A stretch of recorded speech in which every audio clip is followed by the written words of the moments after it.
On a ship that was headed to the Andromeda system, a crystallizer woman turned to a man next to her. She looked afraid. "Are you a crystallizer?" she asked. "Yes," the man said with a nod. He sounded rather cold. The woman looked very surprised, and she said, "I can't believe I have met someone of the same race here. My name is Lydia. You took the Hall's quest to venture to the Andromeda system to hunt xenogeneics, didn't you?" "Yes," the man answered. His emotions didn't seem perturbed at all. "That is great. Can we combine forces and do it together?" the woman said. "No, we cannot," the man answered. The woman seemed disappointed, and she said, "That's fine, I guess. What is your name, anyway?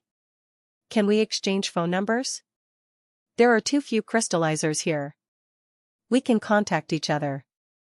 "No, we cannot," the man said. His face remained impassive. The woman had spoken nicely to the man, but the man hadn't reciprocated by the smallest amount. He never gave her a reply that was greater than 3 words. After they arrived in the Andromeda system, the ship's passengers spread out as they headed to the various planets. The man got off the ship while the woman followed after him. "Why are you following me?" the man asked, turning around and looking at Lydia strangely. "It is because, in this universe, a crystallizer woman meeting a crystallizer man is a 1 in a billion chance. I don't want to miss out on such a rare opportunity. So, please, tell me your name," Lydia responded, lowering her head and mumbling quickly. She spoke in a volume that only dogs could have discerned. "Idong-mu," the man finally spoke his name. Lydia looked very happy to hear that. She raised her head, wanting to tell Idong-mu something. But as she opened her lips, before she could speak, Idong-mu's dagger slammed through her heart. Why, Lydia couldn't believe what had just happened. She stared at Idong-mu with shock. She couldn't believe the man would do something like this to her. "It is because I sense something dangerous within you." Idong-mu pulled his dagger back out of Lydia, sending the woman stumbling to the ground. He looked at Lydia's body, then turned around. He left and disappeared someplace into the mountains. Shortly after Idong-mu left, the lifeless Lydia opened her eyes. Weird flashes passed through her eyes, and she stood up like a wooden doll. At that moment, Lydia looked like a lifeless robot. Her eyes were wide open, but they had no focus. It was like lots of data was scrolling through her eyes. It failed again. Such a heartless killer. He killed a beautiful woman of the same race simply because he sensed danger. It is so hard to deal with this guy. After a while, Lydia spoke to herself. So annoying. I have now failed 8 times trying to get close to this target. Another team failed to gain any information from him as well. It is so hard to get information from others who have been in contact with Hansen before. Since when did the crystallizers become so strong? It looks like this investigation will become quite difficult. After that, Lydia's body suddenly collapsed on the ground. Her light faded, and she looked like a dead body again. "Brother King, has anything special happened to you recently?" Wang Yuhang looked at his phone while chatting with Xie King. "I made some new friends," Xie King said, with a cigar hanging from his lips. He was reclined in a CEO chair. He looked really relaxed as he spoke. "Me, too. But it looks like something happened with Han Senator. Is he in big trouble or something?" Wang Yuhang said. "Maybe not. Maybe they are just keen on investigating the boy. Otherwise, the people coming to ask us questions wouldn't be so gentle." Xie King squinted while he spoke. "Then, what are we going to do?" Wang Yuhang asked. "If someone is giving you free money and beautiful women, are you ever going to say no? It would be very rude, and you would be missing out. That would sadden the person making the offer. Of course, we aren't going to do that." Xie King laughed. "Teehee. That is what I thought, too. Lin Feng, Tang Jinliu, and the others, as well. Can you please get in touch with them? Me being here is not a coincidence." Wang Yuhang laughed. Every day, Hansen remained near the lake and continued fishing out pages of the Xian Yellow Sutra. For some reason, whenever it was Bauer's turn, she always ended up with actual treasures, and every time Hansen fished, he ended up with a sheet of paper belonging to the Xian Yellow Sutra. This is so *king weird. Why can I only retrieve this Geno art, page by page? Hansen wondered. He couldn't think of an answer. After all, anti-material worlds were difficult to explain. Common sense and logic didn't really apply to such places, and Hansen didn't want to waste time mulling it over. He just wanted to gather all the pages of the Xian Yellow Sutra as fast as he could. He was keen to find out what sort of Geno art it was. A Geno art that comes from the anti-material world. No matter how bad it is, it must be special, right? Hansen thought to himself. Suddenly, the triangle symbol on the small jade figure glowed. Hansen knew Exquisite was on her way over. He carefully synced his thoughts with the small jade figure. Find anything? Moments later, Exquisite teleported right next to Hansen. Yes, but I did not get any fish.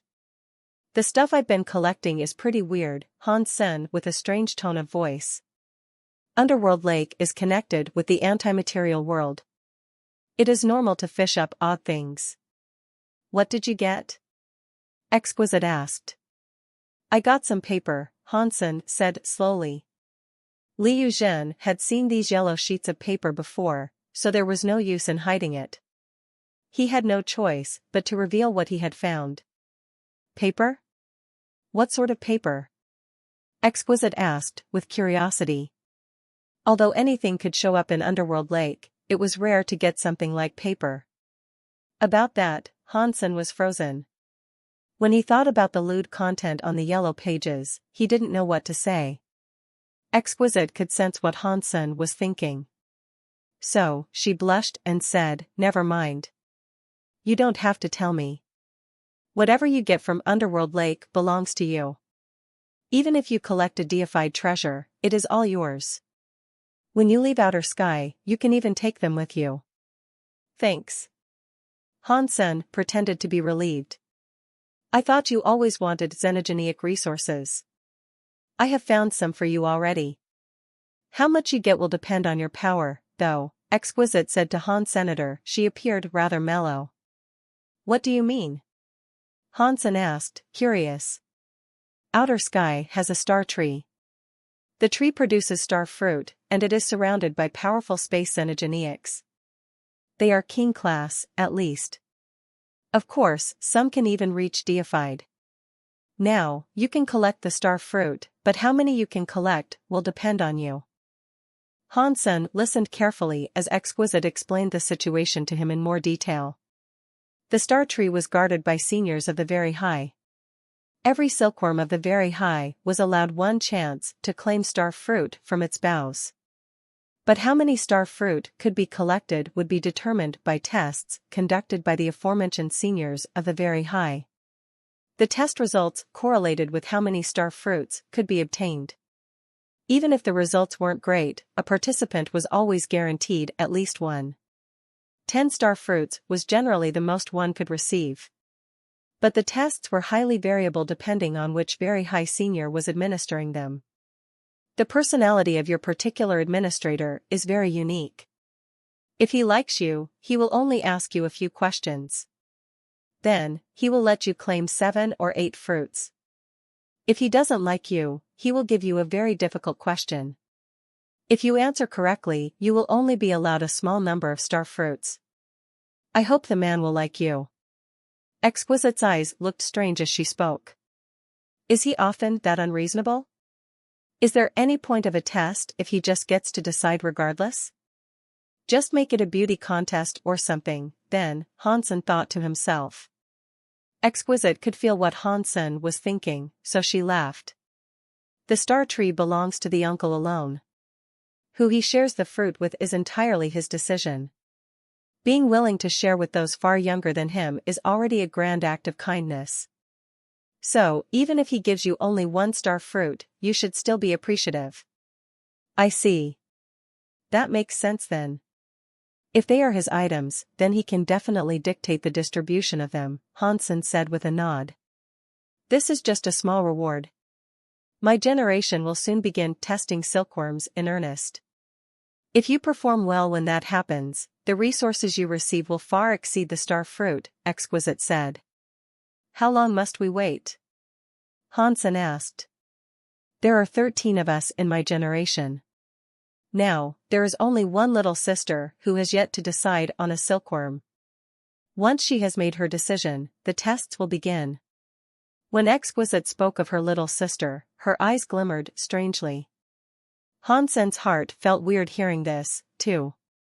But he carefully kept his thoughts away from the subject. The little sister Exquisite was referring to was undoubtedly Likir. Likir wanted $, so Hansen knew all about that. Let's go. We should head to the star tree. Exquisite placed a hand on Hansen's shoulder. Then, she teleported Hansen and Bauer away from Underworld Lake. There were still many Shan Yellow Sutra pages left to collect, and Hansen wanted to carry on fishing them all out, but it was a long task that he couldn't rush. He would have to wait for the chance to fish again later. When Hansen saw the star tree, he was shocked. Its boughs almost blanketed the whole sky. It was like a big umbrella that formed a bridge between the land and the sky itself. Many pieces of fruit hung from the tree's branches. They looked like suns, and their light made the leaves of the tree shine like jade. It was so very beautiful, and Hansen squinted against the light. According to what Exquisite had told him, the test administrator's personality was quite strange. But his story was a legendary one. When a child of the Very High was born, it would be put into one of two factions. One faction was responsible for reproducing. They were the ordinary Very High, and they didn't practice the Very High sense. Their personalities were comparatively normal, and they retained emotions like an ordinary person would. They were similar to Liu Jin. The other faction was the one Exquisite studied with. They learned the Very High sense, and at the end of their practice, their emotions were practically non-existent. Their strength and combat prowess, however, were the best of the Very High. When a Very High was born, it was decided which path they would take. This man was like Exquisite. He practiced Very High sense, and he had reached deified class with it. He had been only a step away from becoming a true god. But then, he destroyed his Very High sense and started anew. Not even Exquisite knew why the man had taken such drastic action. But as he began practicing again, the elder guarded the star tree and never left its side. Even the other Very High didn't know what level he was at currently. Uncle. Exquisite brought Hansen beneath the boughs of the star tree and bowed to the roots of the tree. Hansen and Bauer looked in the direction she was bowing, and there, they saw a giant stone tree root. Despite being made of stone, the root still seemed to be alive and growing. There was a gray-haired man of the Very High sitting on it. The wrinkles in his face appeared rougher than the bark of the tree. His white beard reached the ground. He remained sitting where he was, his eyes closed. He was so old that he looked like he'd been petrified. Hansen wasn't sure what to make of the man's appearance. With the power of the Very High, they could keep themselves looking young until the moment they died. Doing that wasn't difficult. He wondered why this man's face looked so old. Upon hearing Exquisite's voice, the old man opened his eyes. His eyelids were very wrinkly, too. He could barely open a small slit to see through. If one didn't look closely, one would never realize that his eyes were open at all. The old man looked at Exquisite. Then, he turned to Hansen and Bauer. With a rough voice, he said, "It is Exquisite. Have you brought your silkworm? Is it the big one or the small one?" "His name is Hans Senator, he is a crystallizer," Exquisite introduced Hansen and Bauer to him.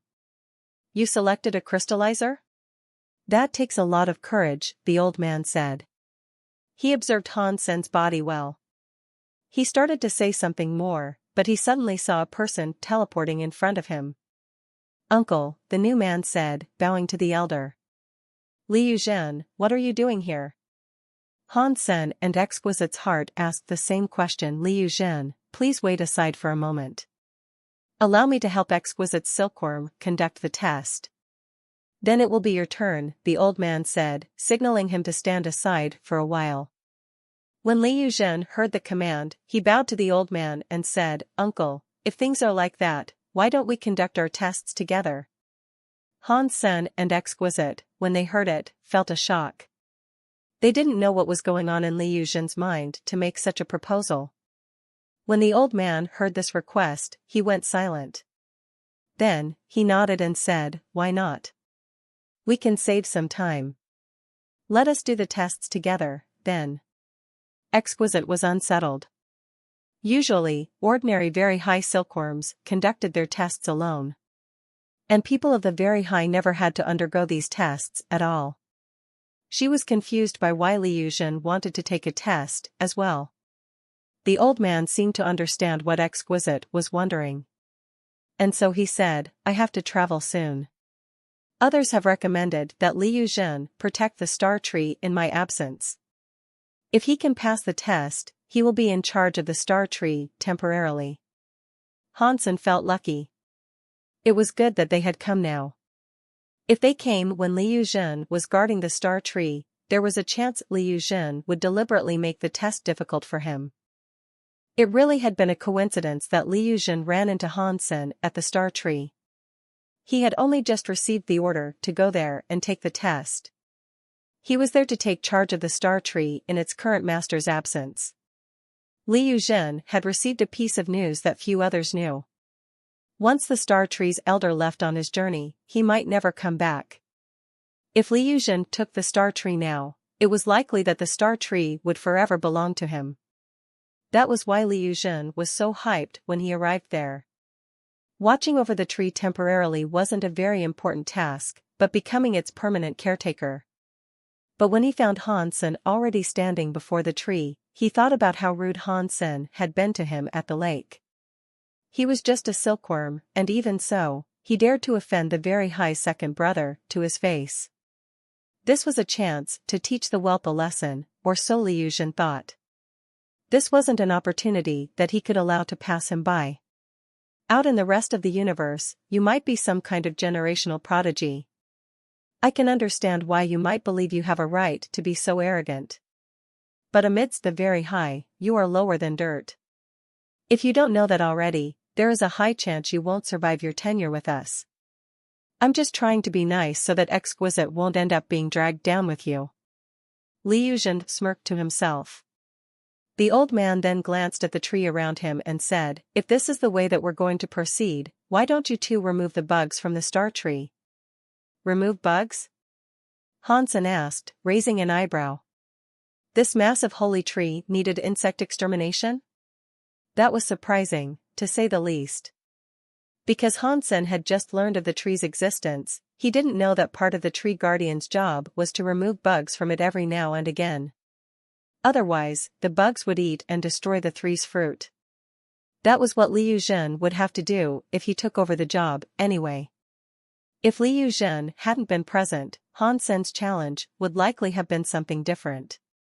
However, because of the unique circumstances, the elder had decided that this test would be appropriate for both of them. While we are performing this test, you cannot use treasure or any other special powers. You need to use your own strength to remove the bugs. And while you are doing so, you cannot bring any harm to the star tree. If you damage the tree, you will receive no reward. You will, however, be given punishment, the old man said warningly. Uncle, what kind of bugs are we removing? Han Sen asked the old man politely.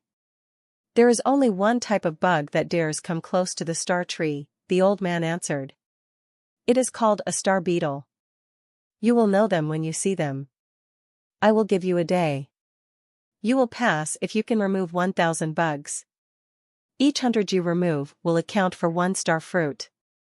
Han Sen was delighted to hear this. He had been worried that even if he did his job correctly, the old man wouldn't allow him to collect any star fruit. Now that he had been given terms and conditions, he could rest easy. This was the best way to conduct business. We start now. Tomorrow, at this time, you must return here. The bodies of the star beetles can stay on the tree. They will be cleared afterwards, the old man said. Han Sen and Li Yuzhen bowed to the old man.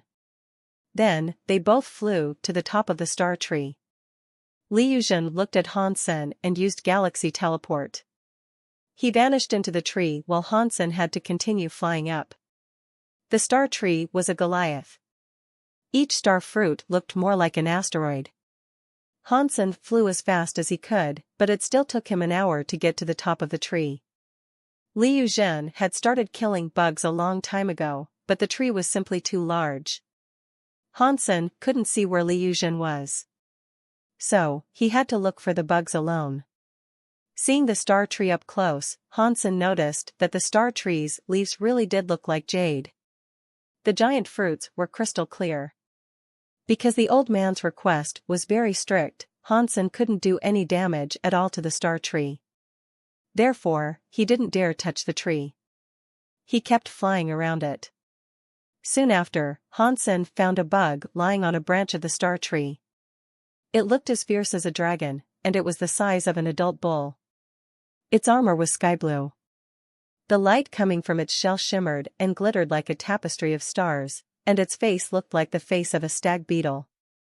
It had 8 claws, and it had a weird horn that was like a pincer. It looked much more polished than an actual stag beetle, though. Its body was crystal blue, and it shone. It was hard to imagine it was considered a pest. The old man had given him the order to remove the bugs without damaging the tree. Han Sen looked at the bug from afar, but he didn't dive right in to kill it. He observed the bug with his purple-eye butterfly first. Without a doubt, the bug was king class. Judging from its life force and presence, Han Sen was able to predict that it was a 3rd or 4th tier king. Such a creature wouldn't be difficult for him to deal with. Han Sen wasn't in a rush to do anything. He looked at the bug and thought to himself, he said I cannot hurt the star tree. That means I cannot hurt it while I fight.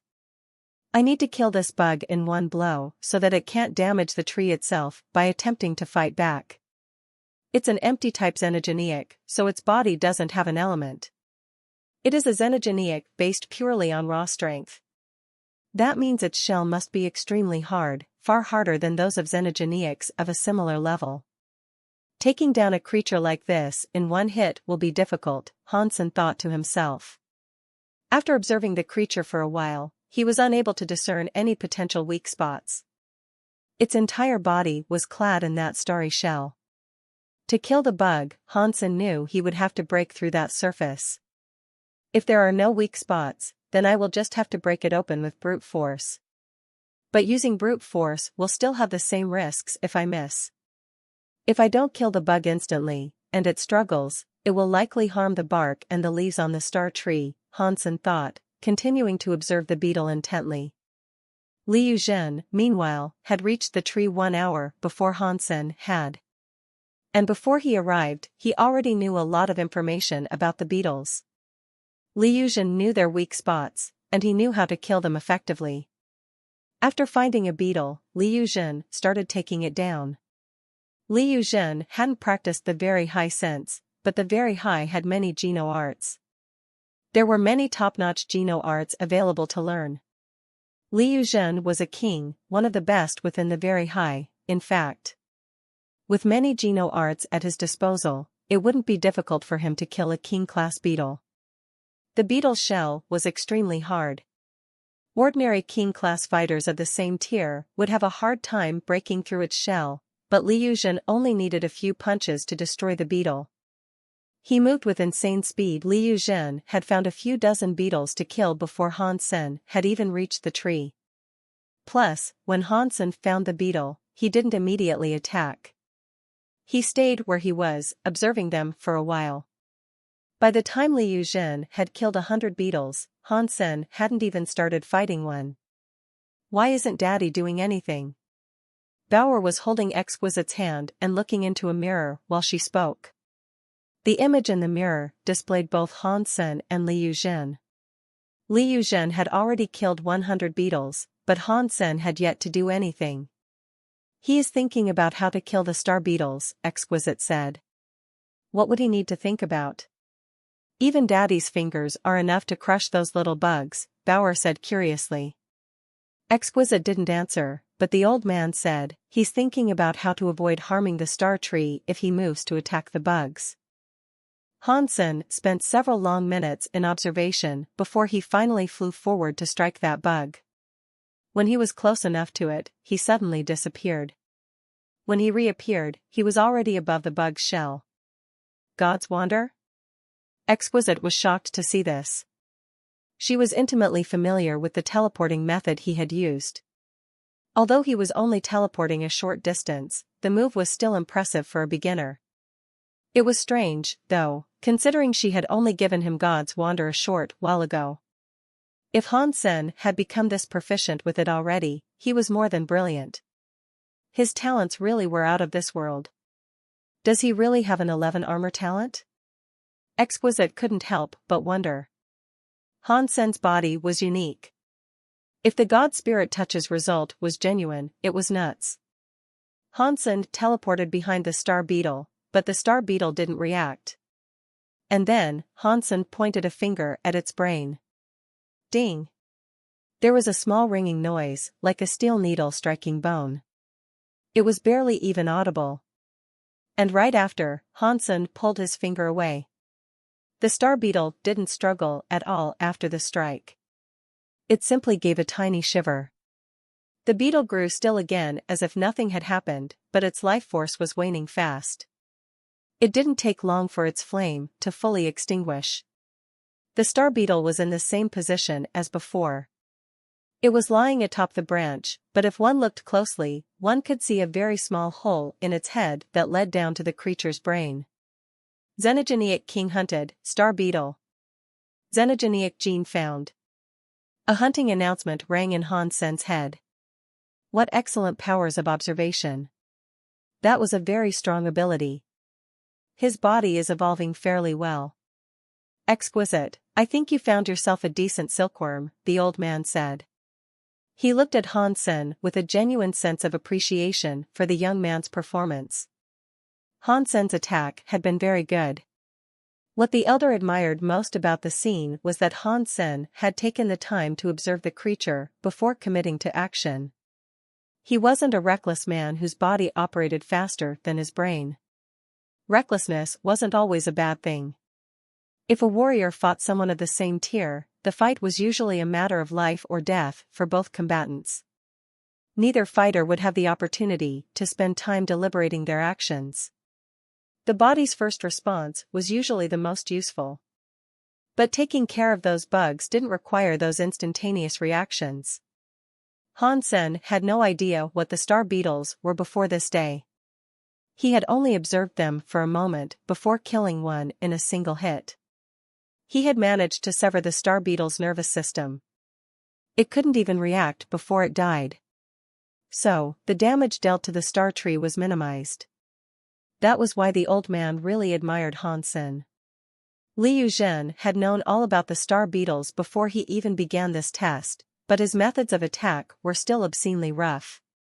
He wasn't dealing much damage to the star tree, but compared to Han Sen, he was leaving a lot of wreckage in his wake. Han Sen started to attack more of the star beetles. He teleported and used his under-the-sky knife skills. The knife silks he controlled were as accurate as a surgical blade. His strikes would pierce through the beetles' shells and sever their major nerve pathways. Under such precise attacks, each star beetle died without the chance to fight back. Star beetles were falling to Han Sen one after another. Han Sen was like a skilled surgeon. Each cut he made had the precision of a razor. He was able to kill 100 star beetles without missing once. None of the beetles stood a chance of resisting. The old man was shocked. Exquisite's eyes were glued to the video. Her mind was also connected to Han Sen's mind, and it was as if she was with Han Sen, killing those star beetles right then and there. That was the benefit of having a silkworm. She could share a bond and feel the same things as her silkworm did, thereby learning and experiencing something that she wasn't familiar with. It was a learning experience for her, too. As Han Sen went from king class to deified or even further, Exquisite wouldn't level up with him. However, she would feel his evolution process as if it was happening to her. So, when she became deified, she would have all that experience. It was like she was being reborn, and there was no need for her to worry about going along the wrong path. The king-class star beetles were nothing compared to Exquisite. She could kill them with ease. Being as accurate as Han Sen and obliterating a beetle's nerves so that it couldn't even struggle, in addition to the fact he was killing so many star beetles without making a mistake, Exquisite couldn't have done the same. Exquisite could feel Han Sen's reactions, and that was what shocked her the most. Han Sen's simple finger attack looked easy. But before he did it, he used a lot of predictive powers. He calculated everything that could happen while he was performing the strike. Even a straight strike had many potential ramifications depending on its speed and power. If Exquisite hadn't been able to feel what Han Sen was thinking, she never would have guessed that there were so many complicated calculations running through his mind. This guy's power is so strong. It is something you rarely see. Even those of us with the very high sense aren't capable of insanity like this. Exquisite's emotions were quite conflicted. The more she studied Han Sen, the more she believed him to be a scary person. Han Sen no longer looked like he was fighting. It was more like he was finishing work that was supposed to have already been finished. He didn't have to worry about much, because everything was under his control.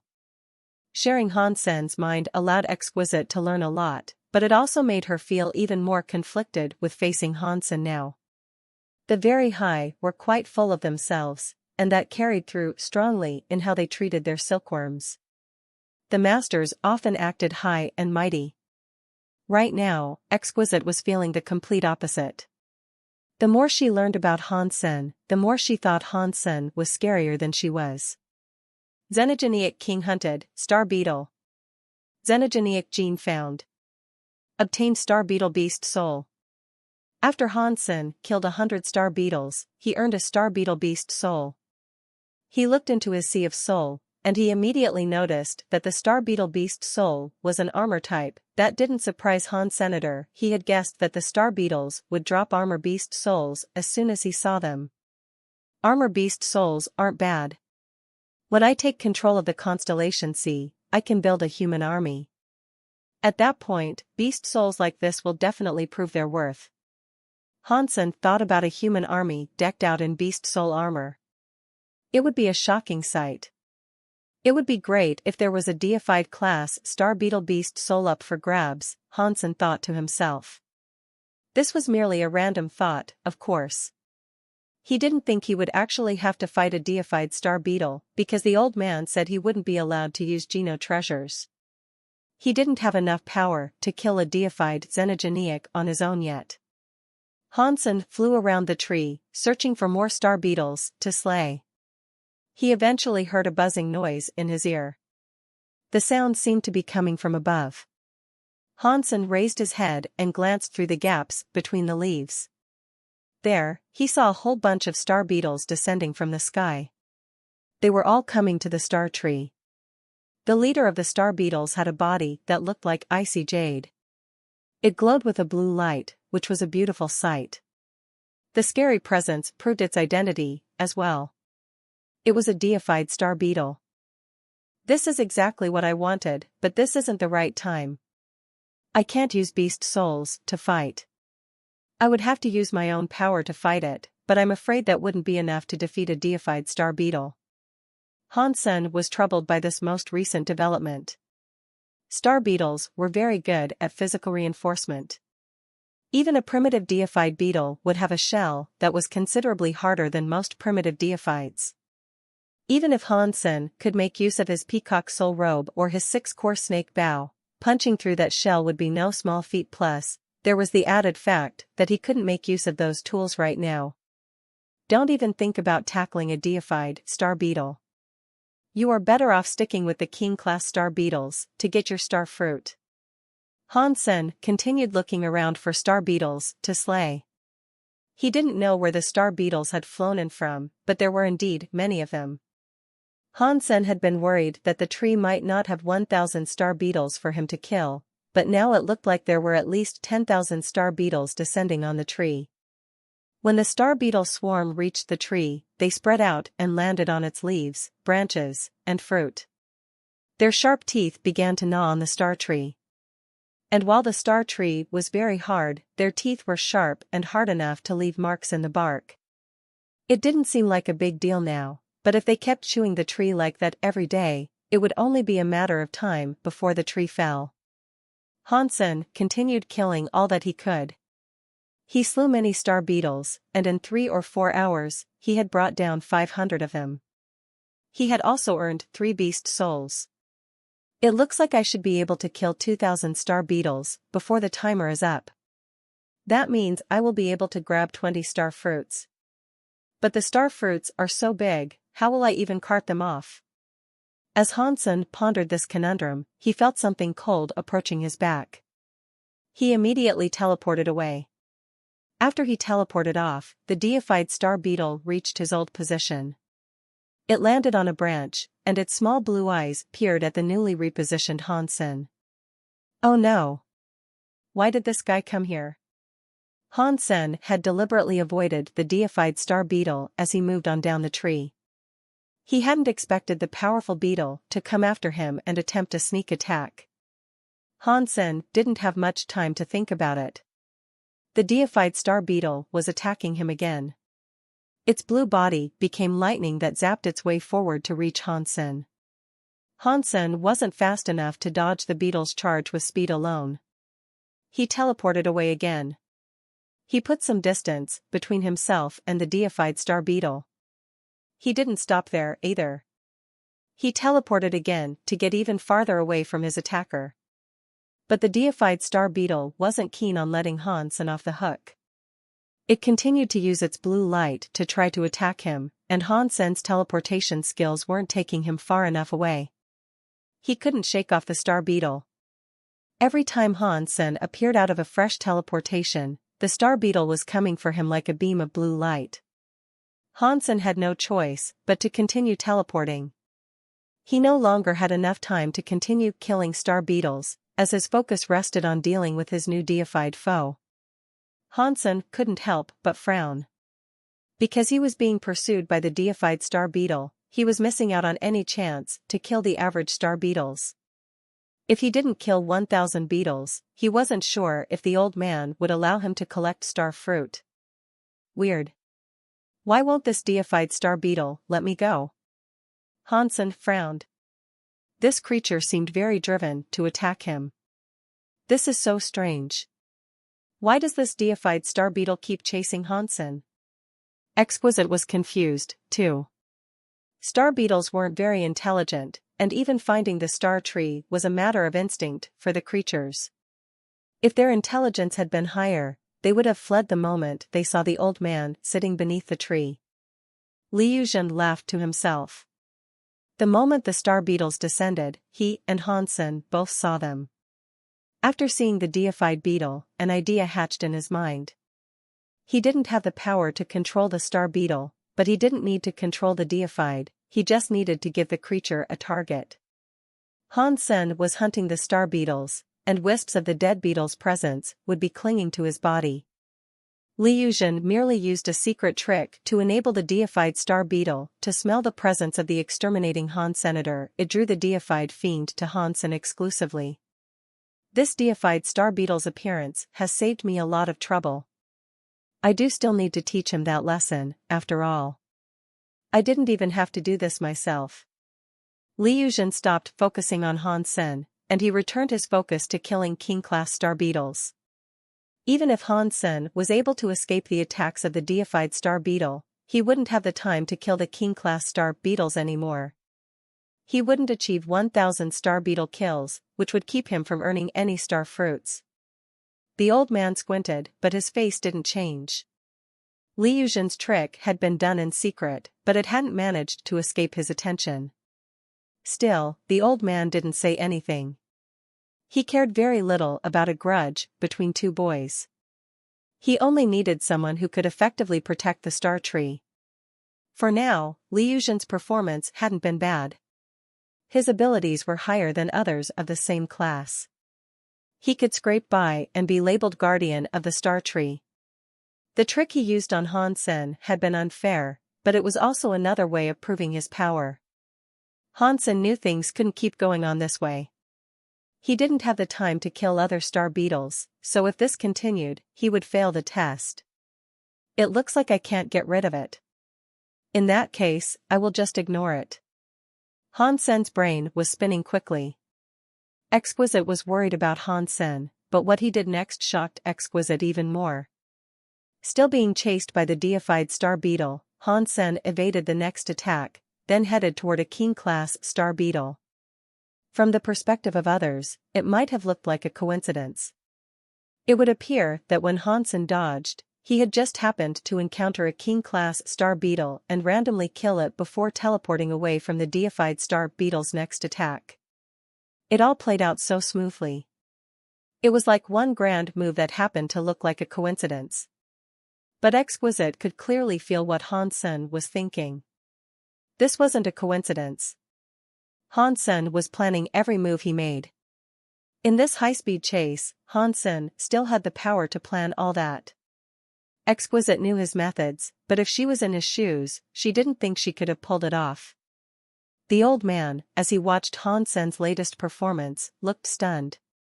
Under the continued pursuit of the deified star beetle, Han Sen took down another King-class star beetle. It was the same as before, and just as precise. The deified star beetle's attacks didn't seem to be hampering him significantly. And he maintained the surgical precision of his attacks. The King-class star beetles never had the chance to fight back either, so they couldn't deal damage to the star tree. He is so young, and yet he is still so calm.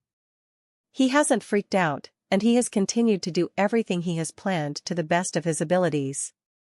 This crystallizer really is a genius. You picked a tremendous silkworm, the old man suddenly said to Exquisite. As Li Yuzhen was slaying star beetles, he would occasionally hear the roaring of the deified star beetle. Not bad.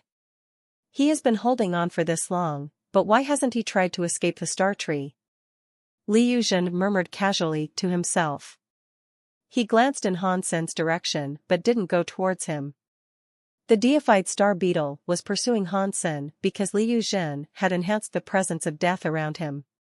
Li Yuzhen had killed many star beetles himself, though. The deified star beetle could smell that, too. Luckily, Li Yuzhen was far away, and he was using a secret skill to suppress the stench of death around him.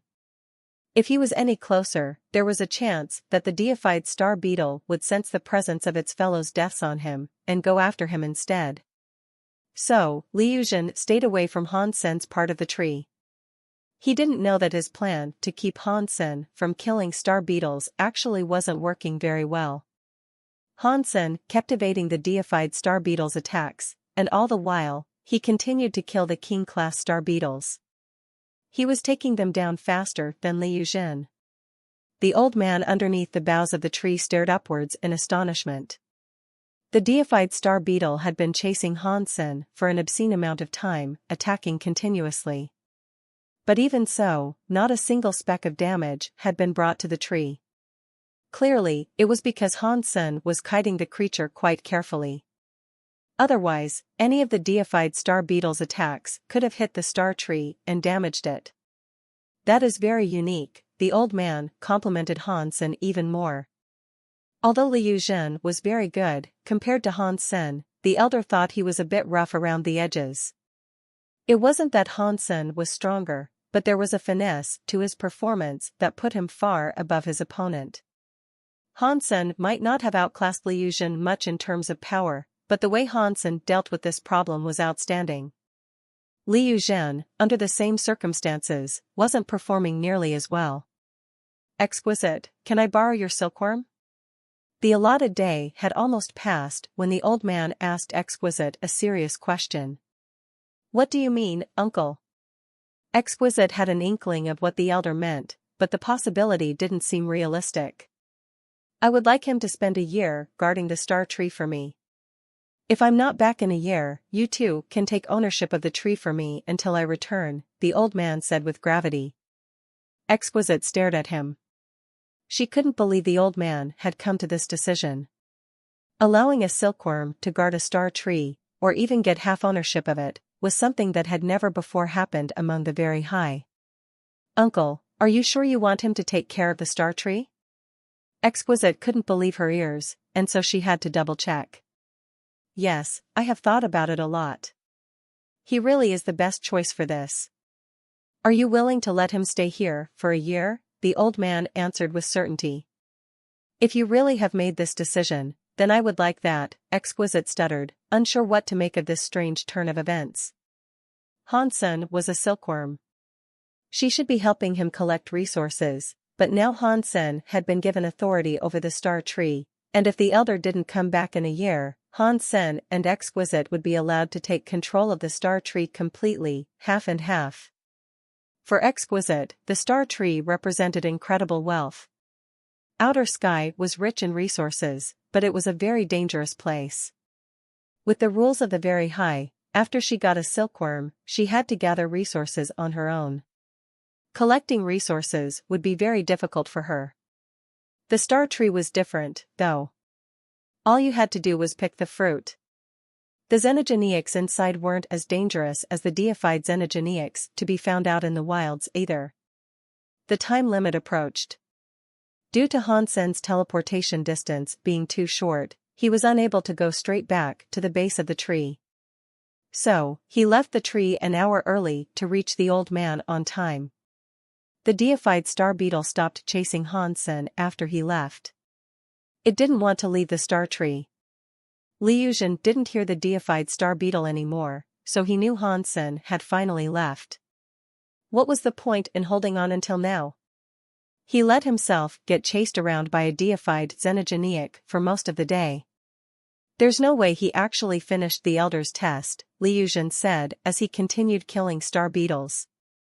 After an hour, when the time was up, he teleported back to the old man. Because Hansen was flying back, he reached the Elder at the same time as Liuzhen. Uncle, I killed 2416 King-class star beetles. Did I pass the test? Liuzhen bowed before the old man. The old man nodded and said, Little Crook taught his student well, it would seem. Although you haven't practiced the very high sense, your power is no worse than those that do. Liuzhen was exuberant after hearing this. Being complimented by an elder like that was something to be very happy about, especially for Liuzhen. Plus, the elder sounded very satisfied with his particular performance. Liuzhen was certain now that he would be taking over the star tree's guardianship.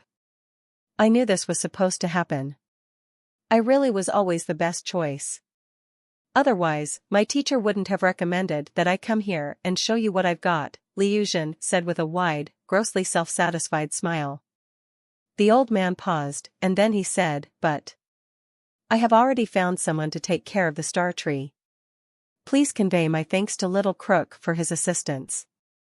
Liuzhen had been feeling super cocky moments ago, but upon hearing this, he thought something was wrong with his ears. He must have misheard the old man. Uncle, you said you have already found someone to take care of the star tree? Liuzhen hesitated to ask this, but he still did. He knew it was bad form to question an elder, but Liuzhen was at a complete loss. If the elder had already selected someone, why would he bother going through the song and dance of this test? It seemed pointless, in retrospect. The old man nodded. In his old, rough voice, he said, Indeed. I have found someone who is more suitable to take care of the star tree. I apologize for inconveniencing you, but you may feel free to take 10 star fruits with you on the way out. That will be my apology to you, as an elder, for making you come here for nothing. You brought me here for nothing? Liuzhen didn't know how to react.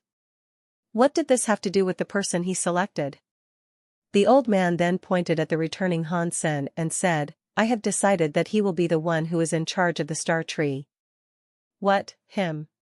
Liu Zhen looked at Han Sen with a gaze of utter disbelief. After everything that had transpired, he couldn't believe that Han Sen was the one being chosen. The elder had selected a silkworm to be the star tree's caretaker. Han Sen was just as shocked when he heard the old man say this. He hadn't expected to be the one taking care of the star tree either. This had nothing to do with him, and he had only gone there for the star fruit. Elder, did you just make this decision? Liu Zhen had been trying to keep a lid on his simmering anger, but he couldn't douse the flames of rage in his heart. So, he had to ask. He didn't understand what part of him was inferior to Han Senator. The elder had chosen a mere silkworm over him to take care of the star tree. And on top of that, Han Sen hadn't even finished the task that the elder had given him. Liu Zhen thought Han Sen hadn't slain 1,000 king-class star beetles. There was no way he had finished the mission. Yes. The old man knew what Liu Zhen was thinking. After a brief pause, he said, Han Sen did a better job than you. Therefore, he is better suited for looking after the star tree. That is impossible. I bet he didn't even kill 1,000 king star beetles. How can you claim he did a better job than me? Liu Zhen demanded. He simply couldn't believe this. He knew Han Sen had been chased by a deified star beetle the whole time. There was no way he could still have done a better job than one of the very high. Go take a look.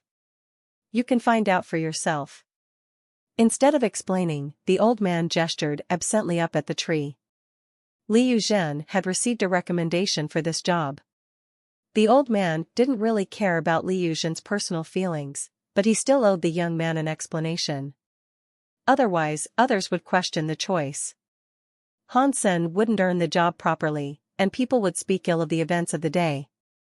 Instead of going and looking for himself, Liu Zhen simply turned to Han Sr. How many king star beetles did you kill? 3,614, Han Sen answered. Impossible. You were being chased by the deified star beetle. Even if you weren't, you couldn't have killed that many star beetles in such a short amount of time. Liu Zhen's eyes were filled with disbelief. Because they weren't allowed to harm the star tree when they fought, they couldn't use Geno arts that had an area of effect. They had to kill the beetles one by one with great care. Killing 2,000 in a single day was a shocking sum in itself. But Han Sen claimed to have killed 3,614. That was the sort of tally reserved for deifieds only. It should have been impossible for him to achieve that.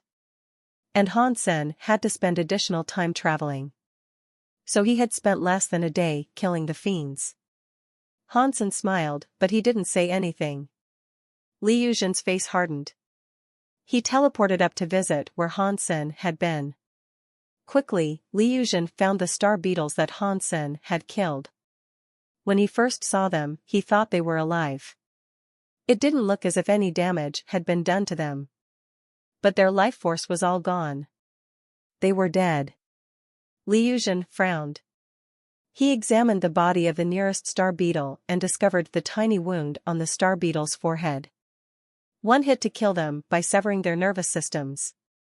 That way the beetles had no time to struggle. That is both a very powerful Geno art and a remarkable control of power, Liu Zhen murmured. But he didn't believe Han Sen could have killed 3,614 star beetles.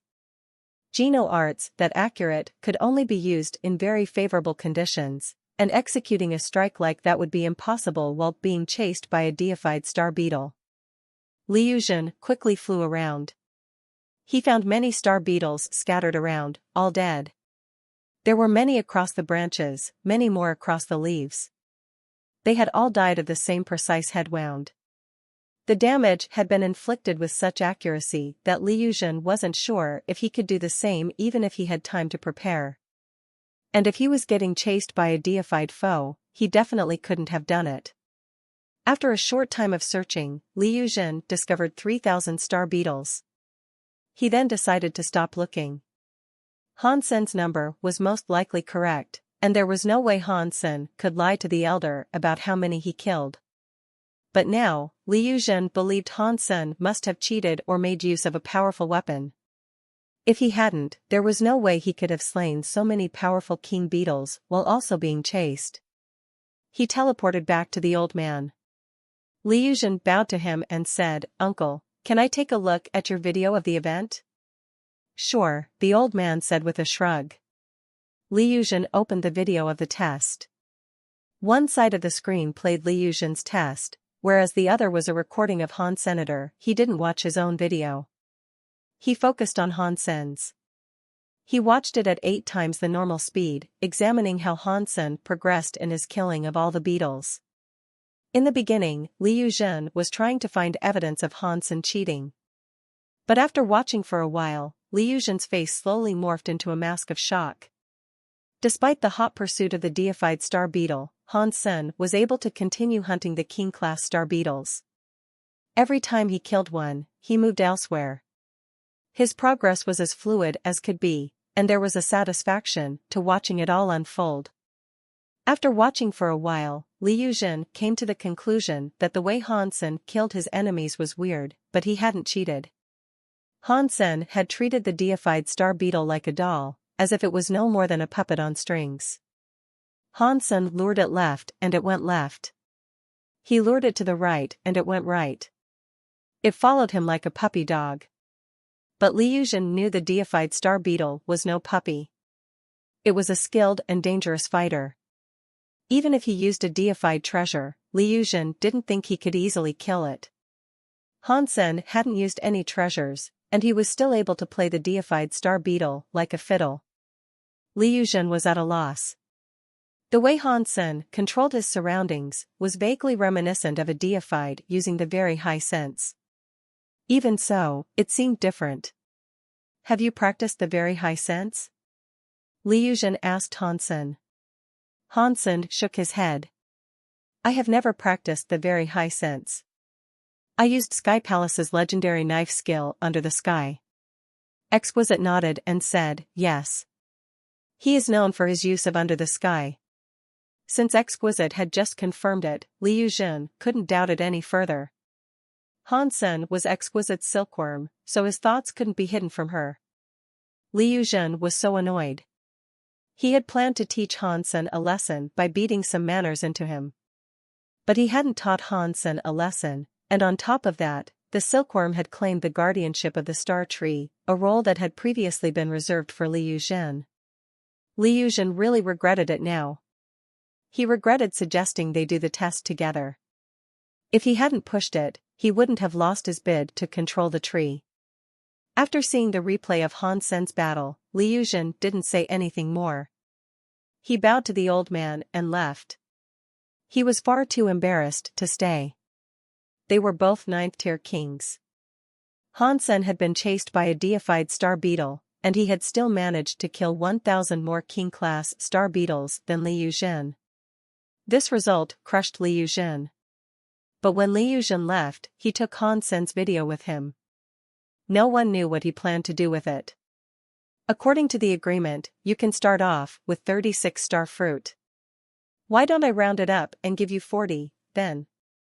The old man smiled, and then he went on to say, "From now on, you are in charge of protecting the star tree.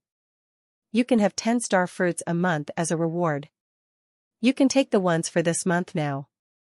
So, for now, you may take 50 star fruits with you." Han Sen was delighted. It had been a long time since something this good had happened to him. He quickly agreed. He would only have to watch over the star tree and slay some bugs. That would earn him 10 star fruit a month. It was easy money. And killing the star beetles yielded a form of reward, as well. Exquisite explained the method for taking the star fruit to him. Han Sen couldn't wait to start. He flew up toward the star fruits that looked like suns. The star fruit was like an asteroid, but that was just its outer shell. The core of the fruit wasn't nearly as massive. Inside, all kinds of xenogeneics were bred. Every fruit contained different xenogeneics. According to legend, the star tree was a shadow of the universe. Star fruit represented the stars of the universe, so each star fruit held xenogeneics that were specific to the star system that the fruit represented. Thus, star fruit from a single tree could produce many different types of xenogeneics. Of course, that was just a legend. The tree worked a little differently in reality, but the star fruit really did produce different kinds of xenogeneics. And they were at least king class. Outer sky is an amazing place. If this star tree existed within the normal Geno universe, it would throw the entire universe into war. No wonder the very high never ask for anything or fight for resources like the extreme king. In outer sky, even though their race only has a few hundred people, their resources are seemingly infinite. After Hansen thought of that, he suddenly realized outer sky is between the real world and the anti-material world. Is this zone independent? If it is, that means that a few hundred very high are using a whole dimension's worth of resources. That is pretty awesome. Plus, outer sky has that underworld lake that connects to the anti-material world. They can get anti-material resources while still remaining connected to the real world. That suggests that the very high have connections to all three worlds. What could be better than that? But this didn't concern Han. Senator Hansen hadn't been flying for long when Exquisite teleported toward him with Bauer. How long are you going to fly around for? Let me take you there. Exquisite put a hand on Hansen's shoulder and teleported him to the top of the tree. Hansen, eyeing each and every star fruit that was nearby, made his choice of fruit carefully. Exquisite told him the star fruit didn't really ripen, but the xenogeneics that were growing inside would make the shell turn dark red when they were grown. If someone picked a star fruit before that, the xenogeneics wouldn't be fully grown yet. The creatures within would be low level. Let me pick a few and try my luck. Hansen couldn't tell what xenogeneics the star fruits held. So, he didn't need to choose carefully. He found a nearby star fruit and flew toward it. The shell of that star fruit was already dark red. It looked like a setting sun, the light of which could still be seen as it slipped beneath the horizon. The star fruit was red like an orb of fire. Hansen flew to where the branch connected with the star fruit. Following the instructions that Exquisite had given him, he pressed his hand against it. And then, the giant star fruit fell from the branch. The star fruit that fell was falling quickly. It didn't have the sense of mass and gravity that Hansen had expected, though. It was actually very light. As the star fruit fell, the dark red shell started to melt away. It looked like a giant fireball that was burning furiously, sloughing off layers of itself as it went. The star fruit didn't release energy like you would expect from a fireball, though. It only took a second, and the shell of the giant star fruit dissolved completely. And there was a xenogeneic curled up inside. That xenogeneic looked like a flying dragon. Its head was near its tail, and its wings were folded closed. Its body was covered in green scales. Judging from its long body and tail, it had to be at least 40 meters long. It looks very powerful. It cannot be a deified xenogeneic, surely, Hansen pondered, his heart thumping. Exquisite said the star fruits mostly contained king xenogeneics, and very rarely, they would house a deified. But no matter what xenogeneic it would be low level when it emerged. It would be like a freshly born, first-tier king, or in rare instances, it would be a primitive deified. But they progressed like ordinary xenogeneics after that, of course. They could be grown. How much they grew would depend on their talent. Xenogeneics were woken from a deep slumber as they were freed from the core of the star fruit, so they were easy to kill as they emerged. Alternatively, the person who opened the fruit could allow the xenogeneics to fully awaken. The very high had a special contract. If the xenogeneic signed the contract, then it would basically become the pet of the person who opened the fruit. Of course, this process couldn't be completed if the xenogeneic was hostile. If the creature resisted the contract, then it would remain dangerous and uncontrollable. That was why the very high generally activated contracts when the xenogeneic inside the star fruit was still sleeping. Being asleep kept the creatures from resisting, granting a much higher success rate for the contracts. This should be an Aaron dragon. It is a king-class xenogeneic. If it is given enough resources, the Iron Dragon can be turned into a half-deified creature. It is a good xenogeneic to have, Exquisite said to Hansen, as she watched the descent of the green dragon. Hansen was very disappointed, though. It was a meager king-class xenogeneic. For Hansen, having such a creature would be practically pointless. Exquisite could sense what Hansen was thinking, so she said, it isn't completely useless. Star beetles migrate through space, and they only periodically descend to the star tree. If you guard the star tree yourself, you will have to wait for the beetles to descend before taking them all out by yourself. If you had some helpers, however, they could kill the star beetles before they even reach the star tree. Plus, you might need some help once you begin to travel around outer sky. I suggest you sign contracts with most of the xenogeneics that emerge from the star fruit. Hansen thought that her suggestions were quite reasonable. The old man who originally guarded the star tree only let the beetles descend on the tree en masse because he needed them for Hansen and Liuxian's test. If he hadn't, he would have thinned out the star beetles long before they arrived at the tree. Ordinarily, the star beetles wouldn't even have a chance to touch the star tree. The old man would kill them before they got close. But even if Hansen set up a defensive net of guardians, beetles would occasionally slip through the net. Hansen would have to kill those himself. And of course, the old man had performed the task easily, but he had been much stronger than Hansen currently was. If a large swarm of star beetles headed for the star tree, he would need some backup. Hansen looked at the sleeping Iron Dragon. He knew it was going to wake up soon. He had to make a decision before then. If it woke up, he would be forced to kill it. It would be harder to force the creature into a contract once it was awake. Setting aside his hesitation, Hansen used the method that Exquisite had taught him and initiated a contract with the Iron Dragon. When the contract was complete, a weird spell coalesced over the Iron Dragon. The spell flashed repeatedly, waking the Iron Dragon up.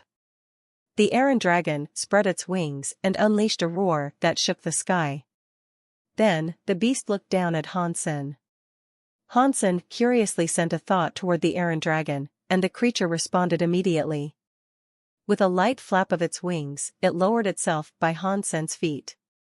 Hansen stepped up onto the Iron Dragon's back. Feeling good, he said, having a mount will be pretty nice. I can use this guy like a transport ship. When I get enough resources from around outer sky, he can haul cargo for me. I still have another 49 star fruits to select. I hope I can get a few deified xenogeneics. Hansen thought to himself.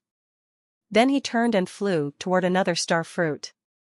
Hansen picked 10 star fruits one after another. Each xenogeneic that emerged was a first-tier king.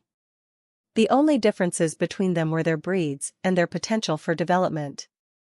Although creatures that came from the star fruits always started at first tier, the lowest king rank, they were still adults. Hansen could help them develop by providing them with resources, but there was a limit to how much they could evolve. Bringing most of these kings up to deified would be an impossible task.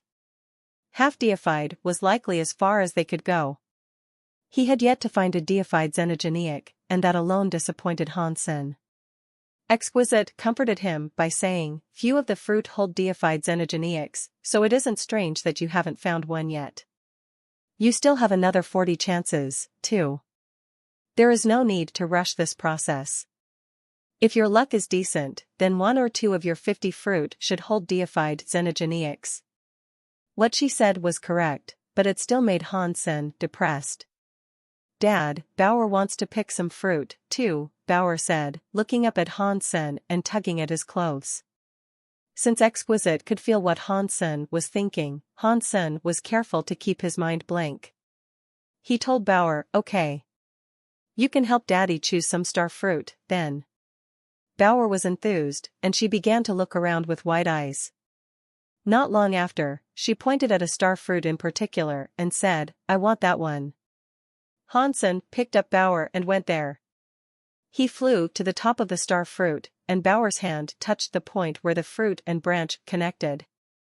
Then, the star fruit fell. Hansen watched the star fruit's shell melt away. He knew Bauer always had good luck with things like this, so he was hoping to take advantage of Bauer's good luck to amass an army of deified fighters. The shell began to peel away, revealing the xenogeniac on the inside. Hansen looked carefully at the strange xenogeniac. Its body was very small, barely larger than Hansen's clenched fist. It had really big ears and a tiny, Q-shaped tail. The body was stout and circular. It looked like a fat, little, pink pig. "What is this xenogeniac?" Hansen asked, looking at Exquisite. He could sense that the life force of the creature he had just discovered wasn't strong. It was just like the other xenogeniacs he had selected. It didn't have the presence that a deified creature would have either. And presence aside, it certainly didn't look like a powerful warrior. "I don't know. I can't recognize every xenogeniac in existence," Exquisite said with a shake of her head. "It looks like Bauer's luck doesn't always pan out in my favor. I thought she could get me a bunch of deified xenogeniacs." Hansen couldn't help but sigh. Exquisite rolled her eyes. This man was actually using his daughter for his own gain. She had never seen someone this obscene before. There seemed to be no limits to his shamelessness. But Bauer seemed to really love the fat little creature, and she bent over and picked the pig up. She rubbed its fat body because it felt really good to touch.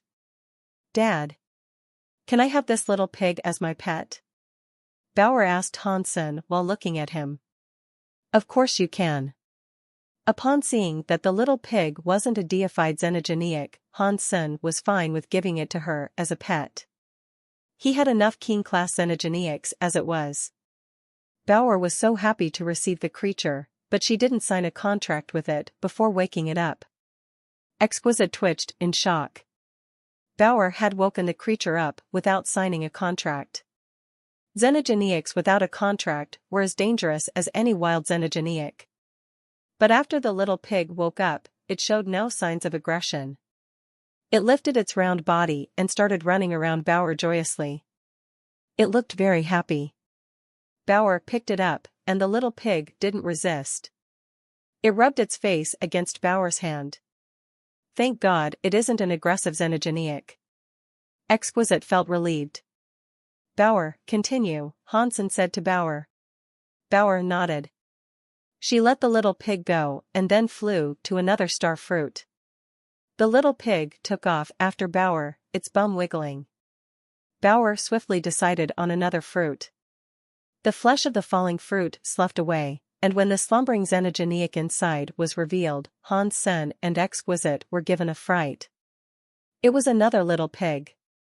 It looked exactly the same as the first one that Bauer had chosen, and it was the size of a man's fist. It was chubby, too. The two little pigs now looked like twins. Weird. Two different star fruits shouldn't yield the same xenogeniac twice in a row. Yet these two appear to be of the same race. Why has she found two little pigs that are identical? Exquisite looked at the pigs in confusion. Hansen looked at the two pigs, and he realized there was a difference between them. When he looked closely, he realized there was a white symbol on the forehead of each pig. Since the symbols were almost the same color as the pigs, the symbols were difficult to see unless you were very close to the pigs. The forehead spell that was on each pig was different, however.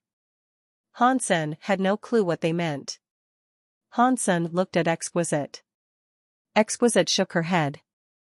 "I don't know what this means either. There are too many different kinds of xenogeniacs.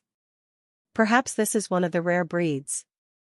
But judging from their presence, they should only be king class. And they aren't aggressive. Why is Bauer's luck broken today?" Hansen thought glumly. She had just discovered a pair of little pigs, and they wouldn't even attack. They seemed useless. They wouldn't even be useful as slaves. Bauer took the two little pigs with her to open up more fruit, and what happened next made Hansen and Exquisite freeze in place. She found another little pig. Before Hansen could say anything, Bauer started jumping around the star tree. She kicked down many star fruits. More than a dozen of them were falling through the air before Hansen could open his mouth to protest. Exquisite quickly teleported over to Bauer to pick her up. The star fruits fell, burning like dying suns. They quickly dissolved and revealed the xenogeneics inside. Hansen and Exquisite's eyeballs almost popped out of their skulls. Inside those star fruits were more of the little pigs. The small pigs woke up fast. They opened their eyes as soon as their shells melted away.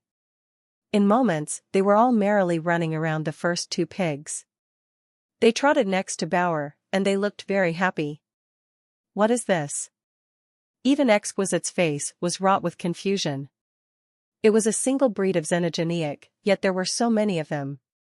The star tree had never done anything like this before. Hansen and Exquisite looked over the pigs, and aside from the spells on their foreheads, everything about them was the same. Bauer, you have collected so many pigs. You should let me open the rest, Hansen said with a strained smile. He'd been hoping Bauer would get him a few deified xenogeneics, but it didn't look like that was happening anytime soon. And at this point, Bauer could start her own pig farm. There were 16 little pink pigs running around. They all lined up around Bauer. Bauer didn't comment on what had happened, but she seemed very pleased with her choice of fruits. She didn't show any desire to pick more of them. I guess I'm on my own. Hansen looked around. He saw a star fruit that looked fairly pretty, and so he flew up to it. This fruit is very puffed and full. It does seem very rich.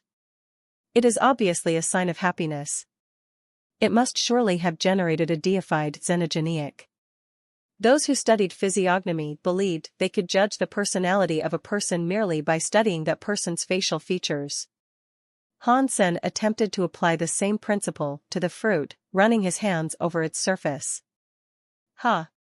Are you trying to read the fruit's physiognomy? Exquisite couldn't help but laugh. The very high had physiognomy skills as well. But they had never thought about trying something like that on a star fruit, of all things. Humans have faces. Fruits have faces, too. If humans can receive physiognomies, then why can't fruit have a physiognomy? Hansen replied in a dignified manner. He actually didn't understand physiognomy, he had merely seen a reference to it in the texts of the Xianmen. Hansen had barely glanced over the topic. He couldn't even be called a beginner. He couldn't actually read the face of a human, let alone of a fruit. Right now, he just needed something to reassure him that he wasn't making another blind choice. He desperately hoped to receive a deified xenogeneic. But God didn't give people what they wanted very often, and Hansen had thus far only been able to receive king-class xenogeneics. He had selected many fruits, but they all turned out to be kings. He could only use them for grunt work. So, overall, they wouldn't be very useful.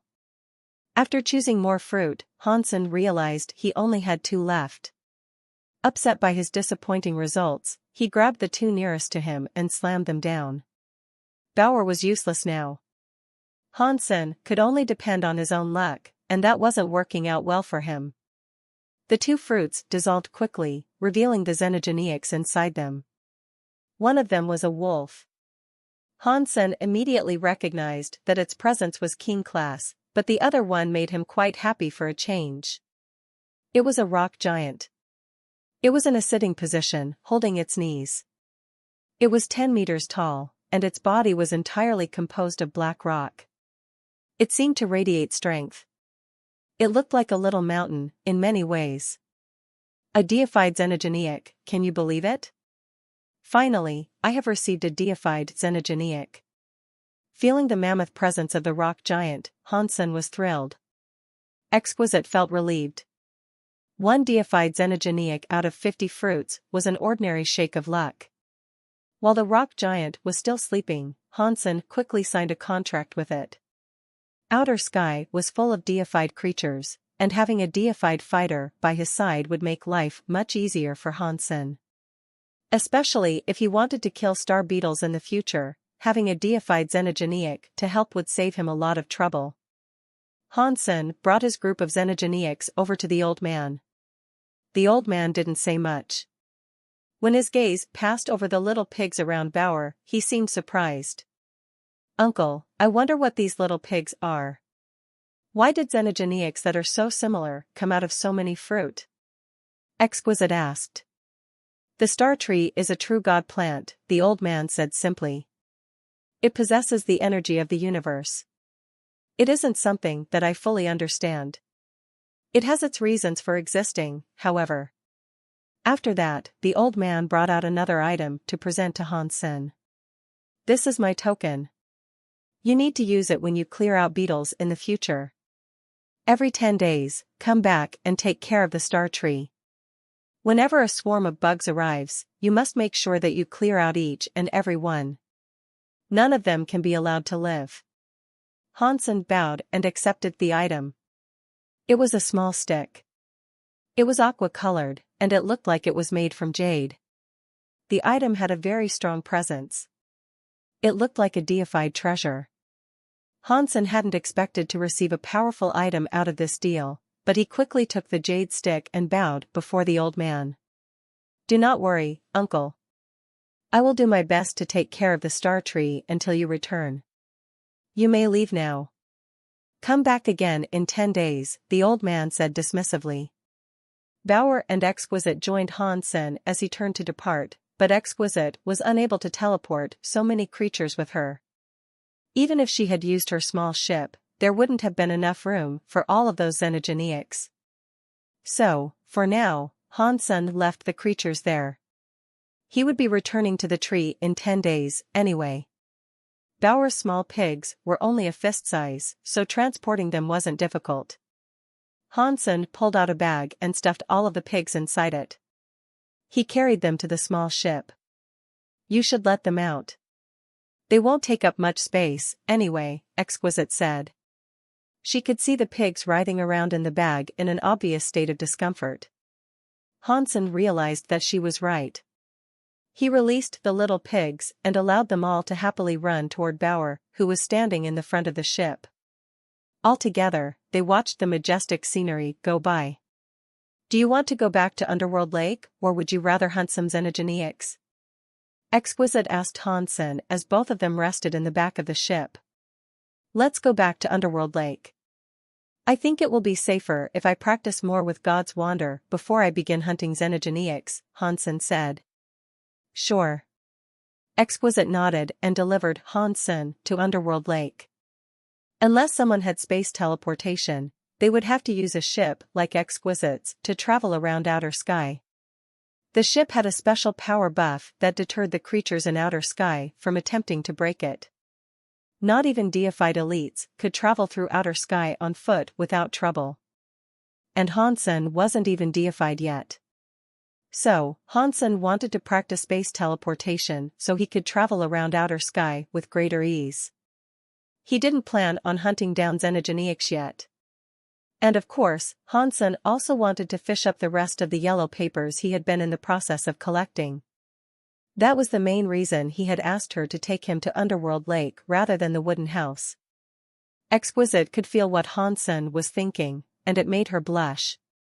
She thought Hansen wanted to see more of the pictures on the yellow papers. She didn't know the yellow papers actually seemed to represent some sort of geno-art. They soon arrived back on the shores of Underworld Lake, but this time, Exquisite didn't leave. Instead, she remained to fish alongside him. That was quite frustrating. With Exquisite there, he had to control his thoughts. And that was no easy task. Even Hansen struggled to keep his thoughts in check. Hansen enjoyed practicing his geno-arts, and Exquisite got to experience everything that he learned as well. Although Exquisite had already learned God's Wander, watching Hansen practice allowed her to learn some new things at times. But Exquisite was caught off guard by Hansen's fishing success. Before she pulled out a single thing, Hansen had already managed to reel in a few items. But Hansen only seemed to be retrieving those yellow papers. Whenever Hansen looked at them, she could feel it. And every time he did, her face blushed. Bauer was now close friends with the small pigs, and she played with them nearby as Hansen and Exquisite fished. The pigs kept Bauer occupied, otherwise, she would have been bored out of her mind. The little pigs continued to look passive, and they didn't exhibit an ounce of aggression. While they made for nice pets, they were useless. Hansen felt a little disheartened every time he looked at them. After a few days, Hansen couldn't stand being watched by Exquisite anymore. So, he told her that he wanted to go to the core area. But Exquisite told him that outer sky was between the real world and the anti-material world. Due to the presence of space barriers, he couldn't enter the core area. Hansen tried it anyway, and he really couldn't enter the core hall's door anymore. In a garden on a mountain in outer sky, Liu Jin met with another, very high man. They began watching the video that Liu Jin had taken, which showed Hansen slaying the star beetles. Li Shuiqing, what do you think after watching this? Liu Jin asked, staring at the man in green clothing. He is very strong. He might even be stronger than a very high of the same level. Who is he? Li Shuiqing asked, not taking his eyes off the video of Hansen. He is the silkworm Exquisite selected. His name is Hansen, and he is a crystallizer, Liu Jin answered. I think Exquisite is very lucky to have gotten a silkworm like this, Li Shuiqing said with a nod. Liu Jin smiled and said, what does it have to do with us if she had good luck? To be straight with you, she is a very precious person amongst the very high. We, on the other hand, are just breeding machines. Seeing Li Shuiqing frown, Liu Jin said, after seeing this video, do you not have any opinions to share on it? What do you mean? Li Shuiqing frowned again. When Li Qier gets her silkworm, the fights between silkworms will start. There are 13 silkworms in total. So, which of them do you think is going to win? Liu Jin asked. From what I can see here, Hansen seems pretty good. But he is just a king class with 9 tiers. Most of the silkworms are half deified. One of them was even born deified. Judging from the power I have witnessed, I think the born deified is the most likely to win, Li Shuiqing quietly said. Your reasoning is sound, but I have analyzed Hansen and the other silkworms. Hansen is amazingly strong, and he has many treasures. He even possesses the true god weapon shield of the Medusa's gaze. I think he has a high chance of winning. After Liu Jin was embarrassed in the Star Tree contest, he had taken the time to investigate and learn more about Hansen. He now knew more about Hansen than most of the very high did. Outer sky had many resources, so the very high never lacked anything. They only ventured out into the rest of the universe to find silkworms and people with peculiar talents. So, the very high paid little attention to most of the races in the universe, and Hansen was just a king. Even an ordinary deified wouldn't garner much attention from the very high. Liu Jin passed the information he had collected on Hansen over to Li Shuiqing. The file included a video of Hansen using the shield of the Medusa's gaze to turn Meng Lai into a statue. This actually happened? Li Shuiqing was shocked. He went quiet, and then he said, if this video is real, he does stand a chance of winning the battle between silkworms. It is just a chance, mind you. His victory definitely isn't guaranteed. After all, using the power of a treasure doesn't make you as good as a real deified. There is still a big difference in level. But if he can use a weapon like the shield of the Medusa's gaze, he might actually win. What if this silkworm fight bars the use of treasures? Liu Jin suddenly laughed. With his power, of course, he cannot challenge a genuine deified. The video demonstrated clearly that he couldn't kill the deified star beetle, no matter how strong he was. His power is no match for a deified yet. His skill will matter little in the face of such absolute power. Li Shuiqing paused and said, but the fight between silkworms doesn't prohibit the use of treasures. It didn't in the past, but this time will be different. I have a reliable source with sway in this matter. This time, the silkworm fights will ban the use of treasures, Liu Jin said with confidence. Did your family member, Li Shuiqing, seem to have guessed something unsavory about Liu Jin? But before he finished speaking, he thought better of it and closed his mouth. Li Yuzhen smiled. You just need to know that this silkworm fight won't allow the use of treasures. That is all. Right now, there are only 4 people who know about this. And you and I cannot tell anyone. The other 2 won't tell either. But what does this have to do with us? Li Shuiqing still didn't understand what the other man meant. Did you forget? Li Yuzhen asked coldly. Silkworm fights are normally so boring, but this one will be rather interesting. If you send out information about Han Sen, do you think others will be like us and believe Han Sen will win the silkworm bouts? That might be possible. After all, the born deified silkworm is just primitive. He is actually weaker than Meng Lai. With his treasures, Han Sen would probably win, Li Shuiqing quietly said. As he spoke, his eyes brightened. He finally understood what Li Yuzhen had been implying all along. You want everyone to gamble and place their bets on Han Sen so you can take their money? Li Shuiqing's eyes flashed with interest. Yes. And after everyone loses because of their faith in Han Sen, do you think they will be nice to him? Li Yuzhen laughed. You are so evil. You'll be ripping off many people with resources, people that Han Sen might have to visit. If they don't like him, it might be hard for him to earn resources, Li Shuiqing said, understanding. I, Li Yuzhen, won't allow something stolen from me to remain stolen. Li Yuzhen chuckled darkly. Then he said to Li Shuiqing, they will soon announce that this silkworm fight will ban the use of treasures, so you better move quickly. We need people to place their wagers before the news circulates. This seems like quite the opportunity. Why don't you do this yourself? Why did you have to bring me into this? Li Shuiqing asked, somewhat befuddled. I have a background with him, Li Yuzhen said, shaking his head. If I bet that Han Sen will lose, people will grow suspicious. You don't know him, however. We can share this business half and half. You are right. With your relationship to Han Sen, if you bet that he will lose, they will know that there must be something going on behind the scenes. Li Shuiqing laughed and said, sure. Then it's settled. Information about Han Sen soon spread across the Very High.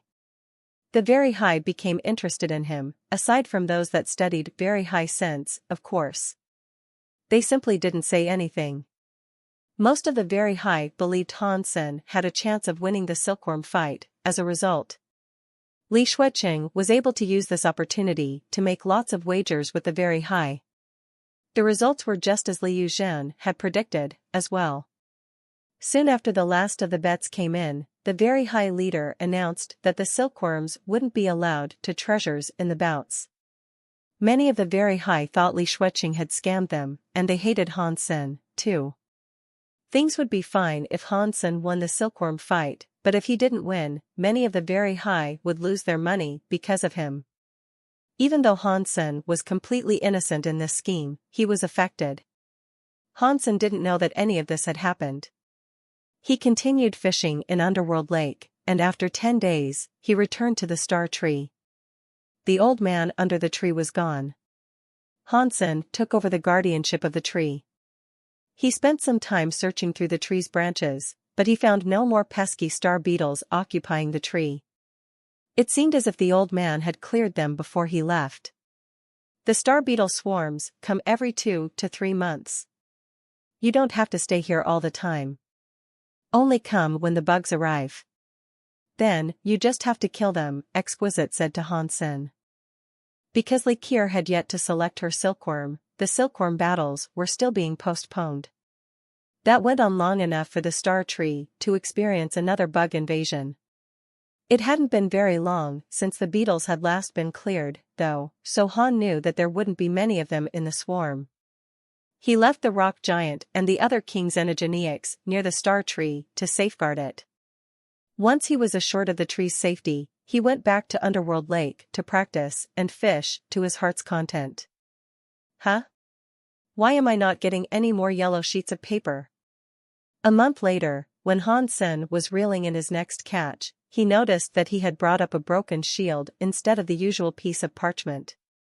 That shield was old and broken. It was caked in rust.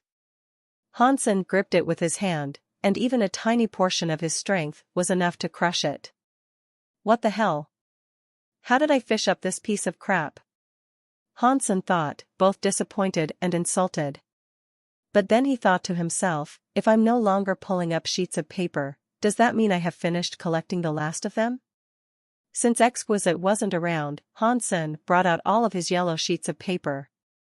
He lined them up according to their numbers and placed them within the cover. It really was a complete book now. 365 pages. That is a magically significant number.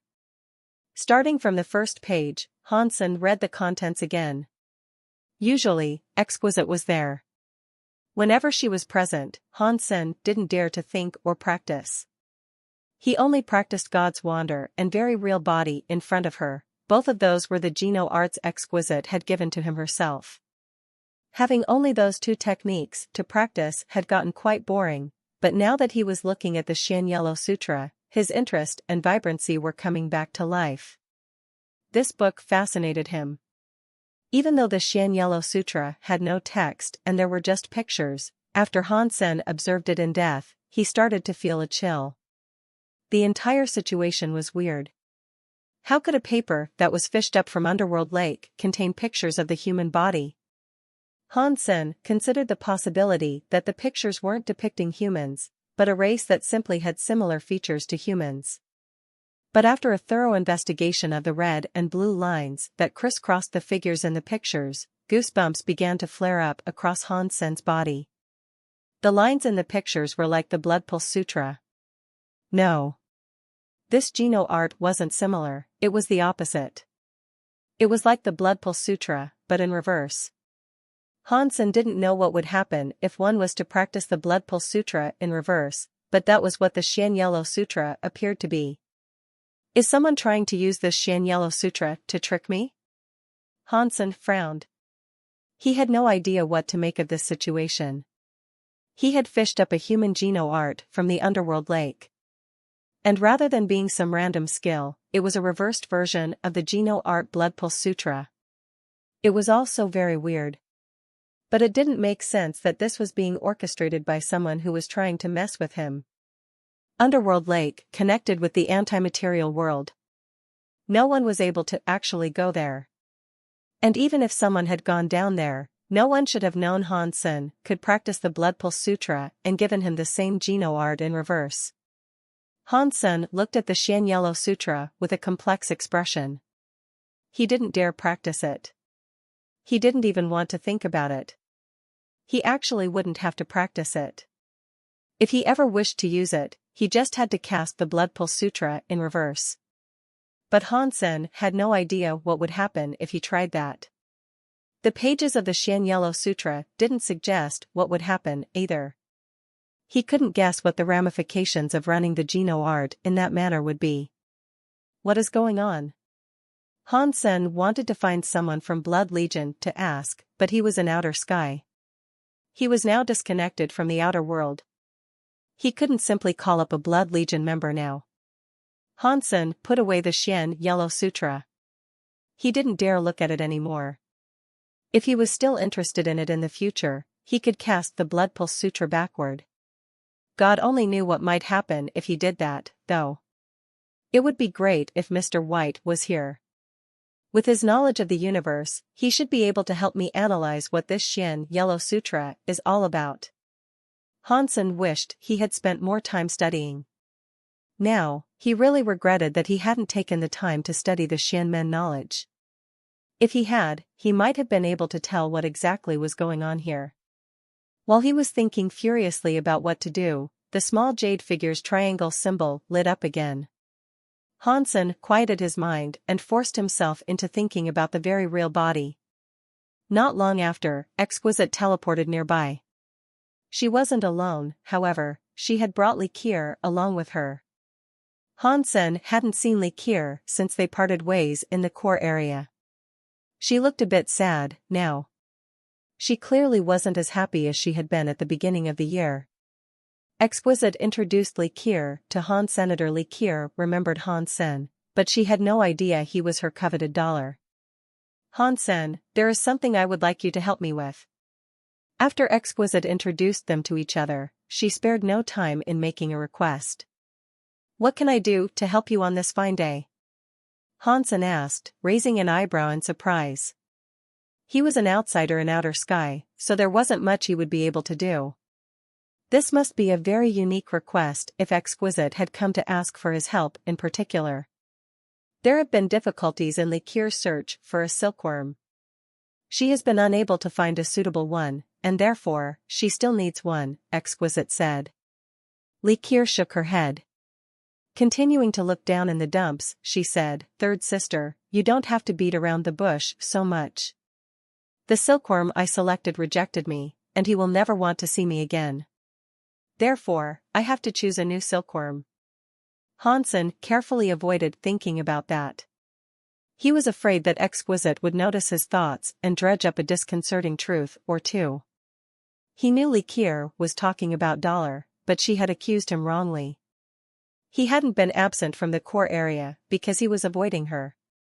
In fact, he hadn't been making any effort to hide from Likir. He had simply been trapped inside Outer Sky, where going to the core area wasn't an option. "What can I help you with, then?" Han-sen asked, looking at Exquisite. He didn't know what Exquisite wanted from him. He had already agreed to be Exquisite's silkworm, so he didn't know what he could do to help Likir. "The time limit is almost up, and my little sister won't be able to find a good silkworm before the deadline. Therefore, I'm asking you to help. If you can convince Lone Bamboo to become my little sister's silkworm, we would really appreciate it," Exquisite said. "I really can't do that.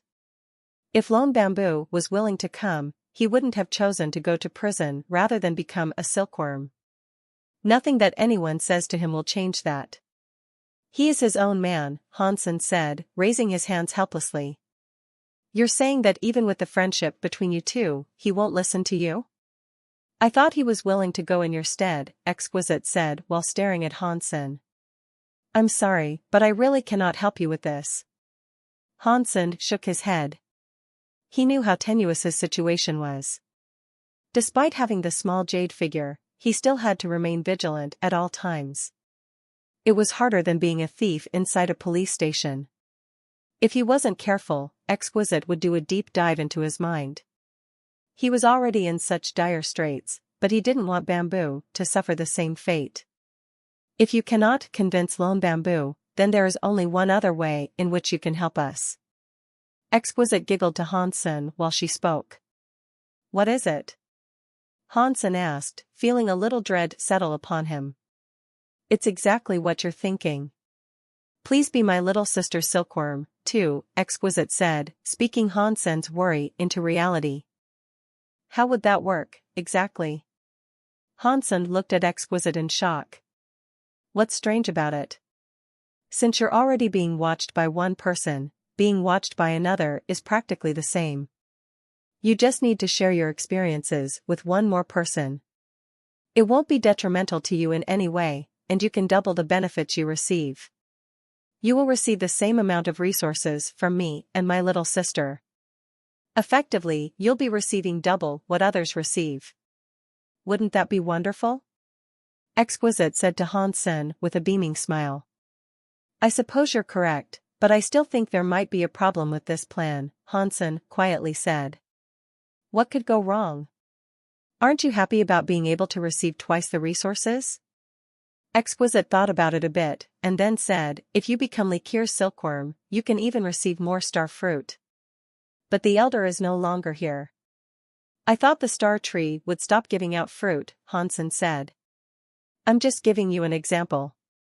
There are many more resources like the star tree on the path ahead, and you will be receiving a double portion," Exquisite said. Then, she clapped a hand on Han-sen's shoulder and teleported away. They went straight to the altar where Han-sen had signed his contract with Exquisite. Han-sen signed another contract to become Likir's silkworm. Because Exquisite was there, though, Han-sen kept his mind carefully blank. He waited until he was alone, out of Exquisite and Likir's range of connection, before thinking things over some more. He was in a bad situation. I wonder if the small jade figure can absorb 2 marks. If it can't, I'm going to be exposed. Hansen quickly brought out the small jade figure as he mulled over his situation. He moved to transfer Likier's branding onto the small jade figure. Fortunately, Hansen's biggest worries didn't come to fruition. The mark was successfully applied to the small jade figure. Since the jade figure managed to absorb the additional mark, this situation is a good thing, I suppose. It makes little difference if I'm watched by 1 person or 2. And if it means I can earn double the resources, where is the harm in that? I guess this is a lucky turn of events? Hansen still couldn't convince himself that this was a good thing, though. He felt as if there was something dangerous about the situation, but he couldn't quite put his finger on what it was exactly. Exquisite has been talking a lot about these rewards that I'll be earning. I wonder what they are. I hope I can get my hands on some deified xenogeneic genes, Hansen thought to himself. In the meantime, Exquisite and Likier were standing in a hall, signing Hansen up for the silkworm bouts. That was the rewards Exquisite had been talking about. The silkworm fights provided many resources to the victor, but the silkworm had to earn them. The higher rank they were, the more resources they would receive. There were 13 very high students and 12 silkworms. If someone ended up outside the top 10, their rewards would be practically nothing. Ranks 5 to 10 weren't much better. Their rewards were fairly small, but things got much better for those in the top 5. Going up sequentially, each rank gave double what the last received. The prizes had been structured in that way to inspire the silkworms to work their hardest in battle. The very high wanted them to bring out everything they had. It was important for the young very high to feel the life and death fights of their silkworms. They needed to feel every ounce of emotion such battles could draw out. And they could do it all from the comfort of their seats. They could experience the dire straits of mortal combat without ever putting themselves in danger. Only the very high had a system that allowed their students to do such a thing. The very high were surprised to find out that Exquisite and Likier were sharing the same silkworm. It had happened before in the history of the very high, but it was a very rare occurrence. The very high that practiced the very high sense didn't comment on the arrangement, but the very high like Liu Jin were less reserved with their opinions. Likier and Exquisite are using the same silkworm. That Hansen is quite lucky. He has benefited from our people yet again, Liu Jin said coldly. Li Shuiqing laughed and said, being the silkworm of 2 very high masters won't be good for him, all things considered. Although he can earn double the resources, his responsibilities will also be doubled. After pausing, Li Shuiqing went on to say, plus, once he causes many of the very high to lose their wagers in the silkworm fights, it will be very difficult for him to gain resources anyway. You collected the bets? Liu Jin laughed. I collected them all before it was announced that silkworms wouldn't be able to use treasures in the battle. I won't let the gamblers bail now. Li Shuiqing's eyes sparkled. Hansen just needs to not get first place in the silkworm fights. Then, we will be rich. The resources we gain will be enough to make us deified. They will take us to larva class, at least. And some of the treasures are so rare that we couldn't have bought them with all the resources in the world. But if we lose, there is no way we can pay it all back. How could we lose? Liu Jin said with a laugh. Every single silkworm is at least half deified. They are half a level higher than Han Senator, and if push comes to shove, the born deified will be mopping the floor with him. No matter how strong Hansen is, he will never get any further than number 2. You are right. No matter how strong a 9th-tier king is, they cannot beat a deified. Plus, that born deified is very talented. He isn't much weaker than the very high students themselves. He is very good when compared to our members at the same level. Beating a mere king will be a trivial task for him, Li Shuiqing said with assurance. He was confident he was going to win this bet. When Exquisite and Likier finally explained the rewards that they'd been promising, Hansen shook his head. This is the good stuff you've been talking about? I will have to fight for my life in there. And I can only join as a single person. Why would there be double benefits for me? You will have both of us to support you. Isn't that twice the benefits? Exquisite said flatly. Hansen and Likir looked at Exquisite, gobsmacked. Hansen didn't know if Exquisite was just fooling around, but Likir was especially surprised by seeing how Exquisite was behaving. It was hard to believe this was the same Exquisite she had grown up with. Why are you looking at me like that? If you have the time, read the files I've sent you about your opponents. And remember, the higher the rank you achieve, the more resources you receive. If you can reach second place, you will get a deified treasure amongst many other resources, Exquisite said calmly. What about becoming number one? Hansen kept looking at the information he was giving while he asked. There is a born deified participating in this fight. He will probably secure first place. You just need to try your best to be second, Exquisite said with a small shrug. A born deified is joining? And I can't use treasures? I suppose I will have to settle for second, then, Hansen said with a nod. If he couldn't use his Peacock King Soul Robe and the 6-core Snake Bow, he didn't think he could beat a deified elite. Not even a primitive one, which was the lowest tier of deified. Likir and Exquisite departed Underworld Lake. Likir turned and looked at Exquisite with confusion. You aren't going to tell him about all the bets that have been placed on his performance? What is the point in him knowing that? Are we going to make him fight for his life against a born deified? I don't want to have to find another silkworm, Exquisite said. You're right, Likir said, tilting her head in acknowledgement. It is impossible for a king to beat a born deified. Plus, that deified has no lack of talent himself. He's as good as a student of the very high. It won't be easy for anyone to win against him, and Hansen is just a 9th-tier king. Likir sighed and continued, the people who have placed big bets on Hansen, who believed he would earn first place, are going to lose the items they have wagered. They won't be able to do anything against Li Xueqing.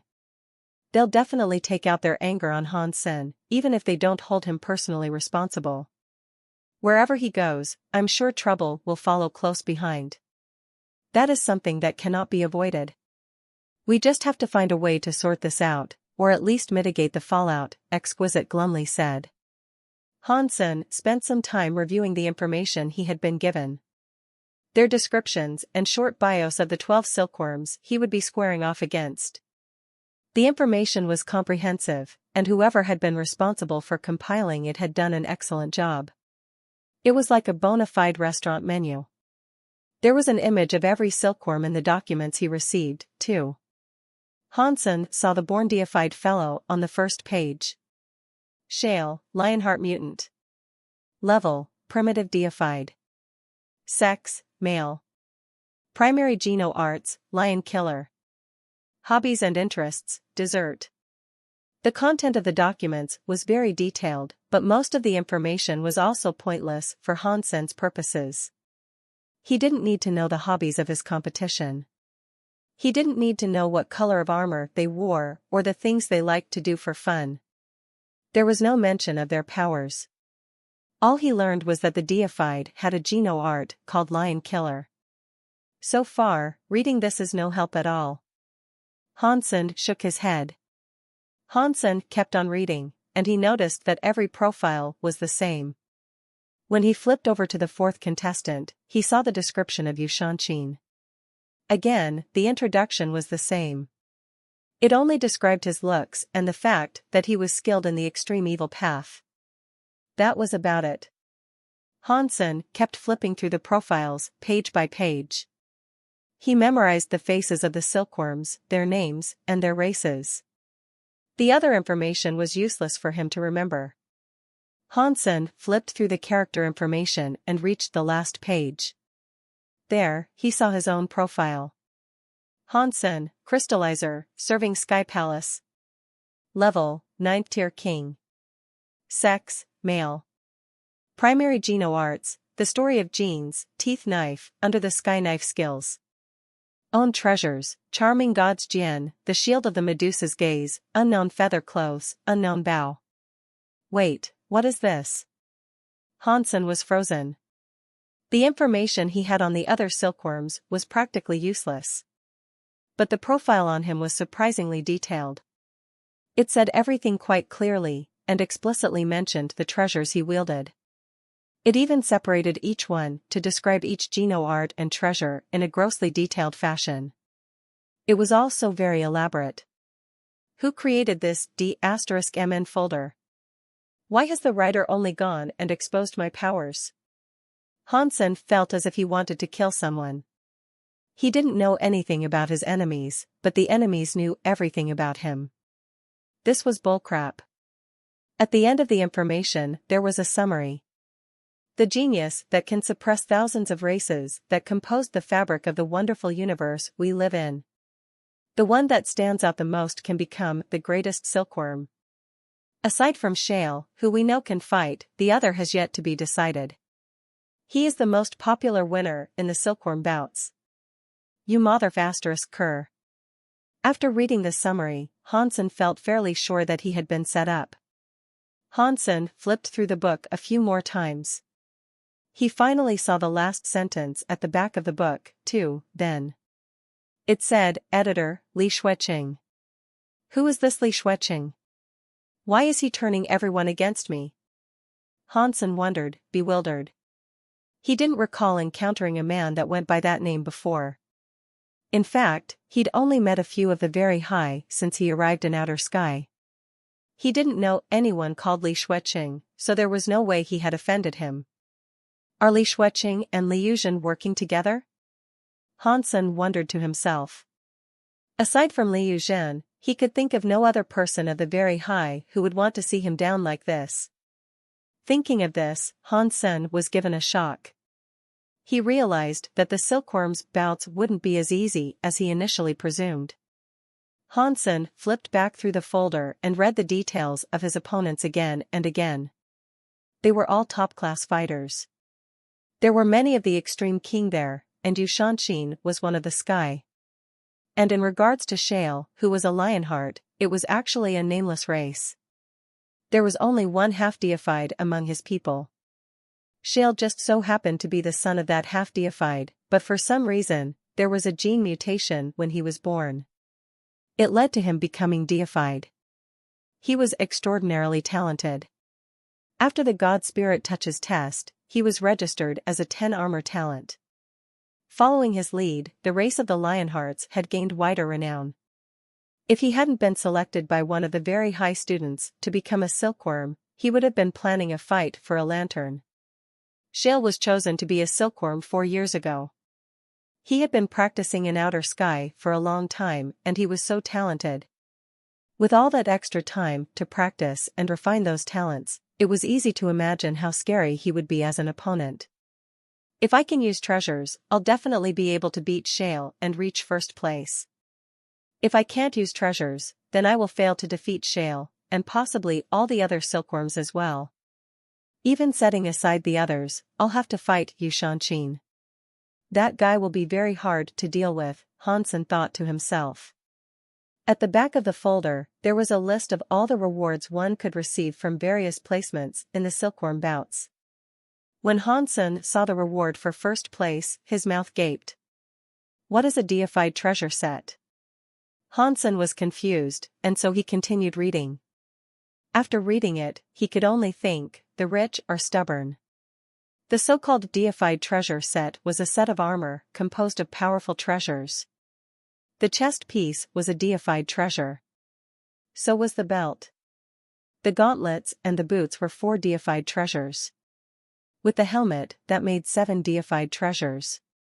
It combined to become a deified treasure set called the Apollo set.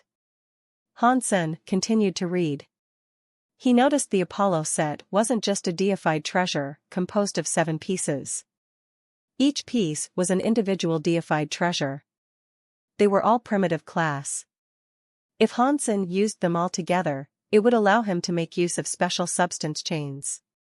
That would put him at transmutation level.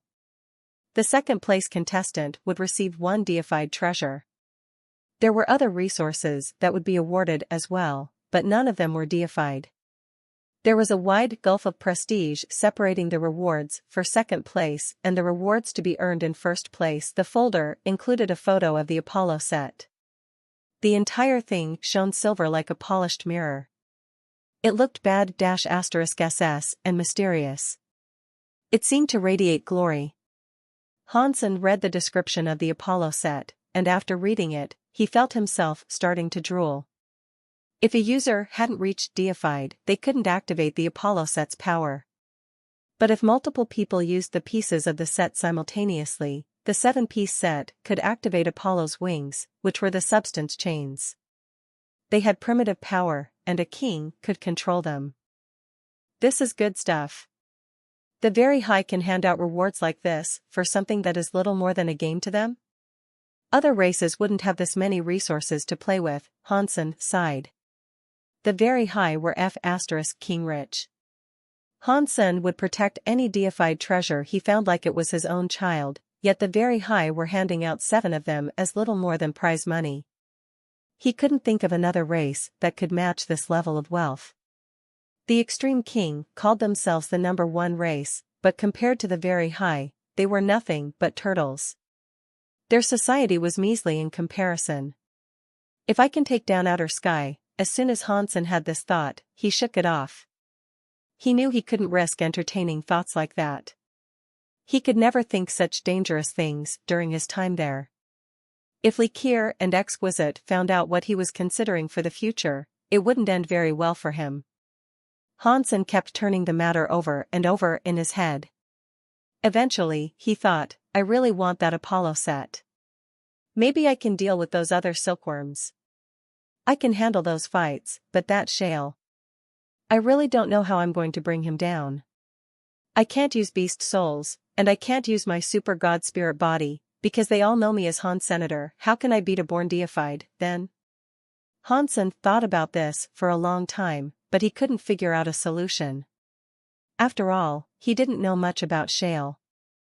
According to the information he'd been given, there was little known about the man. When Exquisite and Likier came back, Hansen asked them if they had more information on the other 11 silkworms. Exquisite already had it prepared for him. She handed over the documents that she and Likier had spent the last few days gathering. By the way, who is this Li Shuiqing? Did I offend him in some way? Hansen asked, pointing to the first folder. He showed them the back and the name of the editor that was written there.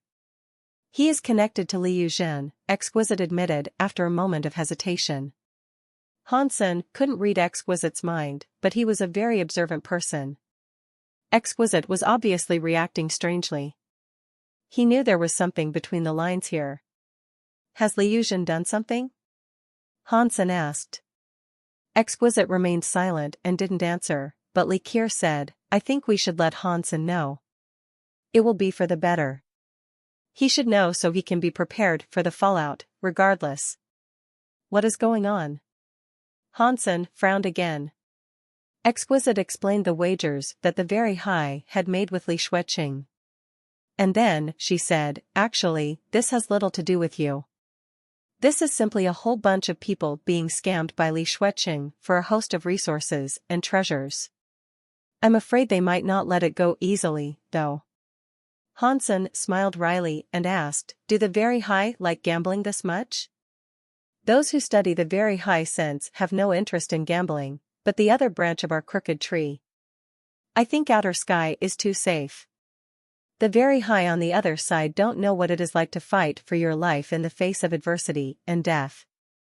Some things come too easily to them, and as a result, they don't treasure what they have. Likier shook her head and sighed. If we make them lose so many resources and treasures, are they going to be mad at me? Hansen asked. They won't come after you, but I can tell you that they won't be happy with you, either.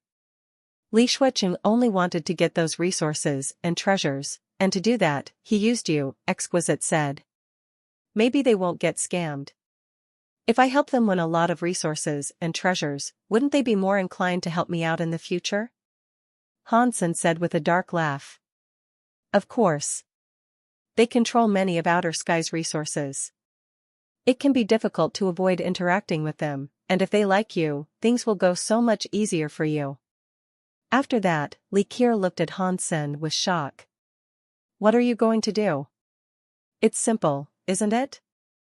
To solve all of this neatly, I just have to end up number 1 in the silkworm fights, Hansen growled.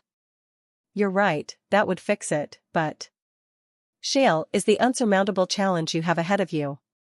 His talents are scary. There is no doubt about that. In his short 4 years here, he has learned many Geno arts. That includes proficiency with God's Wander. He can use space teleportation. If you want to fight him, I don't think anything you can throw at Shale will work, Li Qier said. If I haven't yet tried, how can you so easily think that I can't beat him? Hansen was very calm and composed throughout all this. He quietly opened the new documents and began to study them. Li Qier and Exquisite looked at each other. They could sense the confidence that had spurred Hansen to the lofty heights he frequently reached. He now seemed quite confident that he had what it took to defeat Shale. But they couldn't understand where that unbridled confidence came from. Third sister, don't you think this is a bit weird? Why can we feel his confidence, but not where the confidence comes from? Unless he is a blindly confident bag of grass, we should be able to feel what is inside him that gives him the confidence he needs to take on this challenge, Li Qier said to Exquisite after Hansen left. She didn't think Hansen was a bag of grass. His mental control power is so strong. He can control his thoughts. Aside from direct emotions, it is nearly impossible for us to discern what he is thinking, Exquisite said. The hardest thing to control is your own mind. Even the very high need the very high sense to do it, yet he can do it on his own. Third sister, your choice in silkworm is exceptional, Li Qier said with a sigh. I'm not sure where his confidence comes from, but I think he wants to reach first place. If he succeeds, it will be good for you and me, Exquisite said. I only fear that he is overestimating his capabilities and will die in some tragic way because of it. Then, we will have to go and find a new silkworm. Li Qier wasn't very confident about this, and she thought to herself, if he was Dollar, I'm sure he would be able to do this. Sometimes, the things people wanted most were the things that they couldn't have. Li Qier still missed Dollar. Hansen investigated the 11 silkworms, and he started to develop a headache. None of them would be easy to fight. There were many difficult people in the competition in addition to Shale, who topped them all. One of the silkworms was actually a very high. It was very rare to have a very high as a silkworm. Although all the very high were very strong, their powers were too similar. And they had all been raised in the same environment. Having a very high as a silkworm wouldn't allow the master to learn as much, and so not many of the very high would agree to take one of their own as a silkworm. Plus, ordinary very high thought that only low-life creatures deserved to become silkworms. They wouldn't want to ruin their own reputation by becoming a silkworm, so it was very rare to see this amongst the very high. A very high half-deified. That will mean he is stronger than Exquisite, right? I don't think that will be someone easily defeated. And that's not to mention the bigger trouble further ahead like Shale. Winning these silkworm bouts won't be easy, at all. Hansen dropped the documents for the time being and went back to practicing his Geno arts. There were 2 Geno arts he had to learn before fighting Shale. If he didn't get good at those, he had no chance of winning. I want to go to the core area. Is there any way for me to do that? Hansen asked Exquisite the next time he saw her. He seemed to remember that when Li Qier was in the very high, she frequently traveled to the core area. But Exquisite had told him that being in outer sky shut off his access to the core area. He thought she might have been telling the truth, since the many times he tried to access the core area had all ended in failure. There is a specific place in outer sky that you can go to that allows you to open the core hall door. But this is a place that not even students of the very high can go to. If you have an urgent emergency that requires you to access the core area, perhaps I can help you. Li Qiu looked at Han Sen with curiosity. She was curious why Han Sen wanted to go to the core area so badly. I want to go to the core area to find a friend. Perhaps he has a way that I can win the silkworm fights, Han Sen said. Li Qiu could sense that Han Sen wasn't lying about his general reason for going to the core area. In regards to the friend he had mentioned, she could tell that was partly true, as well. As for the identity of this mysterious friend, she had no idea. Han Sen had done his best not to think about it, but when he mentioned finding a friend, he hadn't controlled his thoughts perfectly. That was unavoidable.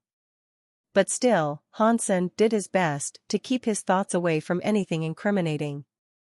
And that was enough for Li Qiu to be unable to tell the identity of the person he wished to see. Sure. I will look for a way. I will come back to you with an answer later. Mind you, this will be very tricky. There is every chance that this won't work, so don't get your hopes up. Li Qiu was shocked by how well Han Sen could clamp down on his thoughts, but she knew he wasn't lying. Therefore, she set aside the idea of asking him again. Han Sen waited half a day, but Li Qiu didn't return. In the meantime, Exquisite came to Underworld Lake. Han Sen didn't speak, but Exquisite could tell what he was thinking. She was surprised and she said, "Little sister agreed to help you enter the core area?" She said that it might be difficult and it might not work. Han Sen was worried Li Qiu might have been away for so long because she had some bad news to deliver.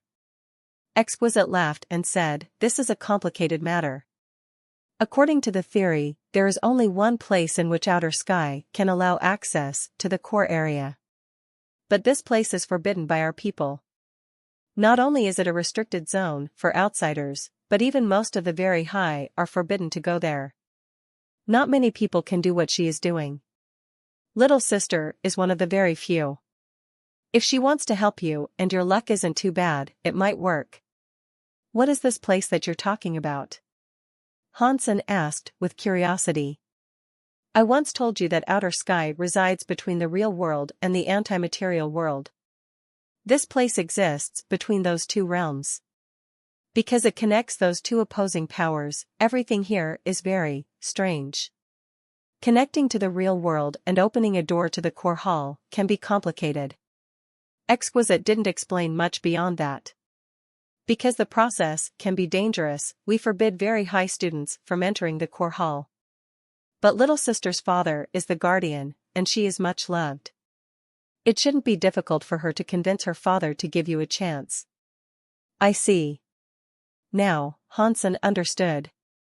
After waiting for another hour, Li Qiu finally returned. She came bearing good news, which made Han Sen feel relieved. Li Qiu used space teleportation to guide him to their destination. After a few jumps, they reached a desert. That desert appeared endless. It must have been as big as a solar system. Even with Han Sen's eyesight, he couldn't see the end of that desert. It was difficult to imagine how large it was. As they stood in the desert, Li Qiu suddenly shouted into the endless wastes. "Dad, I brought him here. Can we go now?" A crazy wind suddenly spawned in the quiet and dead desert. The raging wind threw yellow sand into the sky, then morphed to present the face of a very high man. "Remember, don't go past the 3 lines, shouted the very high man. He looked like a sand god, and his voice sounded like thunder. "I know. It doesn't matter how many times you say it, I won't forget and go beyond the 3 lines. We only want to go to the core area." "That's all," Li Qiu said nicely. The sand deity-looking man shook his head. He couldn't stop Li Qiu from doing this. The wind blew and then the sand collapsed back onto the ground. The sand god disappeared, and silence returned to the desert. "Let's go," Li Qiu said. Then, she ventured forward into the big desert. Han Sen followed her. Li Qiu kept walking and said, "The area around here is unstable. Please don't use space teleportation powers here. And don't exert too much strength. Otherwise, you might find yourself being dragged into the anti-material world. If that happened, not even our leader could retrieve you." Hansen nodded. Now he understood why Li Kier had to walk instead of just teleporting them forward. The two of them walked through the desert. Sometimes, Hansen noticed old, weird buildings leering out of the sand. There were ancient stone structures and really advanced metal buildings. There were even battleships and airships scattered here and there in the yellow sand. God only knew how long they had been there. Even the platinum, which should have been impervious to time, was rotten. When the wind blew, platinum boards broke loose and scattered like dust across the sand. There was a statue that was 100 meters high, and there were the remains of thousands of beasts. There was a dead tree in the sand that looked like a real dragon. The whole huge desert felt very weird. But there was no consistent style to the relics in the desert. They were obviously a mishmash of random items stemming from a variety of different points across history. They seemed to have been tossed into the desert and left there like trash. The sight was disconcerting, somehow. After reading Hansen's mind, Li Kier explained, this is a crossroads between the real world and the anti-material world. There are always items from the real world or the anti-material that get lost, twisted, and thrown in here. Every now and again, powerful items end up in here. My dad once found the xenogeneic body of a butterfly-class creature. But that was just a stroke of luck. Most of the things sent here are just useless trash. A loud boom interrupted Li Kier as she was speaking. It shook the two of them as if the sky had been cracked open. Then, Hansen saw something very large emerge from a crack above them. Hansen stared up in shock.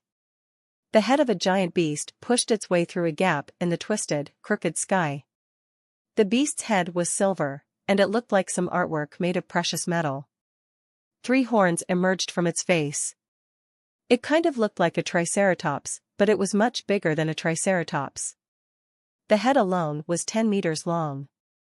Blood gushed from its mouth. Boom! The giant beast fell from the sky and landed in the desert in front of them.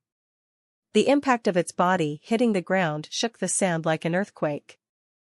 Hansen stared at the giant beast that had fallen into the sand. It looked a lot like a triceratops, but its body was silver and white, and a large pair of wings spread from its back. It was hard to say what race it belonged to. It seemed badly injured, and grievous wounds covered its entire body. It was struggling to get to its feet. Blood poured from its mouth and body, dyeing the bottom of the sandy crater crimson. A small red lake was forming beneath the beast. A xenogeneic has fallen. Li Kier rejoiced. She quickly raced toward the crater. Hansen followed behind her. Even though it was injured, he could feel the fierce presence exuded by the giant monster. It was deified class, that was for sure. Back off, guys. Before they could even get close to that xenogeneic, a plume of sand rose near them. It took on the shape of a sand god. It was Li Kier's father again. Before Li Kier could answer, a sandstorm swept over them and sucked them in. Within a second, they were tossed far, far away. Boom! Boom! Boom! As they got back to their feet and watched from a distance, they saw countless sand dragons emerging from the ground. They looked like ancient, deadly creatures. They followed the sand god's commands to go for the injured beast.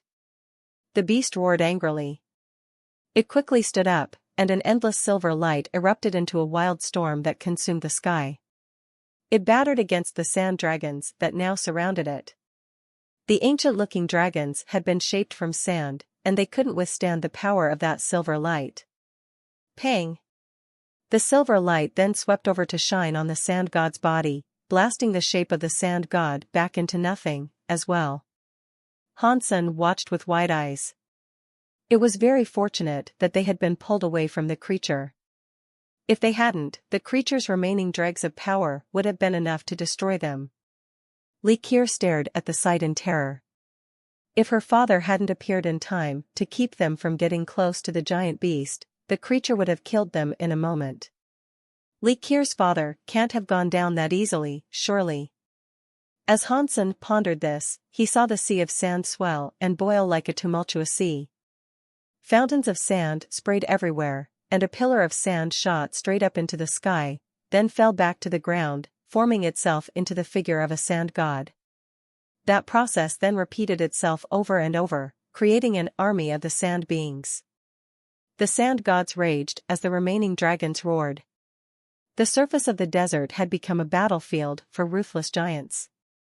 Despite the distance between them and the battlefield, the ground was shaking so violently that Han Sen and Li Qier were having difficulty staying on their feet. They had no choice but to retreat. They finally reached a safe distance from the fight, but Han Sen could still detect that frightening presence. He could no longer see the actual fight, though. He could only see the distant clouds of sand as some of the sand creatures were ripped apart. His ears reverberated with the sound of dragons roaring at deafening volumes. My father's real body is deep inside the three-world desert. These sand gods are just manifestations of his power, Li Qier explained with a laugh. She could sense that Han Sen was worrying about the safety of her father, but she knew he would be safe since he was deep within the sand. Han Sen couldn't see what was going on in the fight anymore. That whole desert was shrouded in screens of sand. After a very sad scream, the scary rumblings in the desert came to an end. And then, all the dust settled. A sand god appeared on the horizon and came toward them, telling them they could proceed. Father, you killed the Xenogeniac? What was its level? Why was it injured and still so scary? Li Qier curiously asked the sand god. I don't know. It was dragged into the anti-material world, the sand god answered. Then, it disappeared. Li Qier wished to ask something more, but he was already gone. So, she resumed her journey across the desert with Han Sen. The massive battle had changed the sandy landscape. Many of the weird buildings and items had been revealed from beneath the sands that once buried them.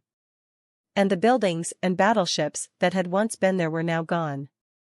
Han Sen didn't know if they had been destroyed, or buried deep beneath the sands of the desert, or what. Han Sen looked around. When they reached the location where the giant beast had fallen, a large section of the desert was dyed red. But they couldn't see the body of the giant beast anymore. It is a shame that the beast was sucked into the anti-material world. Despite its injuries, it was able to do battle with my dad for so long. It must have been a larva-class, deified Xenogeniac, at the very least. Li Qier looked at the red sand regretfully. Han Sen felt that it was a shame, too. If he had been able to stab the creature once, he might have been able to nab a beast soul. That Xenogeniac was so strong, and its beast soul might have been equally powerful. Han Sen kept walking, looking around as he went. Then, suddenly, he froze. Some distance away in the desert, Han Sen saw a tower that was built from stone. That old tower was leaning visibly, and it looked as if it might fall over any second. Han Sen looked at the stone tower's plaque. Written there were the two words, Destiny's Tower. The tower was styled just like the Destiny's Tower, controlled by the Extreme King. Han Sen was stunned at the sight, but he immediately clamped down on his thoughts. He wasn't going to let out any memories associated with this tower. He had to suppress everything he knew about Destiny's Tower. Li Qier could feel that Han Sen's mind was struggling with something. She looked at the stone tower, too. After a while of looking at it, she said, I've never seen that stone tower before. It must have been revealed by the battle earlier. Do you recognize it? It is exactly the same stone tower I saw when I was with the Extreme King. Han Sen knew he couldn't hide this from Li Qier completely, and so he had to explain it a bit. Li Qier thought for another moment. She nodded and said, now that you mention it, I think I remember something like that. When I visited the Extreme King, I once saw a tower like this, too. Let's go. We should check it out, Li Qier suggested, and so they went toward it. She wasn't interested in the tower, but she could feel Han Sen doing his best to suppress the desire to visit the place. Han Sen was trying to keep his thoughts away from the nature of Destiny's Tower so Li Qier wouldn't be able to see everything he knew about the structures. But that sort of control on his mind suggested to Likir that Destiny's Tower had some relevance to Han Senator. If it didn't, Hansen wouldn't have tried so hard to control his thoughts about the place. Being watched sucks. Hansen sighed and followed Likir toward Destiny's Tower. The tower looked very old, and it was impossible to tell how many years it had been there. While the structure might have been old, it wasn't broken. Likir reached the door and twisted the handle. The stone door swung open smoothly. The two of them walked inside. The tower was full of dust and sand, but otherwise, it seemed to be empty. It looked like an ordinary watchtower. Let's go up and see. Likir walked toward the stairs. Hansen followed Likir, trying to keep a lid firmly over any sensitive topics that might otherwise come to mind. The second floor was still so empty. There was nothing there. Likir didn't give up, though. She kept ascending the tower. The whole tower seemed to be empty until they approached the 7th floor. Huh? There is someone here.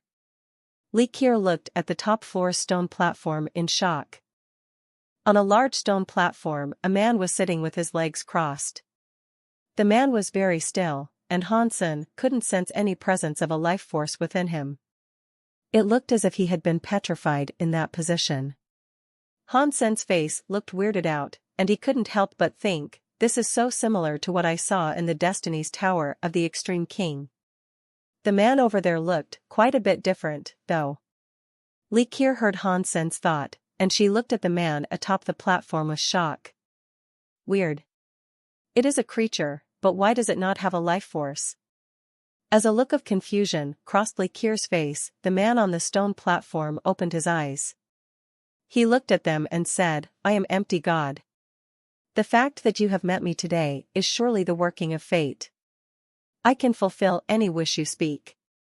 You can make any request you desire. Not again. Hansen's heart jumped. Likir looked at the man coldly and said, How dare you call yourself a god in front of the very high? Not even the ancient god would refer to themselves as proper gods. After that, Likir swung a sword light at the man. She struck too fast for Hansen to try to stop her.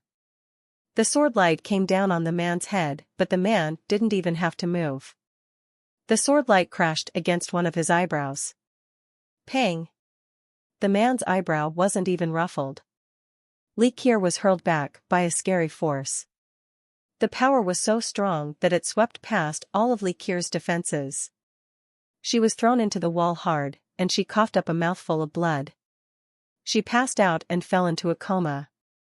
Her life force faded quickly. How dare you challenge a god's dignity and question his authenticity?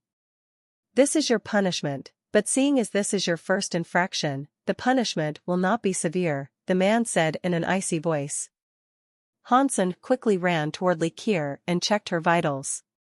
She had only fainted, and while her life force was fading, it was seeping away slowly.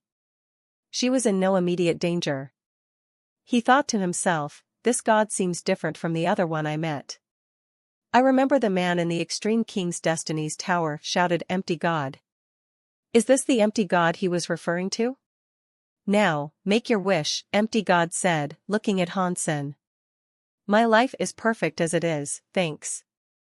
I have a wife, a happy family, great kids, and I always get what I want, anyway. Add to that, I'm super rich. I have everything.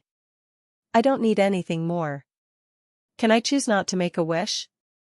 Hansen looked at empty god as he spoke. Hansen didn't know if this empty god was the same as the other god. If it was the same, then this really was just a statue. It wasn't the true self of the god it represented. Therefore, he didn't have to worry too much. The black crystal armor could wipe it out in a heartbeat. If this was the god's real body, though, then a fight might be a bad idea. Hansen wasn't sure if the black crystal armor could also defeat these gods in their real forms. No, empty god said coldly. Hansen's heart felt ill. He ignored empty god, picked up Likir, turned around, and started to run. Empty god only looked at Hansen peacefully. He didn't look as if he was going to stop Hansen from leaving. Hansen was trying to figure out whether or not Empty God was really going to fight. He was also doing this to test the black crystal armor, and sense if there was any movement from it. But its life force was hidden, so he couldn't feel anything. Empty God didn't stop Hansen either. Still holding the unconscious Likir, Hansen departed the 7th floor. He went down floor by floor without being stopped by any aggressive powers. Finally, he reached the 1st floor of Destiny's Tower. But when he reached the 1st floor, Hansen froze. There should have been a door at the bottom floor of Destiny's Tower, but there was none. There was only another stone staircase leading farther down into the tower. I've already reached the bottom floor. Why are there more stairs that can lead me down even farther? Have I remembered it incorrectly, and this is actually the 2nd floor? Hansen quickly dismissed that idea. Destiny's Tower only had 7 floors, and with his exceptional memory, he couldn't have been wrong. Hansen reached out a hand to where the door should have been, but there was just a wall there. It wasn't an optical illusion. There really wasn't a door. Pang! Hansen threw a punch at the stone wall. With his strength, even a mountain would have been destroyed by one of his punches. But the stone wall didn't buckle, and there wasn't a single scrape left on its surface. Hansen frowned. He knew that nothing would be achieved by using brute force. He looked at the stone staircase, then turned and continued walking down. When he reached the floor below, he noticed that there was another stone platform. The stone platform had that same man on it, the one who had called himself Empty God. It was exactly as it was on the 7th floor. "Make your wish," Empty God said, staring expressionlessly at Hansen. Hansen gnashed his teeth. Still holding Likir, he continued trying to descend the stairs. There were more of them, and he swiftly descended another 7 flights. He was still unable to find the 1st floor and its door. He only found more and more stairs.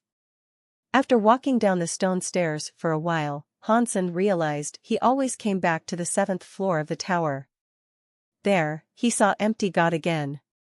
Is this some sort of space power? Does it connect the 7th floor and the 1st floor to create some sort of weird Mobius strip? If that is true, no matter how far I walk, I will never reach the exit of this tower. I will just keep looping the same route over and over again. Hansen tried using teleportation powers, but it was to no avail. No matter where he tried to teleport to, he always reappeared inside the tower, just in a different location each time. Make your wish. Whenever Hansen saw Empty God again, the man would repeat the same phrase. He never said anything else. But his expression seemed to say that Hansen had no other choice, and that sooner or later, he would have to make a wish. Hansen knew that if he made a wish, some of his lifespan would be taken by those men that called themselves gods. And the wish he made would be twisted by the so-called gods. Even if the wish came true, he would have to pay too high a price. If he didn't make a wish, though, there was a chance that he and Likir would never be able to exit the tower. Hansen couldn't figure a way out of this dilemma. He couldn't attack Empty God. Likir had demonstrated that inability all too well. The only chance he had to attack was if he could somehow make use of his black crystal armor. Attacking Empty God in any other way was practically a death wish. Likir's father must know we walked into Destiny's Tower. If we don't emerge anytime soon, he will surely come here in search of Likir. Hansen was placing his chips on Likir's father. Empty God seemed to see through what Hansen was thinking, and he coldly said, "Have you heard of power that warps the passage of time? You might stay in this tower for 1,000 years, but only a second will pass outside. If you are expecting a rescue team to come and find you, you'll be nothing but bones by then. Do I really have to make a wish?" Hansen looked at Empty God and sighed. "If you and I have met, it is something that was always meant to be. You deserve this. You cannot escape from it." Empty God spoke slowly in a bone-chilling voice. "It looks like I have no choice except to make a wish. Hansen started to consider what sort of wish he wanted to make. The last time he made a wish in Destiny's Tower, the statue's eyes had ended up being destroyed. Now, it seemed as if it might happen again. Perhaps it would have the same effect. But even if Empty God's eyes exploded, it wouldn't help him much. The statue would still have its power, and it would still threaten Hansen and shorten his lifespan. No matter what wish I make, unless the black crystal armor attacks him, my lifespan is going to be shortened. Why don't I ask a question I have always wanted to ask instead? Perhaps I can at least learn some useful information out of this, Hansen thought. Then, he looked at Empty God and asked, "Can my wish be a question that you will answer?" "Of course. I can do anything. I can answer any question you seek to ask," Empty God said coldly. "I want to know, are you and I the same? Are you a creature of this universe, too? Or do you come from someplace outside the universe?" "Regardless of the answer, I want to know where God was born," Hansen said, posing his question. Empty God's eyes flashed. He looked at Hansen slowly and said, "Are you sure you want to ask me this question? It is useless for you to know this. I told you already that I don't lack anything. But I'm curious about you. If you must make me compose a wish, I would like to know this answer," Hansen said. Empty God looked at Hansen and frowned. There were 3 questions. You can only receive the answer for one. Hansen looked at the Empty God for a long moment, then asked his ultimate question. "Please tell me, Empty God. Are you a creature of this universe?" Hansen had always been suspicious about God coming from the Geno Hall. Even mighty beings like the ancient water god had been killed in a single blow when they tried to enter the Geno Hall. The power of the beast within that place was far too shocking. Aside from those who called themselves gods, Hansen couldn't think of any other being that possessed such power. But if Hansen asked the god where he was born, Empty God could answer by telling him a name that he wouldn't recognize. If Hansen had never heard of the place, then he wouldn't know if it was in the universe or not. So, Hansen eventually decided to ask the simplest of questions. He needed to confirm if the god was a creature that came from the Geno universe. This was the root of all questions he would later want to ask. With knowledge of its origin, he would have a more solid basis for formulating theories and asking future questions. This was very important. Empty God didn't hesitate this time. He answered straight away. "No. I am God. I come from God place." When Hansen heard the answer, he nodded. The way Empty God said it was so vague. He had, perhaps deliberately, twisted the answer. But Hansen had still received the answer he had wanted. God wasn't a creature that came from the Geno universe. This answer was enough for Hansen to confirm, at the very least, that the god he was facing was something more than a deified elite. This being was even more almighty. These guys called themselves gods. But Hansen thought they were more like devils that had invaded the ordinary world. Han Jinji and Blood Legion had been dealing with scary beings like this for a long time. The effort they had put in was unimaginable for normal people. When Hansen received this answer, he felt his power start to fade away. His power drained so rapidly that it actually physically pulled him toward Empty God. Hansen had already experienced this before, and he knew it was his lifespan being reduced. But this time it was fading much faster than it had upon his first wish. He could see his lifespan fading away like an avalanche. Empty God looked at Hansen coldly. A weird light shone around the statue, making him look both godlike and insubstantial at the same time. A moment later, a century's worth of lifespan had left Hansen's body. It made Hansen feel tired and worn out. The drain didn't stop, though. Hansen was now losing years at an even greater speed. Hansen was prepared to give up a lot of his lifespan, so he didn't mind sacrificing a few years. After all, nabbing secrets right from God's mouth wasn't easy. Hansen had already received a big boost to his lifespan from the previous god doll. He could accept this kind of loss. But the next second, the black crystal armor inside his sea of soul reacted. While Han Sen continued to lose years, the black crystal armor's mysterious presence exploded with energy. That power spread over Han Sen's body. The spreading black crystal armor gave Han Sen a unique feeling. It was as if someone's presence was surrounding him. Han Sen was quite familiar with this presence. He tried to think it over, and he finally remembered where he had felt that presence before. It was the same presence he had sensed when the black crystal armor blew up the statue of the previous god. Han Sen didn't have time to think. The black crystal armor glowed with a strange godly light. It flew out of the sea of soul, then punched Empty God, who was still sitting atop the stone platform. Empty God had been blithely sucking in Han Sen's lifespan without ever realizing that something like this might happen. Plus, he hadn't even realized that there was a power out there that could harm him. So, he hadn't remained vigilant against a sudden attack. He had grown lax in his security. Pang!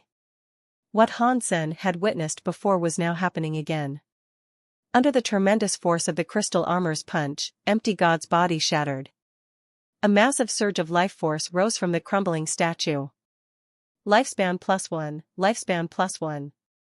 The announcement of his lifespan increasing repeated over and over.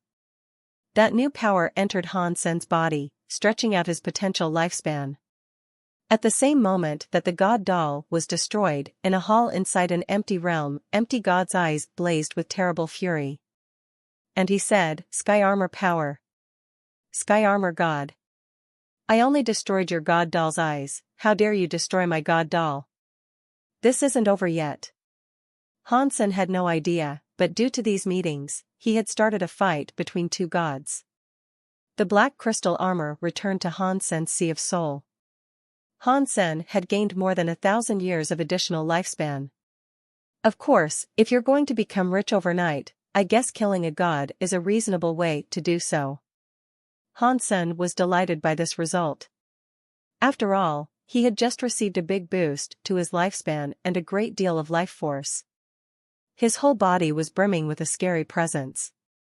Han Sen didn't dare stay in Destiny's Tower a minute longer. He picked up Likier and resumed his flight down the stairs. This time, when he reached the first floor, he encountered the door that would lead him outside. There were no more stairs leading down, keeping him inside a loop. What just happened? Likier, who had been unconscious up to this point, slowly shook herself awake. I'm not really no. That geezer was a bit weird, wasn't he? After you punched him, you got blasted into a wall and you passed out. But the man was shattered into bits, and he became a pile of rubble, Han Sen said, lying to Likier with a straight face. How could that happen? Likier looked at Han Sen with suspicion. She didn't believe his story, but she couldn't be certain from his thoughts whether he was lying or not. She went back into the tower, and at the top floor, she saw a pile of rubble just like Han Sen had described. Although Likier was a little bit confused and continued to search through the tower, she failed to find anything particularly suspicious. Eventually, she gave up the search and left Destiny's Tower with Han Sen. They went back to crossing the wild dunes of the desert. As they walked, Han Sen continued to spot strange shapes rising out of the sand. None of the shapes seemed to be recognizable, and he had no idea where they might have come from either. After they reached an oasis, Likier told Han Sen, the dimensional space here is more stable, so you can open the core area door from here. You won't be dragged into the anti-material world. Han Sen thanked Likier, then tried to open his core door. This time, the core door opened like usual. Han Sen entered the core area again. Han Sen wanted to go to the core area because, once he entered, he would be far away from Likier and Exquisite. They would be unable to feel his thoughts, and Han Sen could practice his secret Geno arts in privacy and safety. He wouldn't be spied on. Han Sen hadn't dared to practice his true Geno arts in outer sky. If he had, the secrets of his 4 sacred Geno arts would have been revealed to Likier and Exquisite. That would needlessly complicate his life, he believed. So for the duration of his stay in outer sky, Hansen spent his time practicing the Geno arts Exquisite had given to him.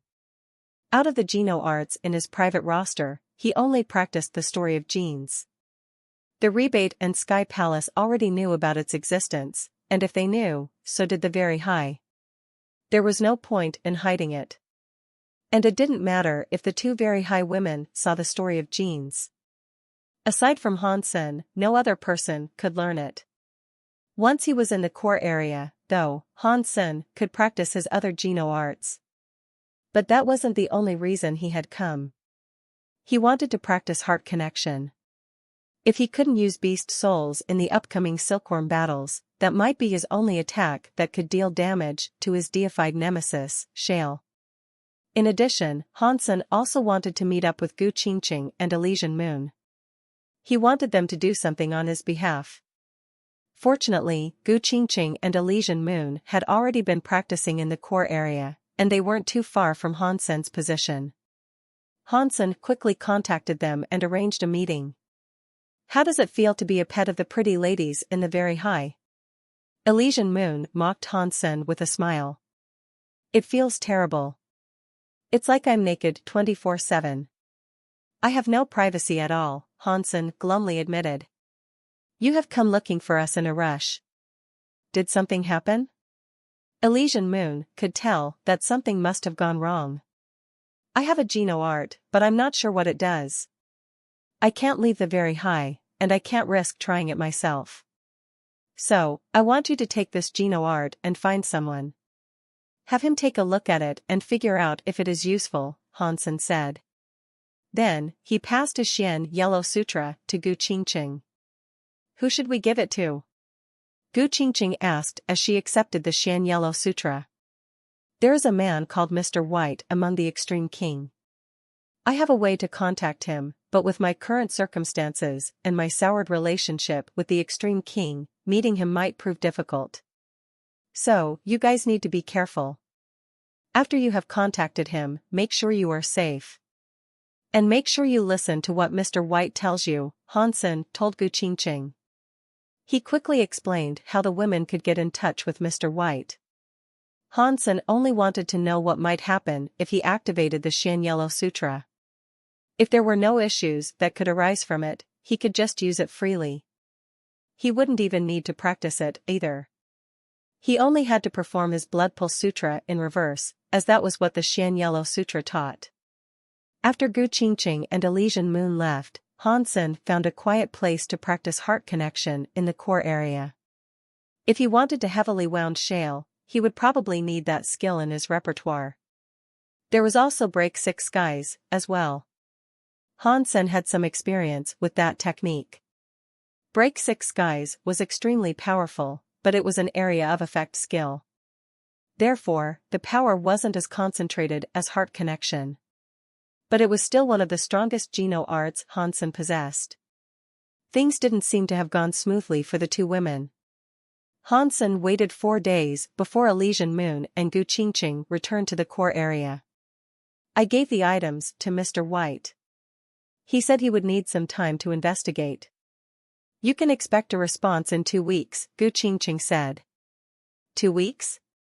Hansen couldn't help but shake his head in dismay. There were only 3 days left until the silkworm bouts began. If it took 2 weeks to get the results back from Mr. White, he wouldn't be able to use the Geno art in the fights. But Hansen hadn't planned to use the Blood Pulse Sutra in the upcoming fights anyway, so he wasn't too disappointed. Hansen asked Gu Qingqing about Planet Eclipse and the situation with Sky Palace. Then, he practiced his Geno arts for another couple of days. When his time was up, he departed the core area. Why did it take you so long to come back? Exquisite, seeing Hansen, felt relieved. There was less than a day to go until the silkworm fights began. If Hansen hadn't returned in time, he would have been in a lot of trouble. My friend didn't arrive in the core area as soon as I had hoped. I had to wait for a few days before I ran into him, Hansen said. What happened? Li Kier asked. It was a waste of time. He didn't have enough time to figure anything out, Hansen said, putting on a pained expression. You really wanted a way for a 9th-tier king to beat a deified elite? Li Qier asked. It wouldn't have mattered how long you waited. That is an impossible feat unless you can make use of your treasures, it won't be happening. And it has already been decided that all treasures will be barred from use. It is obvious that Shale will rank first in this competition. Hansen thought she was most likely correct. The Very High's decision sounded as if they wanted Shale to be number 1, though. What's going on with that Shale? They're pretty much handing him the number 1 spot. Why? Hansen asked, looking at Li Qier. Time is almost up. We need to go to the valley and join the silkworm bout. Let's talk while we walk, Li Qier said, and then she quickly departed the oasis. As they traveled back across the sand, Li Qier explained the situation to Hansen. Because Shale was born deified and possessed a 10 armor talent, he might become a true god, assuming he had enough resources and a little luck. The most important thing was that the Very High man who had signed a contract with Shale was a very important figure, too. The Very High seemed to be grooming him to be the very best. They wanted him to be capable of fighting and breaking open the Geno Hall. So, even the man's silkworm would receive the best care possible to boost the Very High man's chances. The Very High want access to the Geno Hall, too? What is inside the Geno Hall? Hansen asked with curiosity. I don't know. One of our ancestors entered the Geno Hall and brought back some information regarding the place, but the information he provided us was very vague. It was like there was someone that wanted us to come to the Geno Hall, and I think they were asking for help, Li Qier said. I thought that getting into the Geno Hall meant you would become a god. Why would someone inside signal for help? Hansen asked with confusion. That is what we want to find out, but we have yet to find an answer, Li Qier said. The valley was a giant basin in outer sky. The entire basin was shaped like an enormous bowl, and it was ringed by unfathomably tall mountains. The landscape of the basin itself was very harsh and complicated. Every silkworm fight would take place inside this valley. Li Qier and Hansen reached the valley right before the silkworm fights were going to begin. When Exquisite saw them both heading toward her, she sighed in relief. She expected Hansen to lose at least one of his fights, but if he didn't participate in the contest at all, the Very High would hate him even more. The time of rest was over. When the 11 silkworms entered the valley, Exquisite didn't ask anything of Han Senator. She allowed him to proceed into the basin of combat. The moment Hansen set foot in the valley, the entire valley was sealed by a huge barrier. The Bysema would keep the destructive power of the combatants contained within the valley, but it wouldn't stop teleportation or the bodies of the contestants. If the silkworms teleported outside the seal, they would immediately lose the fight. When the silkworm fights began, few Very High had come to watch the fights. Only the masters of the 12 silkworms actually showed up in person. The Very High that practiced the Very High sense had zero interest in such a contest, and the other members of their society had other means of spectating. There was no need for them to go all the way to the valley. Only the masters of the silkworms had to watch the fights unfold up close. They needed that proximity to gain the battle experience and knowledge of those they were watching. It finally begins. Now, if the other 11 silkworms meet Hansen, they will do their best to fight him. As Li Shuiqing watched the stream of the fight preparations, he cackled wildly. Of course. We made Hansen, who is only a 9th-tier king, into a powerful contender who is only second to Shale. The half-deified silkworms won't be happy about this. Even if we were nice people, this still would have put them in a competitive mood, right? Li Yuzhen squinted his eyes. Hansen might drop out before he even gets to Shale, Li Shuiqing agreed and nodded. After Hansen entered the valley, he wasn't in a rush to bump into another silkworm. He flew around a nearby mountain that rolled up and down. The valley was as big as a planet, but for half-deifieds or deifieds, that sort of area wasn't too big. It wouldn't be difficult for the silkworms to locate each other. Suddenly, Hansen felt an impressive surge of power up ahead. Someone was already fighting. This power. Is that Yushanqin? As soon as Hansen felt that power, he noticed how familiar it felt. And so, he quickly headed toward where that fight was taking place. The area of combat wasn't too far away from him, and so Hansen quickly reached the outskirts of their battlefield. There, he found Yushanqin and a half-deified of the Extreme King standing on a mountain. They were watching each other. They were both utterly still. The only movement Hansen could see came from their powers, which were spilling out and shaking the mountains all around them. Hansen recognized Yushanqin's opponent. According to the information he had received, the Extreme King fellow was called Gru. Although he wasn't of the same bloodline as King Bai, his king body was very strong, certainly no weaker than any of the royal children's. He had a 9 armor talent, and he was a very experienced fighter. He was quite a skilled swordsman, as well. At the moment, Gru was really quiet. And he was holding a steel greatsword.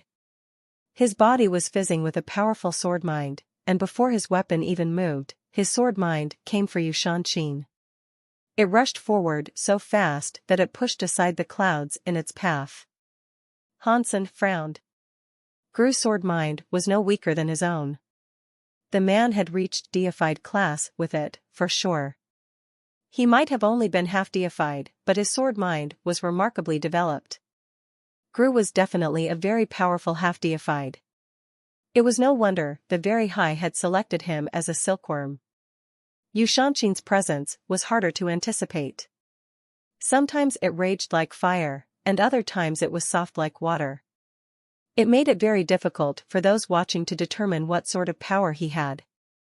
It is fortunate I'm getting to watch this fight. It means I can observe Yushanqin and see what extreme evil path can do. Hansen maintained a careful distance from the battlefield so he could observe without getting caught up in the fight. Yushanqin, I have heard you being called the strongest non-deified in the universe. I, Gru, am going to see what is so special about your extreme evil path. Gru looked at Yushanqin coldly as he spoke. Gru didn't like Yushanqin for one simple reason: the Extreme King were supposed to be one of the top 3 races of the universe, but they didn't have any half-deifieds that were as strong as Yushanqin from Sky Palace. Now, the silkworm bouts had given him a chance to fight Yushanqin. In truth, he wanted to take this opportunity to kill Yushanqin. People who say such things are too kind. I assure you that those comments are not true. Compared to the illustrious Extreme King, I'm nothing noteworthy. Yushanqin smiled coldly. Huh. Let's fight and see. Gru didn't plan on letting Yushanqin go that easily. His sword mind rose as he gripped his steel greatsword, and a sword light spread across the sky as it headed for Yushanqin. The silkworm fights didn't permit the use of treasures, so the steel greatsword must have been Gru's gene weapon. As the sword moved through the air, even Hansen was surprised by its power. The Extreme King's sword skills and sword mind were no worse than his own. But Hansen didn't think a strike like this would be enough to defeat Yushanqin. He stared at Yushanqin, wanting to see how he might deal with such an attack. Yushanqin's body remained motionless. When the sword light came down, Yushanqin reached out both hands as if he wanted to catch the sword light. The sword light stopped when it encountered Yushanqin's hands, but the power of the strike was too great. While Yushanqin's hands had succeeded in stopping the attack, the raw force of the blow still knocked his body back. Pang! Yushanqin was pushed back through the barrier of the valley. He lost the silkworm fight. The silkworm bout had few rules, but there was one rule that all the contestants knew: whoever left the valley first would be put in last place. Yushanqin had been the first to get knocked out of the valley, and so he was going to be number 12. Hansen was befuddled. What the hell is wrong with Yushanqin? Gru is very strong, but there is no way Yushanqin is that much weaker than him. How did he get blown away by that attack? He must have done that deliberately. I cannot believe this. Even if he couldn't have reached first place, there were many rewards that he could have earned by reaching the top 5. Why would he just throw everything away and give up? Gru didn't believe Yu Shanshin was that weak either. The man had been launched beyond the seal by a single attack. But Yu Shanshin was already out of the valley, and Gru could no longer chase after him. So, the Extreme King turned his head to look at Han Sen. If Yu Shanshin was too much of a chicken to fight me properly, then you can fight me. You're also from Sky Palace, after all, it will be good to test the mettle of your people. Gru looked at Han Sen's body. Han Sen hadn't expected the situation to change so quickly. Before he even realized what had happened, he had become Gru's opponent. But Han Sen made no effort to run away. He could still fall back as long as he didn't leave the valley, but Han Sen remained within range of Gru. He drew spells 2 pistols. Seeing Han Sen preparing to strike, the very high who were watching the fight suddenly felt very awake. Although many of the very high were almost certain that Han Sen would lose the silkworm bout, they still held out a tiny slither of hope that he would win. They prayed that maybe, even without his treasures, Han Sen still harbored a bit of that OP power he had become renowned for. I would consider Gru's power to be middle of the road out of the 12 silkworms. He can be a whetstone for other silkworms to grind against, and he will be an excellent demonstration of Han Sen's strength. Li Yuzhen looked excited as he stared at the video. Li Shuiqing looked nervous as he said, as long as Han Sen doesn't reach first place, anyone else can claim the metaphorical throne. I do think we may have overreached with our gamble, though. Even Open Sky Elder wagered the fabled Open Sky jewelry on Han Sen ending up in first place. That was so strange. Open Sky Elder knew this silkworm fight wouldn't allow the use of treasures. Why would he still bet on Han Sen reigning supreme? If we lose, we will lose everything we have. Don't worry. It doesn't matter who bets on Han Sen winning. He won't be a match for Shale, no matter what. Li Yuzhen spoke as if he was trying to assure himself as well as Li Shuiqing. The fact that Open Sky Elder had placed such a heavy bet on Han Sen made them feel quite uncomfortable. At the same time, Open Sky Elder was smiling as he watched Han Sen and Gru square up against each other. Li Qiyu, another very high elder, looked at Open Sky Elder and said, "You really wagered the Open Sky jewelry that Han Sen would win this contest? You realize that this entire event has been rigged in Shale's favor, right?" "I know." Open Sky Elder smiled and nodded. His expression didn't waver. "If you know, then why are you doing this? You're just handing an item of immense value to Li Shuiqing and Li Yuzhen." Elder Li Qiyu looked at Open Sky Elder. Open Sky Elder laughed and said, "You know, I've always wanted the evil dragon orb that belongs to Li Yuzhen's father. He guards the item quite greedily and refuses to loan it to me, though.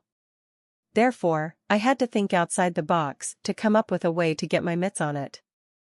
If Li Yuzhen loses this bet, will he really be able to fork over materials worth the price of the Open Sky jewelry on his own? No. Therefore, he will have to go and see his father. He will undoubtedly have to give up the evil dragon orb. But with Shale here, how could they lose?" Qiyu Elder couldn't understand what Open Sky Elder was thinking. What if Shale isn't fighting at full strength right now? Open Sky Elder smiled at the other man as he spoke. "Not at full strength? What do you mean?" Qiyu Elder asked, entirely confused. Open Sky Elder laughed and said, "Remember when Shale went to Demon Lake to hunt down Xenogeneics? I had a business matter that took me there at the same time. And there, I saw Shale get his hands on something precious." "What did he get from Demon Lake?" Qiyu Elder wondered out loud. Then, his eyes widened and he said hoarsely, "Did he get demon fruit?" Open Sky Elder nodded and laughed. "I saw Shale holding the demon fruit in his own hands. And then, I watched him eat it." Qiyu Elder looked at the valley in the video in shock. He was trying to see where Shale was. As he searched, he said, "Does that mean Shale has fallen from deified status?" Of course. Demon fruit is a treasure from the anti-material world. Even a born deified cannot withstand its effects. Shale has been brought down from deified to king class. The demon fruit's demon baby god can do miraculous things, and even though Shale has become king class, his potential has been increased a level. He already had a 10 armor talent. So, after getting the demon fruit, he sacrificed his deified level for another armor talent. Although his 11 armor talent isn't genuine like the ones in the legends, it is still a very rare talent level. You won't find anyone else like this in the entire universe. After pausing, Open Sky Elder went on to say, now that he's taken in the demon baby god, it will be a long time before Shale becomes a deified again. There is now a high chance that Hansen will win this fight. If you knew what had happened, why didn't you tell me sooner? If I had known, I would have increased my bet. I would have enjoyed causing more problems for Liu Zhen and Li Shuiqing. Open Sky Elder shook his head and said, I'm still gambling. Although Shale isn't deified anymore, he still has the will of a deified. I'm not sure if Hansen can win. Plus, the other silkworms aren't weaklings either. Fortunately, Yu Shanqin quit the silkworm bouts. Otherwise, Hansen's chances of reaching first place would have been greatly decreased. Chiyu thought about it and deduced that Open Sky Elder was most likely correct. Although Shale wasn't deified anymore, Hansen still might not be able to reach first place. Open Sky Elder wanted to make a bet, but the end of this fight was still uncertain. Gru's sword mind shook the sky. The steel greatsword came slashing toward Hansen, just as it had been swung toward Yu Shanqin earlier. Now that Hansen was facing that attack himself, he realized just how scary it was. That sword mind was like a knife hitting the galaxy. It felt like an entire galaxy might buckle under its weight. And Hansen was opposing that strike with only his body. Yu Shanqin was able to use his hands to hold back that sword light. The fitness of his body couldn't be any weaker than mine. Yu Shanqin was a scary guy. As he considered the attack, Hansen's body moved on its own. He vanished, and Gru's attack was now slashing toward empty air. Hansen had employed God's Wander. Hansen emerged on the other side of Gru. However, the Extreme King's swordlight had reoriented itself and was still coming toward him. So, Hansen teleported away again. But still, Gru's swordlight was able to catch up to him. He teleported a few more times, but none of his jumps shook off the pursuit of Gru's attack. Weird. How can he predict where I teleport to? Hansen thought, furrowing his brows. His God's Wander wasn't as good as galaxy teleportation, but he was still very good at small distance jumps. Within a short range, he could go anywhere he wanted. He only had to think about it, and he would teleport to where he wished to be. Gru was teleporting after him and somehow managing to keep up. This fact alone was enough to prove how powerful the man was. But Hansen didn't have much information on Gru, and he didn't know what sort of powers the man wielded. He felt a bit confused about it all. Why is this happening?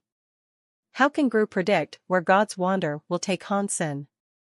Li Kier was shocked, too. Exquisite frowned as she studied the two fighters. If my judgment is correct, Gru cannot predict where Hansen is teleporting to. Instead, he is tracking Hansen with his area power. Area power? Isn't Gru's area a sword area? Li Kier asked, trying to recall. In Gru's profile, it said that his area was a sword area, and his king body was sword-based. It made his sword skills stronger. It is a sword element, but it is also a very special sword area, Exquisite said. Hansen kept teleporting, but he couldn't escape Gru's sword light. He decided to teleport somewhere far away to put some distance between Gru and himself. This time, Gru was unable to catch up in time. Hansen immediately realized how Gru had been predicting his movements. If the man's attack had possessed some sort of automatic tracking function, as Hansen had first supposed, then the attack would have caught up with him no matter how far he traveled. You have a very powerful area. What is it called? Hansen asked, looking at Gru. He could tell that this was all the effect of Gru's area power. Sword heart area. My sword goes straight for the heart. Under the power of this area, I will sense your movements in my heart no matter where you go. In my area, no target can escape my sword heart's targeting ability. Even invisible foes and chameleons are visible to me, Gru said coldly. Most warriors in the universe were like candles, but to be silkworms of the very high were like blazing bonfires. Hansen had planned to spend more time observing Gru's sword skills, but now he had to fight. Hansen's fingers twitched, and Spell's twin pistols roared madly, rapidly spitting out bullets. The steel greatsword in Gru's hands flashed like the wind, cutting each bullet in half. Not a single bullet could escape the wondrous sword lights. A heavy steel greatsword spun around Gru like a bolt of pure lightning. Those are some good sword skills, Hansen complimented his opponent. Gru's skills were inferior to Lone Bamboo's talents, but Hansen appreciated the fact that these techniques were incredibly stable. Every movement was rigorously practiced and could be used with a solid stance. The man was unleashing the max potential of his skills. This was the way one should always practice their sword skills. It was a way to beat someone stronger when you were weaker, or take on an opponent who had the high ground. These were the strategies that weaker people should always employ. Being solid and using real strength to crush enemies, disabling opponents to deny them the chance to fight back. That was the real way to use a sword. These aren't good sword skills, Gru said. I began practicing with a blade when I was 5 years old. When I reached 30, my sword skills still weren't very good. People always thought I was dumb and unsuitable for swordcraft. But I have a sword king body. It would be wasted if I didn't practice with a sword. And so, I kept on training. It has now been 46 years, and my sword skills still aren't good. All I know is that I am better than my ancestors. But still, that doesn't make me good. If you are using what you have learned, believe me when I tell you that you are already quite good. Not many people can perform this well. Hansen knew that using a sword skill to its max potential was a harder feat than making a brand new sword skill. New sword skills could sometimes be created in moments of inspiration, but making perfect use of an existing sword skill, regardless of the environment, would take countless hours of practice and training. It required a lot of effort. As the two of them spoke, their hands never stopped moving. Swords flashes and gunfire rang out. They kept collided against each other time after time, with Hansen's bullets falling and Gru's sword lights unable to touch his opponent. I cannot believe this Gru is so good. His sword skills are excellent. Even amongst the very high, these sword skills have to be amongst the best. Li Shuiqing chuckled. Gru was a late bloomer, Li Yuzhen said, nodding. Even though he doesn't have the speed of Pegasus, he is so stable that it's like he has weathered all the dangers of the world. If his opponent isn't considerably stronger than him, there is no way to break his sword. If the Extreme King used him as a guard, their bases would be as strong as stone. It's lucky for us that Hansen ran into Gru first. With Gru's stability, he should be able to squeeze Hansen out of every ounce of his power. Even if Gru loses, other silkworms will know what to expect from Senator. They'll know his powers, and he'll be worn out. Li Shuiqing felt at ease now. Some distance away stood a man with the head of a lion and the body of a human. He was staring at Hansen and Gru as they conducted their battle. It looks like Hansen isn't as talented as the legends proclaim. Without treasure, that guy is pretty much worthless. A fox woman laughed as she walked up next to Shale. Shale looked serious as he said, Gru's sword skill is King Path's sword, yet Hansen is fighting him without exposing his moves. That alone proves how strong he is. Even my 9th-tier king body might expose my movements to the half-deified Gru. The fox woman laughed and said, You've only fallen to king class. Did your balls shrink as well? Where did the fearless Shale go? Have you seen him? Even Hansen, who is just a 9th-tier king, can make you react this seriously? I embody the destiny of the Lionheart. I do everything I can with the utmost precision and care. I might lose, but I will not fail due to my own negligence, Shale said in a hard voice. The fox woman rolled her eyes.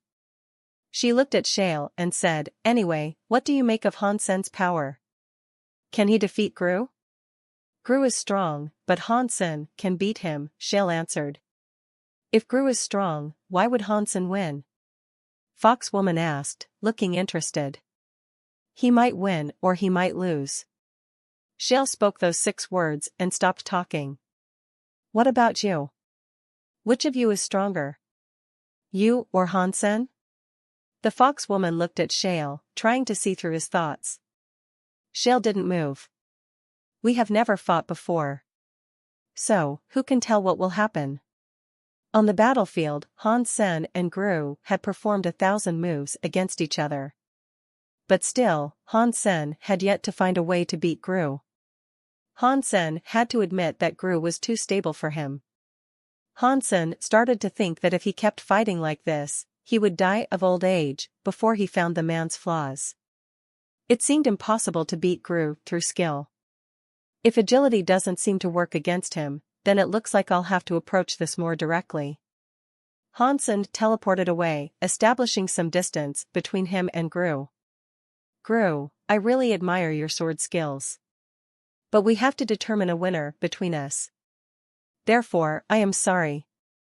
Han Sen lifted Spell's guns and took aim at Gru. "Use all the moves you are able to." Gru gripped his steel greatsword tightly. His face looked placid. It was as if even the sky breaking or the earth shattering would not move him. Han Sen and the Extreme King were enemies, but Han Sen still admired his foe. Gru was a strong character, and if he became a leader among the Extreme King, their race would gain a great deal. What a shame. The Extreme King are controlled by King Bai. Gru will have no chance, Han Sen thought to himself. He aimed Spell at Gru and pulled the trigger. Pang! A bullet tore out of the gun with a shriek that sounded like space itself beginning to tear. The bullet was headed straight for Gru, and Gru was frozen. He had held the sword with one hand previously, but now he carefully gripped it with 2. He shouted and brought the steel greatsword above his head to swing it down on the bullet. A sword light glared with blinding intensity as it hit the bullet. The sword strike found its target, but the bullet didn't split in half. Instead, it exploded. Boom! It was like a hydrogen bomb detonating. Looking at it was like staring straight into the sun. It covered Gru and most of the land. When the explosion finally faded, a huge hole had been torn into the mountain. Gru was lying in the crater, soaked in blood. His limbs were all gone, and wounds covered every inch of his body that remained. What frightening power! The audience was shocked. A 9th-tier king had used his pure power to defeat the half-deified Gru. That was astonishing. The fox woman sighed. You were right. Gru is very stable, but he lacks the sheer power needed to beat stronger enemies. He couldn't topple an opponent who had the high ground. He can't be beaten by anyone weaker than him, but when he meets an opponent who is stronger than he lacks the ingenuity to find a way to take them down. It looks like Han Sen is stronger than I thought. Even if I was half-deified, I don't think I would be able to suppress him with my current power, Shale said thoughtfully. Han Sen looked down on the bloodied but not yet dead Gru. He was going to finish him with a final shot. He wasn't on good terms with the Extreme King, and someone like Gru would definitely be used against him. It would only lead to trouble further down the line. He knew he would need to finish the man off then and there. But before Han Sen could do anything, a shadow appeared next to the heavily wounded Gru. The man looked at Han Sen, grabbed Gru, and disappeared, teleporting away from the battlefield. Han Sen didn't need to guess. He knew that the very high who had taken Gru away was the same man who had signed a contract with him. What a shame, Han Sen thought to himself. Han Sen really is a legendary dude. The power of one bullet was enough to harm Gru like so. To be honest, it should make us feel embarrassed, said an approaching figure. When Hansen turned around, though, he saw more than one person. There were 3 people following the speaker. What do you guys want? Hansen asked, looking at the 4 people. He had seen them in the information booklet he had been given. The leader of the crew was from the Extreme King. Of the remaining 3, 1 was Extreme King, and the other 2 belonged to other races. If they had been taken on as silkworms, though, then it was obvious they weren't foes that Hansen could take lightly. You are strong, but we want to get a good ranking. So, we will have to ask you to leave the valley, the leading Extreme King man said. After that, the 4 silkworms surrounded Hansen. Although the Very High never suggested that silkworms should team up, cooperative fights weren't forbidden, and there were no rules stating that silkworms should fight one-on-one. If things had to be one-on-one at all times, there would have been no reason to stick all 12 silkworms in a single valley. The Very High didn't only want to learn from the fighting experience of their silkworms. They wanted to learn what would happen to the mind during heated exchanges, so they could determine which effects were useful and which were not. It would help the Very High determine how to conduct themselves in the future. Are you going to leave with your head held high, or are we going to have to send you home in a body bag? A mantis man asked Hansen snidely. Hansen laughed and said, You think you can bully me because you outnumber me? Hansen, are you naive enough to believe we will fight you one-on-one? The mantis man said with a disdainful look on his face. He and Hansen were both from small races. Despite that commonality, Hansen was a famous fellow all across the universe. Even amongst the Very High, he was considered a figure of much prestige. The mantis man's background was similar to Hansen's, but he had never spent time in the limelight. That lack of fame led to him hating Hansen quite a lot. It isn't like that. I'm just giving you a little advice. If you want to bully me, 4 of you won't be enough. You should go and enlist a few others before you push your luck, Hansen said quietly. What idiocy. Come on, then. Show us. Show us how good you believe you are, the mantis man grunted coldly, as a purple and red mantis arm suddenly broke through the fabric of space. It slashed forward, hurtling down on Hansen. The mantis man had space power. Wherever the mantis man's arm went, a long mark was left in its wake. Hansen fell back, but he felt as if the space his body occupied had become distorted. Although he had moved nearly 1,000 meters, the mantis man was no farther away from him. Hansen frowned. He looked to the side, and he saw an Extreme King person unleashing a weird area power. He thought it must have been the area power that was distorting the dimensions around him. As the mantis arm came down, Hansen used spell's 2 pistols to take aim at the mantis scythe. Dong. It shouldn't have been difficult to counter the mantis arm with Hansen's power, but when they struck each other, Hansen felt a surprising amount of power coming against him. He stumbled back a few steps, and his hands ached. He almost lost the tight grip he was keeping on those 2 pistols. Hansen's eyes flicked back to the mantis. A weird, gold light was covering the mantis arm. That gold light was shining on all 4 half-deified, actually. One of the Extreme King was glowing especially brightly. That was undoubtedly his area power. Before Hansen could react, there was an arrow headed toward him. It was a half-deified from the Aichi. The Aichi were born archers, so their talents with a bow were exemplary. Hansen was fighting 4 people alone, which put him at a considerable disadvantage. The 4 half-deified fighters were all using their special powers in conjunction. The mantis man had a rare space power that could break space with a scythe that was practically indestructible. One of the Extreme King fighters could manipulate space, whereas the other could buff the bodies of his companions. They restricted Hansen's movements while also making their bodies stronger. The Aichi archer was the icing on the cake. He had a scary proficiency with the bow. He kept harassing Hansen from afar, and his area could buff the speed of the other 3. Because space was sometimes shortened or lengthened, the distance Hansen kept between himself and his enemies was no longer reliable. The attacks that he could evade were now no longer avoidable. The distances at which he could attack the enemy were made longer, keeping him from touching them. Although Hansen is strong, the other silkworms are very strong, too. He is fighting 4 people all alone. Even I, a very high, cannot do that. He is just one Hansen, Liu Jin coldly said. Li Qier and Exquisite weren't too worried because they could sense Hansen's heart. Although it seemed that Hansen was being oppressed and restrained at every turn, they could feel that Hansen's heart was like a quiet well. There was a lot of confidence inside him.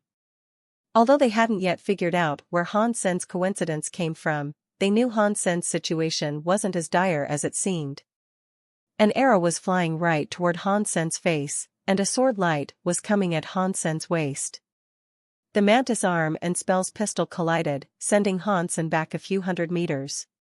Every second of the engagement put Hansen in a new life-and-death situation. It seemed that if the mantis man and the others worked just a little harder, they could defeat Hansen. The battle raged furiously. Hansen was attacked by many areas, knife lights, and sword shadows, and despite it all, he kept blocking everything that was thrown at him. He was countering the attacks of 4 people. In the beginning, those Hansen's 4 attackers had the advantage, but as time passed, they realized with shock that their restraints on Hansen were becoming weaker and weaker. They could no longer keep him contained within their areas. In the end, Hansen was easily engaging all 4 of them at the same time. He was able to attack and defend as he pleased.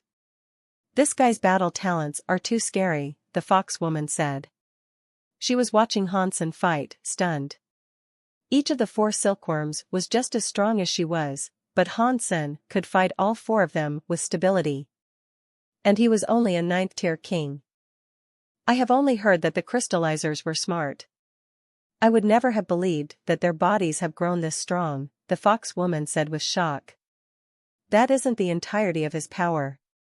His physical strength is just one aspect of his abilities. He isn't some brainless creature that is tossing his entire strength into this fight," Shale said. "Do you think you will still be able to defeat him?" The fox woman looked at Shale with interest.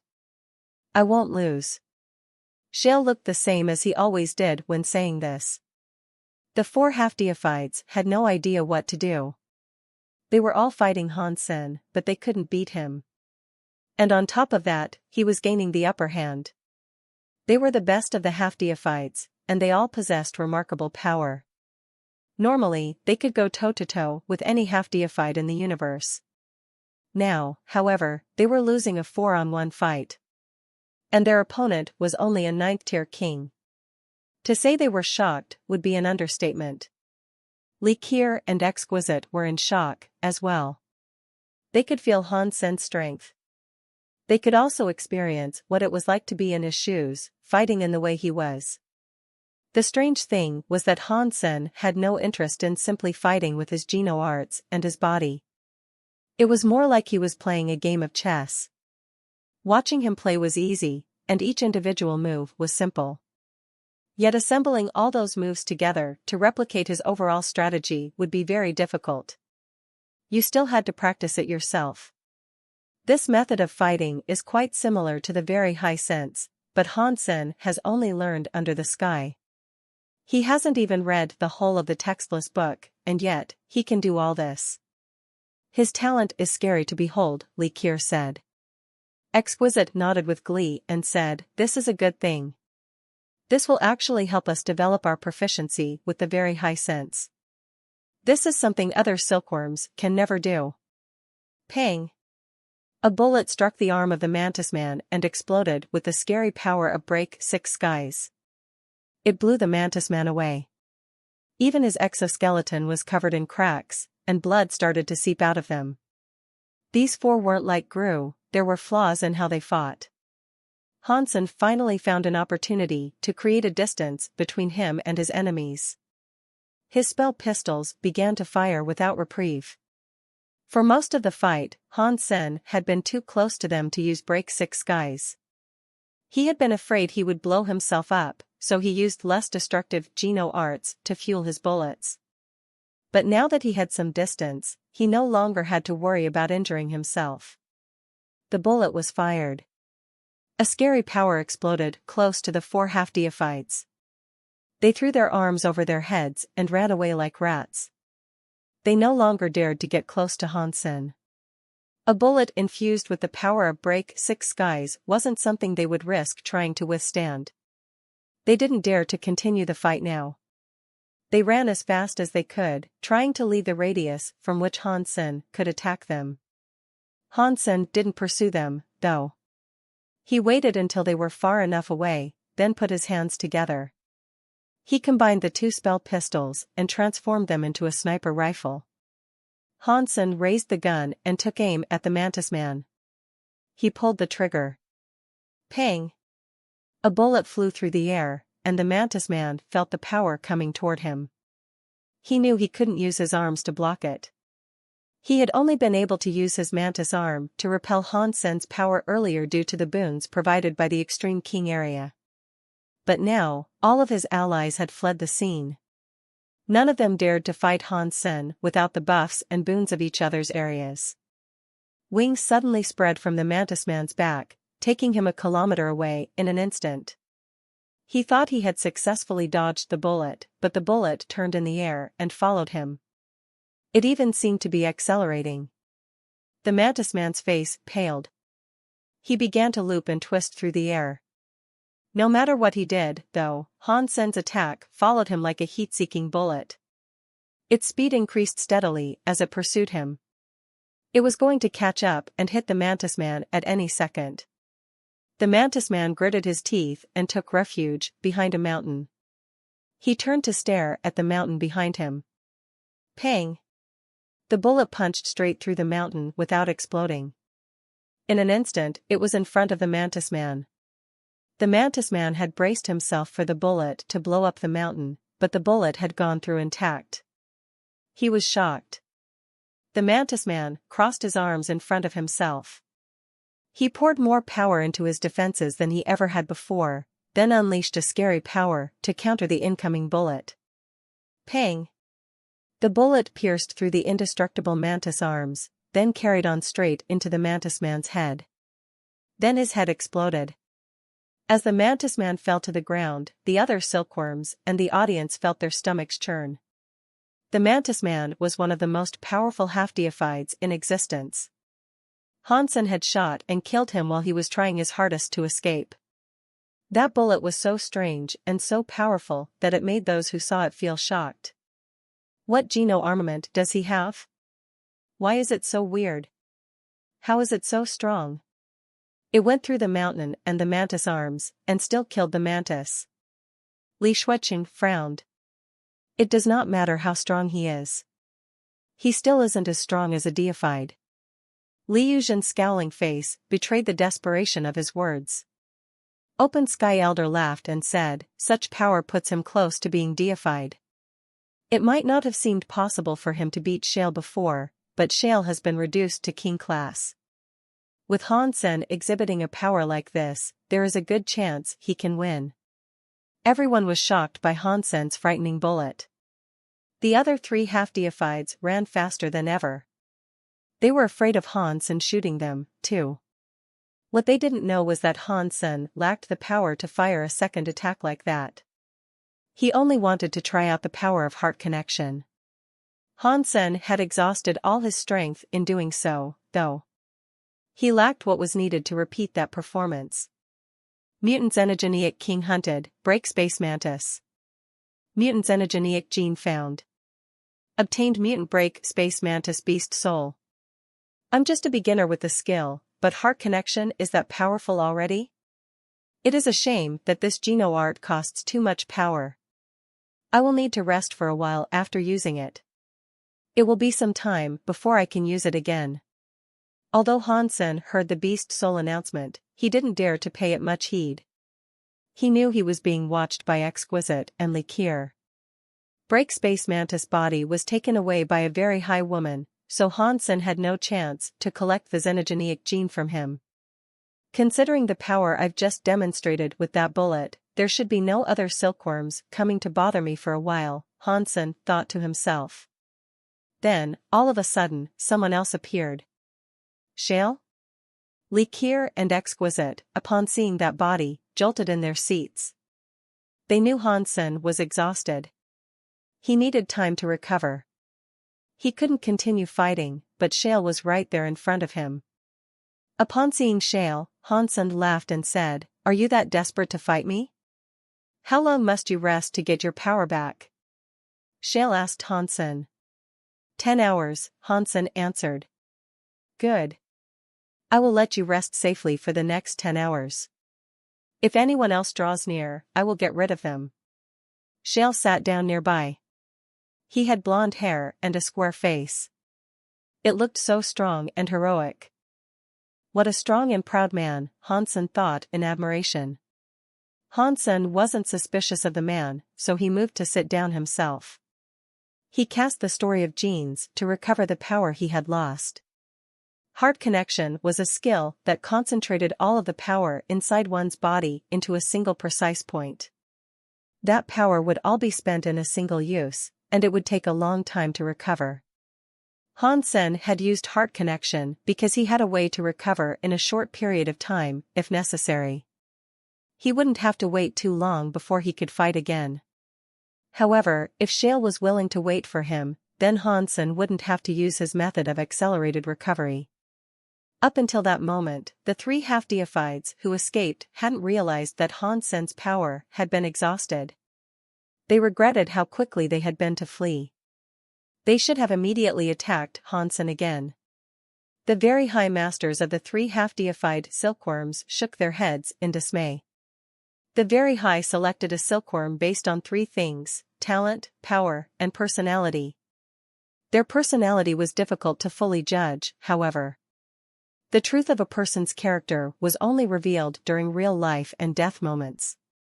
If the silkworm's personality was shown to be poor or weak during the silkworm bouts, there was every chance that their very high master might cast them away. That was the purpose of this battle royale. Although Gru had lost, the very high who had signed a contract with him was happy with his personality. Gru wasn't going to be cast out. But the Mantis Man and the other 3 were probably going to be discarded. Of course, that was just how things looked at the moment. If the silkworms worked hard and showed that they really were resilient and determined people, there was a slim chance of them earning their master's love back. Only the dead Mantis Man had no chance of that. With Shale sitting nearby, no other silkworm would get close to Han Senator. He continued casting the story of genes to recover his power. He didn't do anything else. The fox woman approached Shale and glanced at Hansen, who was focusing on his geno arts. Shale, why aren't you doing anything? I came to Outer Sky to practice, not to kill, Shale said expressionlessly. Have you forgotten that you're no longer deified? With the power he just demonstrated, if you allow him to recover, you might not win. Are you really willing to risk giving up the Apollo set? The woman said with a blink. Shale didn't respond, which prompted the woman to continue. If you don't want to do it, then I will. After that, the woman walked up to Han Senator. A strange light began to glow around her fingers. I told him I would protect him for 10 hours. If you get any closer, I will consider you an enemy, Shale said. You will regret this. This universe only progresses by the strong feeding on the weak. It is survival of the fittest. If you continue to act like this, you won't be strong enough to lift the rest of your race, the woman said. Maybe. Shale didn't bother arguing. Seeing that Shale had no intention of arguing with her further, the woman rolled her eyes and laughed. Shale, Shale, Shale. You ate the demon fruit and fell from your deified rank. You might not beat Hansen, but you still sound so proud. I'm afraid that in this universe, not many people can be as proud as you. Her words could have been either insult or praise, but one thing was clear, she had pitched her voice loud enough for those watching the contest to hear. Many of the very high hadn't known that Shale had eaten a demon fruit. They were shocked to hear this. Shale ate demon fruit? Liu Zhen and Li Shuiqing looked ill. The deified Shale was previously considered the strongest fighter taking part in the silkworm bouts, but if he had eaten a demon fruit and his rank had fallen, there was the very real chance of him not winning. No wonder Open Sky Elder was willing to wager his Open Sky jewelry. He must have known that Shale ate the demon fruit and received a downgrade. Li Shuiqing gnashed his teeth. He pointed at Shale and screamed, "You idiot! You dropped down to half deified, and yet you are still behaving this proudly? Kill him while he is weak." Right now, Li Shuiqing wanted to grab Shale's hand and use it to strike Hansen down. Liu Zhen's face turned green, but then it turned white. Clearly, there were a lot of sour emotions running through his heart at that moment. They almost coughed up blood because of how Shale was behaving. Exquisite and Li Kier, on the other hand, were delighted. Shale wasn't deified anymore, and that increased Hansen's chances of winning. Therefore, things suddenly didn't seem as hopeless anymore. The audience might have been surprised by the news of Shale's fallen rank, but for the silkworms in the valley, the revelation breathed new life into this contest. In the foothills of the valley, a very high man squinted. Shale ate a demon fruit and became half deified? I thought there was no hope of reaching first place.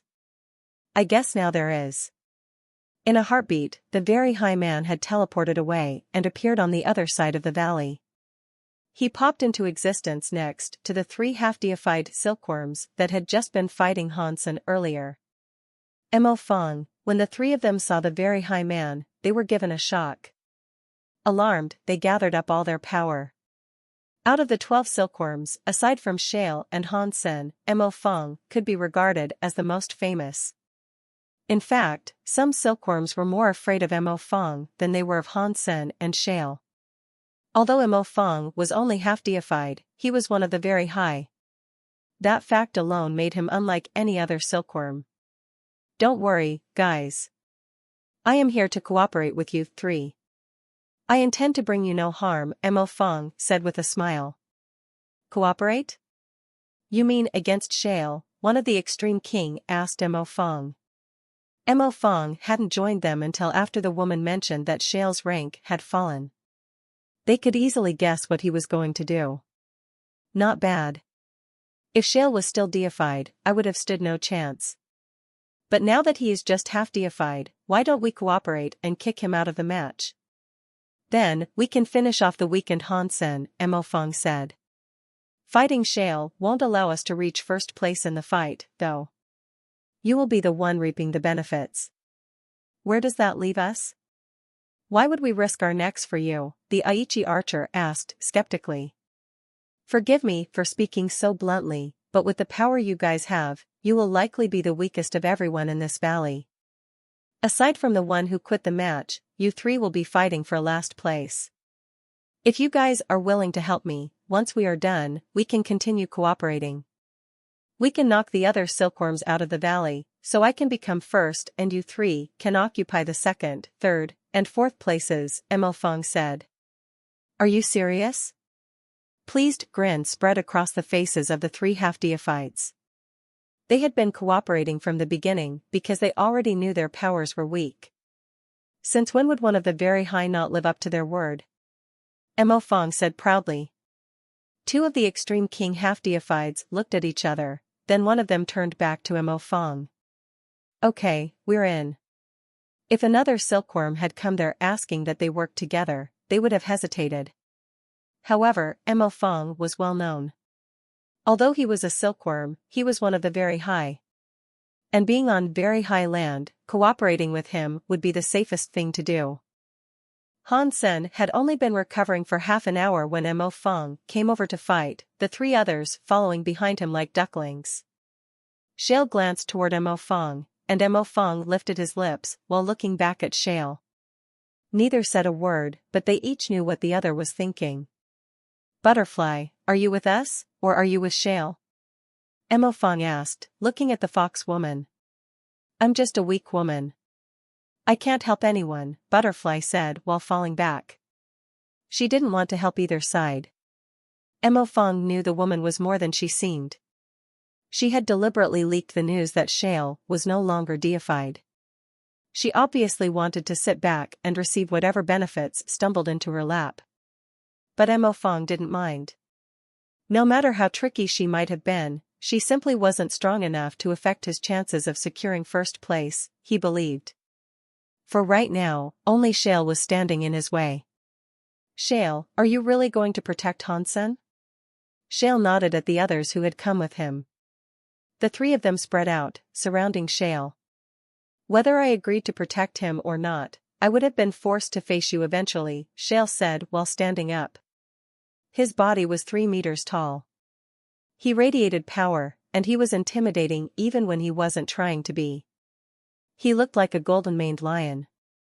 Mo Fong smiled and said, if you quit now, we don't have to waste time fighting. Just fight. Shale looked so calm. He had all the peaceful solidity of a mountain. Then you will have to be careful, Mo Fong said. He pointed a finger, and the evil breaker powers of the dragon spread over his fist. The dragon were widely considered the bravest race, and evil breaker powers were powers that could concentrate might.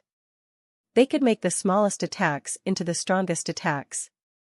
It was similar to Hansen's heart connection. But heart connection released all of someone's power at once. Evil breaker powers only concentrated the power you wanted to use at the moment. Hansen once spent time investigating the evil breaker powers of the dragon, and he came to the conclusion that it was a very scary Geno art. Right now, Mo Fong was using the ability to summon strength. The power he gathered was stronger than that of a dragon deified. It was like his finger could form a black hole in space. Shale didn't dodge or run. His giant body stepped forward as he swung his fist. He moved so quickly that his blonde hair waved in the wind, his body surging forward like that of an enraged lion. Boom! The finger and the fist collided with each other, and the ensuing explosion tore apart the nearby terrain. Shale didn't move at all, whereas Mo Fong fell back 10 meters. Mo Fong smiled. Then, he laughed and said, you truly are a born deified. Even if you are weaker now, your fitness is still incredibly rare. That was just physical power. It was nothing compared to the secret Geno arts of the very high, Shale said humbly. In regards to personal power, I'm not your equal. But I want to reach first place. Therefore, I must apologize, Mo Fong said. The Extreme King fighters and the Aichi then made their move. Now, Shale was in the same type of trouble that Hansen had previously been in.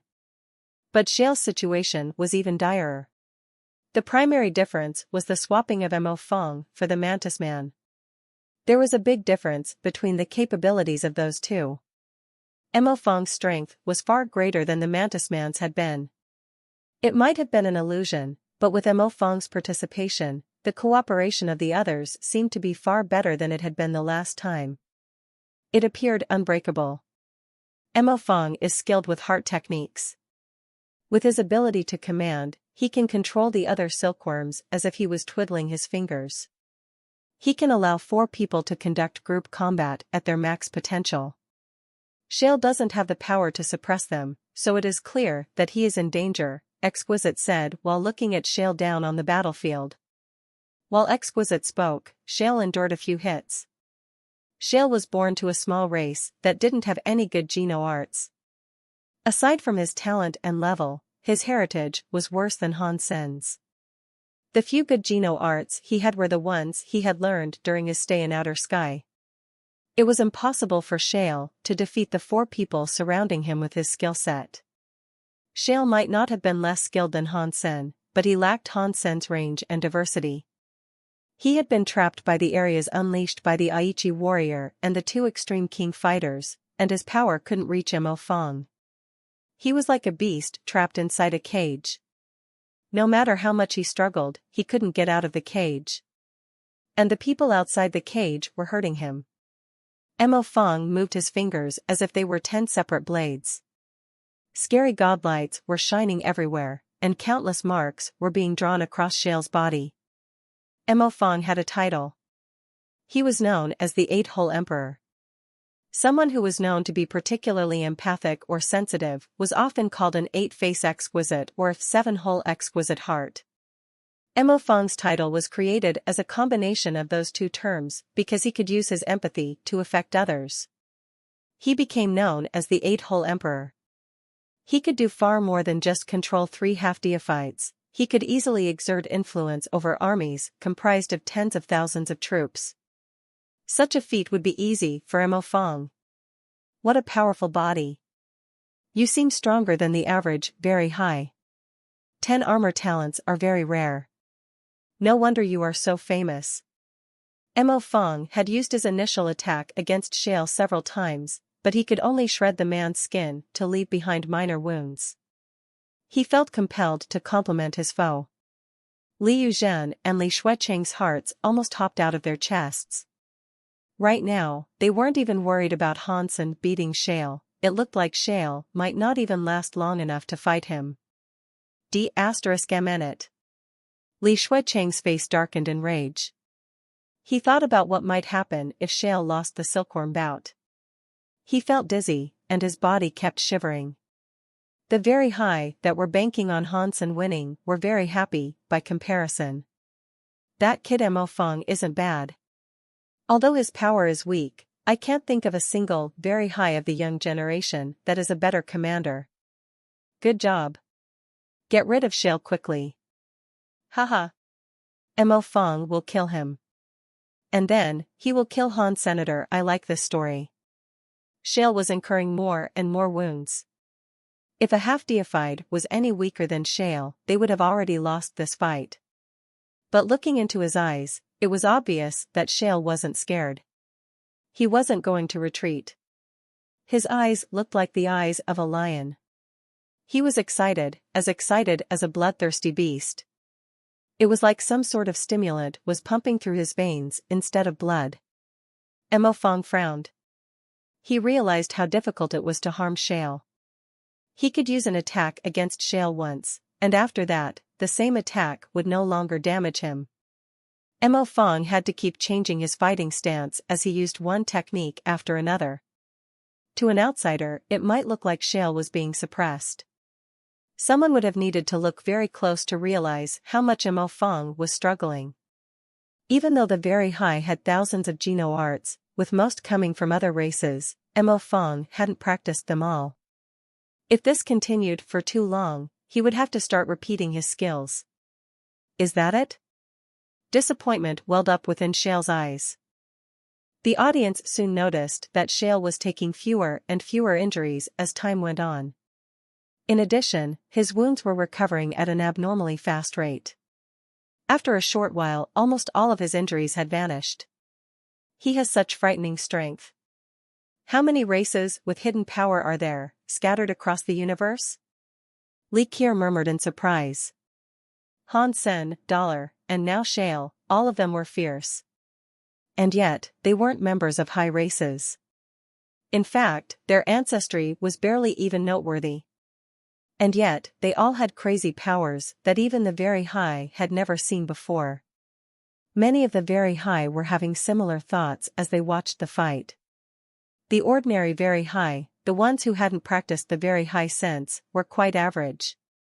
None of them were any stronger than Hansen or Shale. The very high that practiced the very high sense certainly had incredible abilities, but it wasn't as if the mere practice of the very high sense could give them the level of power that was now being displayed.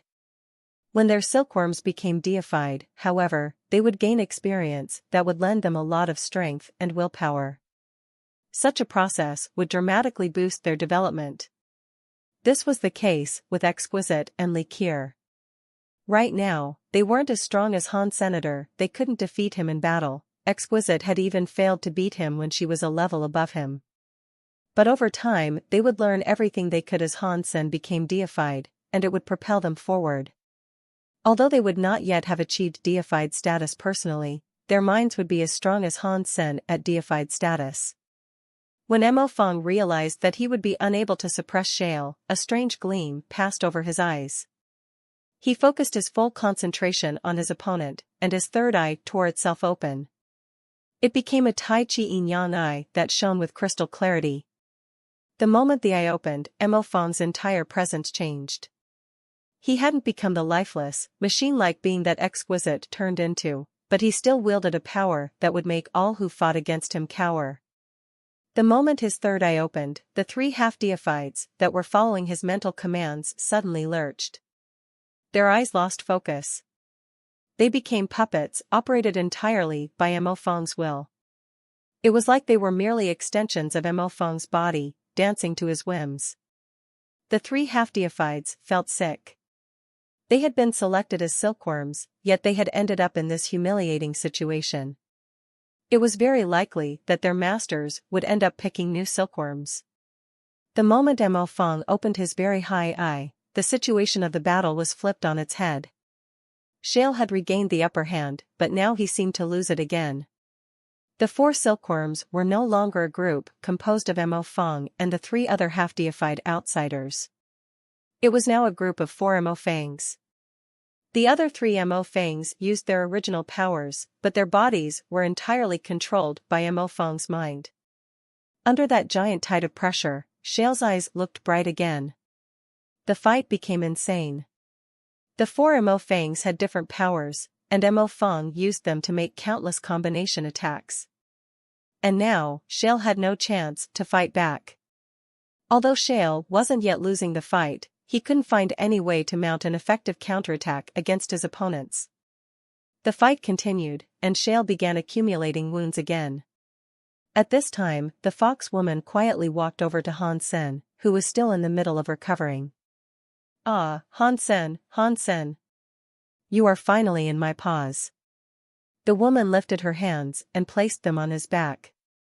Han Sen was still practicing, but he could still tell what was going on around him. He knew every movement of the fox woman.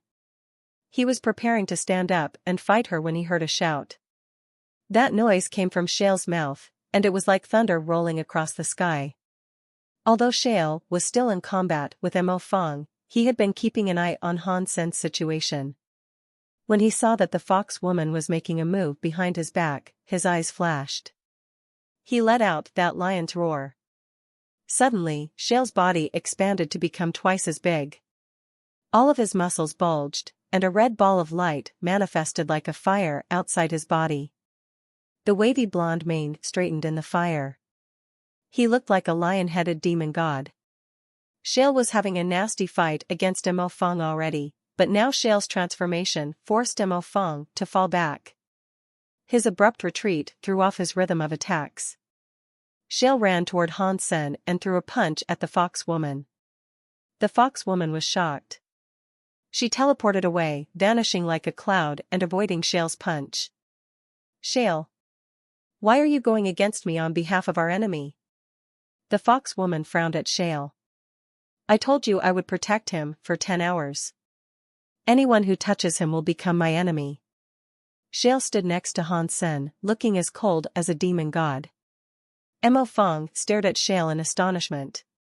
Shale's power and presence were entirely different. He had already been in such a tough fight, but he clearly hadn't been using all of his power. "Mo Fong, how about you and I fight him together?" the fox suggested to Mo Fong. She knew she couldn't defeat Shale by herself. Sure. Mo Fong didn't want to lose or abandon this fight, so he had to take advantage of every opportunity that came his way.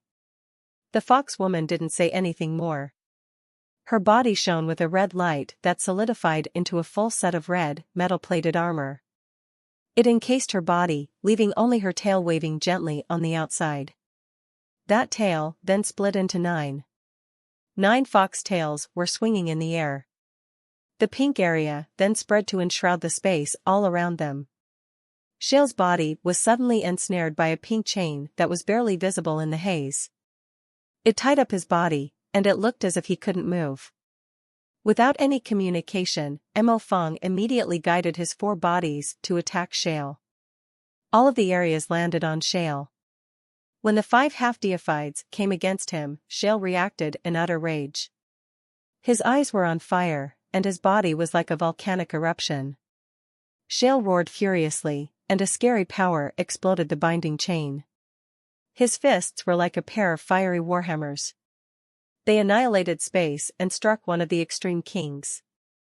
Mo Fong guided the Extreme King to raise his arms and block the incoming strike, but beneath the cruelty of that punch, his attempt was futile. The man's area-buffed arm bones were shattered by Shale's strike. The fist proceeded to land against the man's chest, and it sent him flying away like a meteor. Pang! Pang! Pang! Pang! Shale was like an unstoppable demon god. Every punch sent another enemy streaking away.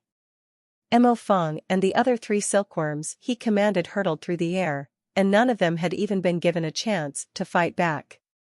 The punches looked very simple, but things were actually far more complicated beneath the surface. Only Mo Fong knew that Shale's seemingly simple punches somehow subverted all of his plans to counterattack. It was like each punch was designed to stop whatever ability he tried to activate. The 4 punches were a little different each time. Different powers were released against the different bodies. There was only one explanation for how Shale could do this: he must have known the powers and attack methods of each individual fighter. That was the only way this was possible. Does this mean that while we were attacking earlier, he was studying our attack patterns? To this level? Mo Fong thought as he flew back through the air. His back slammed into a nearby mountain, and the force of the impact drove the air from his lungs in a ragged cough. Blood spilled over his lips. He struggled a little, but he couldn't get up. His heart was in so much shock, he could scarcely believe it. Everyone stared at the match in awe. No one had expected that Shale, who had fallen from his deified rank, could wield power as fierce as this. He had even managed to injure an elite like Mo Fong with a single punch. Possessing this sort of power would make him invincible once he became deified again. Haha. I knew Shale wouldn't lose. Did Mo Fong and Hansen seriously think that they could fight Shale? Li Shuiqing was so excited that he couldn't help but cackle. Relief washed over Li Yuzhen. If Shale were to lose, their lives would become very difficult in the near future. Exquisite and Li Kier were worried now. Shale was very strong, and even though he wasn't deified, it would be a very tall task for Hansen to achieve victory. Shale, you are going to regret this, the fox lady spat spitefully at Shale. She was the only person who hadn't been punched. She stared at Hansen for another moment, then left.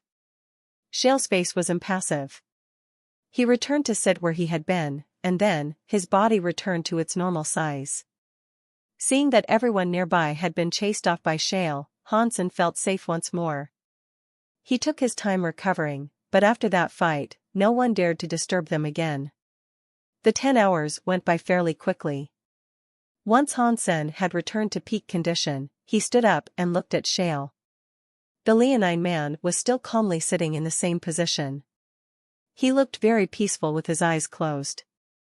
It seemed as if he could feel Hansen's gaze land on him, because Shale opened his eyes and asked, "Did you rest well?" "I am completely recovered," Hansen answered. "Then let us begin."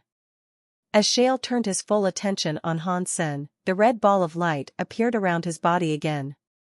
His body expanded quickly under the light's influence, returning him to that shape of a lion-headed demon god. Mutant class-born deified xenogeniac? No wonder he has a 10 armor talent. Hansen examined Shale's power, and he went on to think, even though he has dropped to half-deified, he will still be difficult to deal with. His eyes had been closed, but Hansen had still been paying close attention to Shale's fight earlier. He knew Shale's body was no weaker than his own. And the guy's combat abilities were also good. Despite the brevity of the fight, Shale had been able to analyze the movement of his opponents in detail. That kind of fighting talent would be a challenge to Hansen. Hansen didn't say anything, though. Instead, he lifted his hands as if they were a pair of knives. He cast under the sky and teeth knife. Shale didn't fall back. He moved forward, swinging a fist in the same moment. Their fists and palms began to collide against each other in the air. The shockwaves of their strikes detonated across the valley like fireworks. The fight between the two of them seemed like it would go on endlessly. The fitness of the two fighters seemed to be on par. It was hard to determine which of the two would reign supreme. The raw physical strength of their bodies is quite scary, but I think Han Sen has a frightening edge. After all, he is just a 9th-tier king. If he became half-deified, the power of his body would far exceed Shale's. I wonder how a crystallizer was able to develop a body this sturdy. Scary, isn't it? Are the Geno arts he practiced that powerful? Open Sky Elder murmured to himself. I think so. Not even our very high bodies can satisfy the fitness requirements of his Geno art. It would undoubtedly be much harder for other creatures of the universe. Han Sen's learning of it must have been some sort of fluke. Chiyu Elder had a wry smile. All I can say is that this kid is very lucky, Open Sky Elder said with a laugh. Pang! Fists and palms collided. Giant shockwaves of turbulent power sent Shale and Han Sen tumbling away from each other. After Han Sen regained his balance, he used his hands to slash forward. Countless knife silks appeared in the air. The knife silks were so numerous that they seemed to fill the surrounding area. Han Sen slashed forward, sending the knife silks across Shale's body. Because they came from every direction, Shale didn't even stand a chance of dodging them. Shale's eyes flashed, and he suddenly punched the ground. The ground collapsed, and even nearby mountains started to crumble. Rocks fountained up around Shale's fist to intercept the knife silks. Knife silks and rocks struck each other. Many layers of the knife silks destroyed themselves against the rocks, and only a few of them made it all the way to Shale. He waved his hand to break what remained. It has been so long since I met an enemy who anticipates my next move, Han Sen sighed. That's what I was going to say, as well. I have to say, you really haven't disappointed me. Shale's eyes were brimming with passion. But you've disappointed me. I was thinking I could get first place easily, but it currently feels impossible. Han Sen felt a bit thirsty, and he licked his lips. That was one of his habits. When he faced things he had no confidence in dealing with, he frequently did this. Life is disappointing sometimes, Shale said, a moment before swinging his fist again. His punches were very simple. However, they didn't remind Han Sen of a complicated technique that had been developed into a simplified form. Instead, Shale used a raw, basic punching skill. A skill like that could be found amongst any of the smaller races. But Shale had taken that basic punch up more than a few notches. He had practiced the skill to a level that was too much for Han Sen to deal with. Han Sen cycled between a few knife skills and punching techniques. Each of them was a top-notch Geno art. Some of them were from the rebate, whereas others came from Sky Palace. Each style he used was unique. Every time he used a new skill, Han Sen felt like he had gained the advantage. For a moment, at least. Then Shale always swooped in to take that advantage away. Plus, Shale used the same punching skill the entire time. He didn't alter his own skills until he became familiar with Han Sen's Geno arts. Then, he changed his punching skill just enough to counter each of Han Sen's techniques. *CK This guy. He wasn't just born deified. He was born a battle master, as well. He is far too sensitive to the delicacies of combat. I only have to use the same skill on him twice, before he learns how to deal with it. Who is this *King guy? Han Sen had never seen such intimidating battle talent. Shale and Lone Bamboo were different. Because Lone Bamboo had experienced far too much in his lifetime, he could adapt and control his style perfectly. He could easily learn the Geno arts of other people, and every technique he used was top class. Shale didn't bother actually learning the Geno arts of others. He simply made himself more powerful and brute-forced his way through all obstacles. It was like his one skill could break down 1,000 skills. It wasn't that the skill depended on power, power was only one part of it. Rather, Shale could apply his skill creatively enough to counter all sorts of different attacks. Shale had a powerful mind, and that was the source of his ability to counter his opponents. He has a powerful body with incredible endurance, not to mention a problem-solving mind. This guy is giving me a headache. Hansen experimented with many Geno arts, but he couldn't defeat Shale. But Hansen was different from Emo Fong. When Emo Fong used the same Geno art twice, Shale could pick up on the flaws. But even when Hansen used the same Geno art multiple times, Shale was unable to see the errors. That surprised Shale a great deal. He could see the flaws in Hansen's execution, but when Hansen used the same skill again, something kept Shale from exploiting those mistakes. Shale tried to target the weaknesses in Hansen's Geno arts several times, but his attempts always failed. He had never experienced a situation like this before. The two of them continued fighting, but they were unable to deal damage to each other. Hansen kept altering his knife skills. Shale's punching skill didn't change in the face of Hansen's rapidly mutating attacks. The two of them fought as hard and fast as they could, but neither of them could gain the upper hand. It had been a very long time since Hansen had a fight like this. In his recent fights, he had either lost to his enemies or crushed them almost immediately. He hadn't put so much energy and effort into a fight since his contest with Lone Bamboo. A fight like this drained a lot of energy from his body. It also forced him to use his mind constantly. If he made a mistake, his enemy would take advantage of the window and beat him. He couldn't afford to make a single misstep. As the Very High watched the pair conduct their battle, conflicted looks appeared across their faces. Both of the fighters were king class, but their minds were deified. The fight was so nuanced that the onlookers didn't know what to make of it. This was no ordinary battle. This fight took effort and brainpower. Many of the attacks and counters seemed simple, until the audience took a second to consider why the two fighters had chosen those moves. Every single action in this fight was done with an ulterior motive. It looked like a simple fist and knife fight, but people would be thinking about it for a long time afterward. Liu Zhen and Li Shuicheng's bodies were quivering. It was hard to tell who was going to win and who would lose. It looked as if winning or losing would only come from a hair-thin lead. Big brother, having Shale as your silkworm is very fortuitous for you. Bishi looked at his big brother Li Chenqiu with grand admiration. Yu Shanqin isn't bad either, Li Chenqiu said distantly. Since Shale was his silkworm, he wasn't really paying much attention to their conversation. He felt as if he was fighting Hansen himself, right then and there. But there were many fighting minds and techniques he had to learn that he had never previously encountered. It felt so strange. Experiencing the battle from Shale's perspective was unique.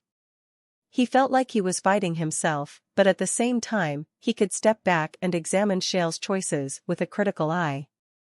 He could tell which decisions Shale made were better than his opponent and vice versa. He only absorbed the good battle experiences, while figuring out and filing away the bad ones. Right now, Shale was only half deified. In the future, Shale would travel through the deified ranks of primitive, transmutation, larva, butterfly, and maybe even true god. Li Chenqiu could slowly absorb everything that Shale experienced. At that point, Li Chenqiu would only be half deified. But he would have the experience of a true god. Li Chenqiu could slowly study everything that Shale had learned through his evolution. Although he would only be half deified himself, his mind would be on a different level. Bishi looked bitter as he said, "This Yu Shanqin hides a great deal from me. He is so strong and tough. He is a difficult nut to crack. Even now, I have yet to learn a single thing from his mind. Those silkworms might be the most challenging, but they're also the most rewarding. Conquering them will yield better results in the long run," Li Chenqiu said. "You are right, but...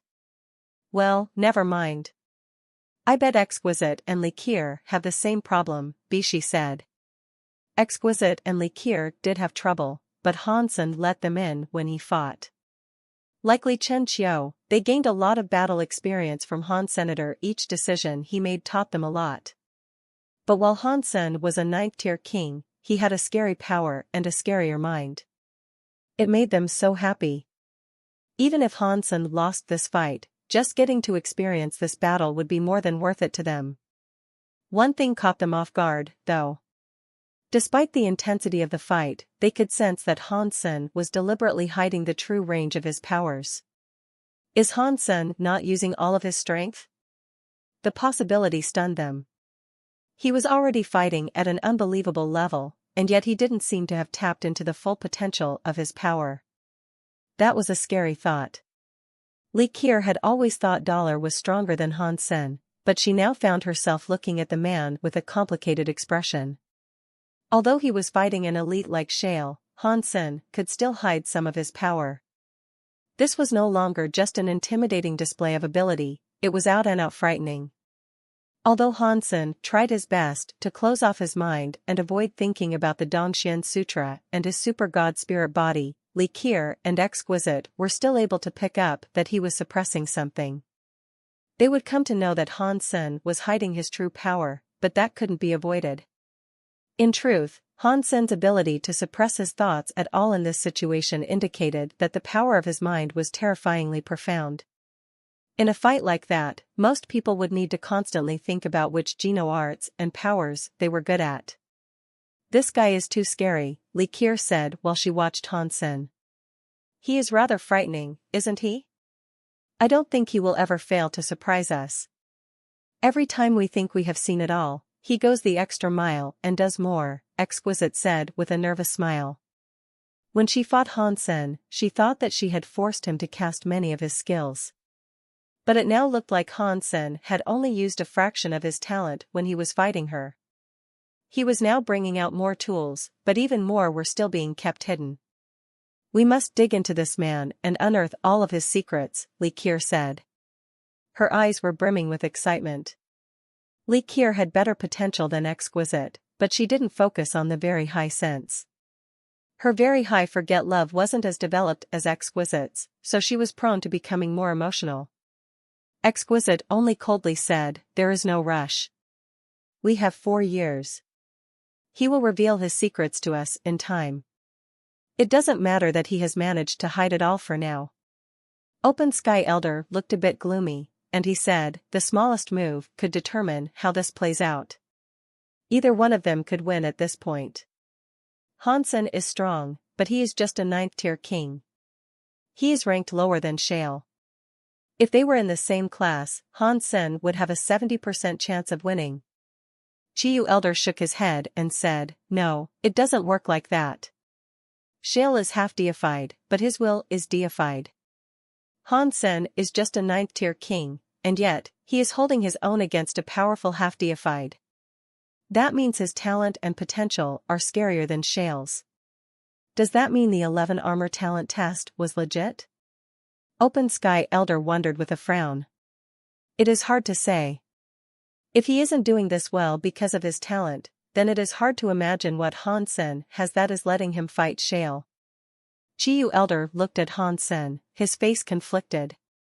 A 10 armor talent is very rare. A real 11 armor talent would make a man the greatest of his generation. Do you think Hansen is this kind of great man? Open Sky Elder asked, looking a little worried. I'm not sure about that, but it is plain to see that his talent is stunning. Li Qier and Exquisite got lucky when they signed a contract with him, Chiyu Elder said. What is going on? Something is wrong with Shale. Open Sky Elder wanted to say something, but he was in too much shock. Then, his face went white. He looked at Shale in the video and screamed, He's going to level up. Everyone could see the strange expression on Shale's face. As time passed, the red ball of light that surrounded him dimmed, then darkened. Then the dark red color began to change to solid black. It must be the demon fruit. The demon fruit is working. Is Shale going to become deified right in front of us? Li Shuiqing merrily proclaimed. Li Yuzhen was thrilled as well. Now I understand. Shale knew that the silkworm fights were going to start, but he decided to eat the demon fruit anyway. He hoped to use the pressure of a challenging silkworm fight to accelerate his growth and activate the dormant demon fruit power that resided in his body. During his fight with Han Sen, the demon fruit inside him has slowly been refined. Now, it must have all been absorbed. It will make him deified in the middle of this very fight. Shale is really leveling up to deified? There will be no more debating which of the two will emerge victorious now. It will be impossible for Han Sen to defeat a deified Shale. Li Xueqing had been quivering with fear earlier, but now his quaking was due to unbridled glee. This silkworm fight had been a non-stop roller coaster of emotions for the two men. Li Xueqing's emotions had gone up and down so much that he had thought his heart was going to leap out of his chest. The fires around Shale's body turned black. Black symbols were appearing across him, as if they were being carved into his exposed skin. A frightening presence was emanating from the symbols. Shale's power began to generate substance chains. Back to deified once more? Han Sen frowned. He wasn't blind. He could see that Shale's power was changing. Shale tipped his head back and roared to the sky, and the power of his substance chains exploded. His previously golden hair was suddenly dyed pitch black. Shale used to look like a gold lion. Now his body had shrunk, but his muscles looked more solid and powerful than ever. It was like every cell in his body had filled up with an unimaginably grand power. The new, black-haired Shale didn't look as wild. He looked mysterious and alien. The black symbols were visible all across his face, and black flames quivered across his body. He looked like some sort of demon lion from hell. He has returned to deified. Li Qir's face looked sickened. It didn't matter how talented or strong Han Sen was, he couldn't defeat a deified Shale. After all, deifieds were completely different from all other ranks beneath them. They were as different as the sky and the ground. Shale must have planned from the beginning to use this fight to become deified again. He wanted to use Han Sen as his whetstone, Exquisite said glumly, then sighed. She understood the truth behind it all now. That was excellent planning on Shale's part, Li Qir said with a grunt. He ate the demon fruit before the silkworm fight. If no one presented him with a serious challenge, he could secure first place. If he did find someone who could stand up to him, he could refine the demon fruit and return to being deified and still secure first place and all the spoils. He is a very smart man, I will confess. Exquisite shook her head. But again, it isn't that simple. A normal person would struggle to become deified again whether or not they refined the demon fruit. Shale was able to become deified because his talent was that exceptional. This may not have been his plan at all. No matter what his reasoning was, these are the results, Li Qir said in frustration. Chiyu Elder and Open Sky Elder both looked very ill. And the very high people who had placed big bets on Han Sen looked just as bad. They thought they had seen a sound hope of victory, but it was all gone now. Since the moment Shale became deified, their hopes and dreams were squashed. Their hearts fell to the bottom of the blackest abyss, and they couldn't see the light of hope anymore. I apologize. I tried to control my power, but I was unable to suppress it. I have now returned to deified class. Shale ceased attacking. He felt guilty about what had happened. What he said made everyone watching want to cough up blood. Many creatures wanted nothing more than to become deified, and Shale had been doing his best not to. That was quite upsetting. If anyone else had said this, they might have sounded cocky. But Shale was renowned for his honesty, and he certainly wasn't putting on an act. He had genuinely tried to suppress his power, but he ended up becoming deified anyway. He had wanted to finish this fight as a half-deified. But fighting Han Sen had required too much from him. He had no choice but to use his full power to fight, and so he was unable to hold back the energy of the refined demon fruit. Once that dam of power broke loose, he had become deified. There is no need to apologize. Your level is a part of your power. Han Sen didn't think it was shameful for someone to fight against an opponent of a lower level. If someone had a higher level, they must have earned it. today's fight won't count. I will wait until you become deified, and then we will fight again, Shale said, looking at Hansen. This fight isn't finished yet, Hansen responded, his face unchanged. Shale shook his head. Although I don't want to win while you are at a lower level, I still need this first place. So, I'm sorry. We should abandon this battle for now. There is no need to apologize. Didn't I just say our fight hasn't ended yet? If you can win, then it was because you were better than me. But in order to decide that, we must first fight and see who the victor truly is. Hansen gazed at Shale calmly. He didn't look very emotional. When Liu Jin heard Hansen say this, he coldly laughed and said, "This Hansen really doesn't know his place. Shale has given him plenty of opportunities to bow out gracefully, and he even offered to leave this place together. That meant he would give Hansen second place. But still, the brat insists on fighting. If he gets kicked out right now, he definitely won't end up in second place either." Li Kier, Exquisite, and all the other very high thought Hansen's response had been too cocky. He should have accepted second place instead of losing now. But in contrast to their own thoughts, Li Kier and Exquisite didn't detect any fear within Han Senator. Instead, they felt an overwhelming sensation of calm and confidence in him. There was no need to be angry. There was no need to hate. There was no need to blame fate or the people around him. This powerful, placid confidence was something only superior people could possess.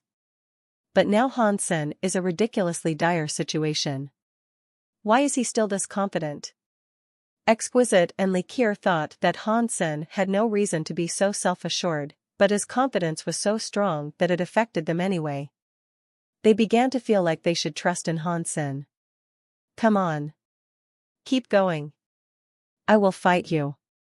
Whether I win or lose, I will walk out of here alone," Hansen said calmly as he looked at Shale. "Yes, this is how it should be." Shale's eyes flared with excitement. He looked at Hansen as if he was looking at his favorite piece of art. Perhaps Hansen's power wasn't as strong as Shale's, but Shale wouldn't underestimate him. The substance chains around him exploded madly. He was like some leonine power of darkness that had crawled up from the depths. "Because of the respect I have for you, I will fight with all my power."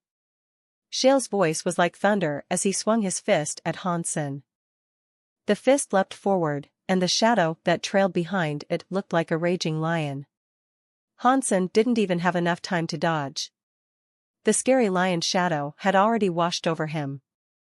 Hansen looked stable, though. Spell turned into armor to protect his body, and he used God's wonder to quickly flash away. He was attempting to evade the crazy shadow of Shale's punch. Bzzzt. Suddenly, Hansen felt as if the physical space around had been sealed. He couldn't rip space and teleport away as he wished to. He could only see the crazy lion shadow punch coming down on him. Hansen frowned. He gathered up power in his fist to throw a punch back at the lion shadow punch. But Hansen's punch went through the lion shadow punch. It was like the lion shadow punch really was just a shadow. When the lion shadow punch actually landed on Hansen, it wasn't as hard as he expected it to be. The punch went into Hansen's body and vanished. Boom! Hansen's presence turned black, and his image warped until he started to look like Shale. His entire body was consumed by a black fire, and he looked identical to his opponent. Hansen frowned. He realized that he hadn't been hurt, and his power had become the same element as Shale's. Aside from that, there had been no negative effect. No damage had been dealt to him either. But as the black fire finished spreading over Hansen, Shale said, "My demon lion power isn't destructive, but it will transform your body's element. I guess it is a demonic power. If you cannot hurt your opponent, then what is the point of your demonic power?" Hansen asked. "Millions of different powers exist throughout creation. I cannot break down every single one, but no matter what power my opponent might have, I transform their element into my own. Since I am familiar with this sort of power, none will be able to beat me," Shale said. When Han Sen considered the ramifications of that, he realized how scary Shale's power truly was. At his current rank, Han Sen's power simply wasn't as great as Shale's. If Han Sen was able to depend on his various elements and his special skills, he still had a chance to defeat Shale. But now that his power had been converted into an element that Shale was already extremely proficient in wielding, Han Sen could no longer compete. Even if he was incredibly compatible with this new element, there was no way he would be as dexterous as Shale with its use. He wasn't going to be able to defeat Shale with the man's own power. Bring your enemy into the same harmony as your own, and then wipe your foe out with a symphony of destruction. Why does Shale's power suddenly seem to remind me of something? Han Sen thought to himself. But Shale wasn't going to give Han Sen much time to think things over. He swung another punch at him. With a sinking feeling, Han Sen began to understand just how debilitating the conversion of his power had been. He wasn't physically damaged, and with time, he could have gained enough understanding of this new element to use it in combat. However, a high-level opponent like Shale wouldn't give him enough time to adapt. Teleport. Keep teleporting. Han Sen began to depend solely on God's wonder to keep himself out of Shale's reach. He was unable to rally his defenses and fight back. Turning the tide of this battle was going to be difficult.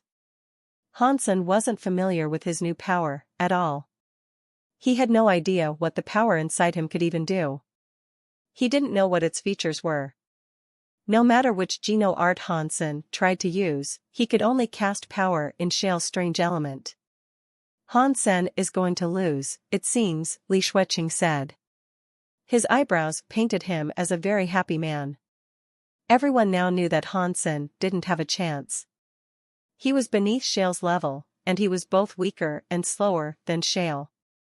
Now that his power element was the same as Shale's, under such extreme circumstances, how could anyone expect Han Sen to come out of this fight victorious?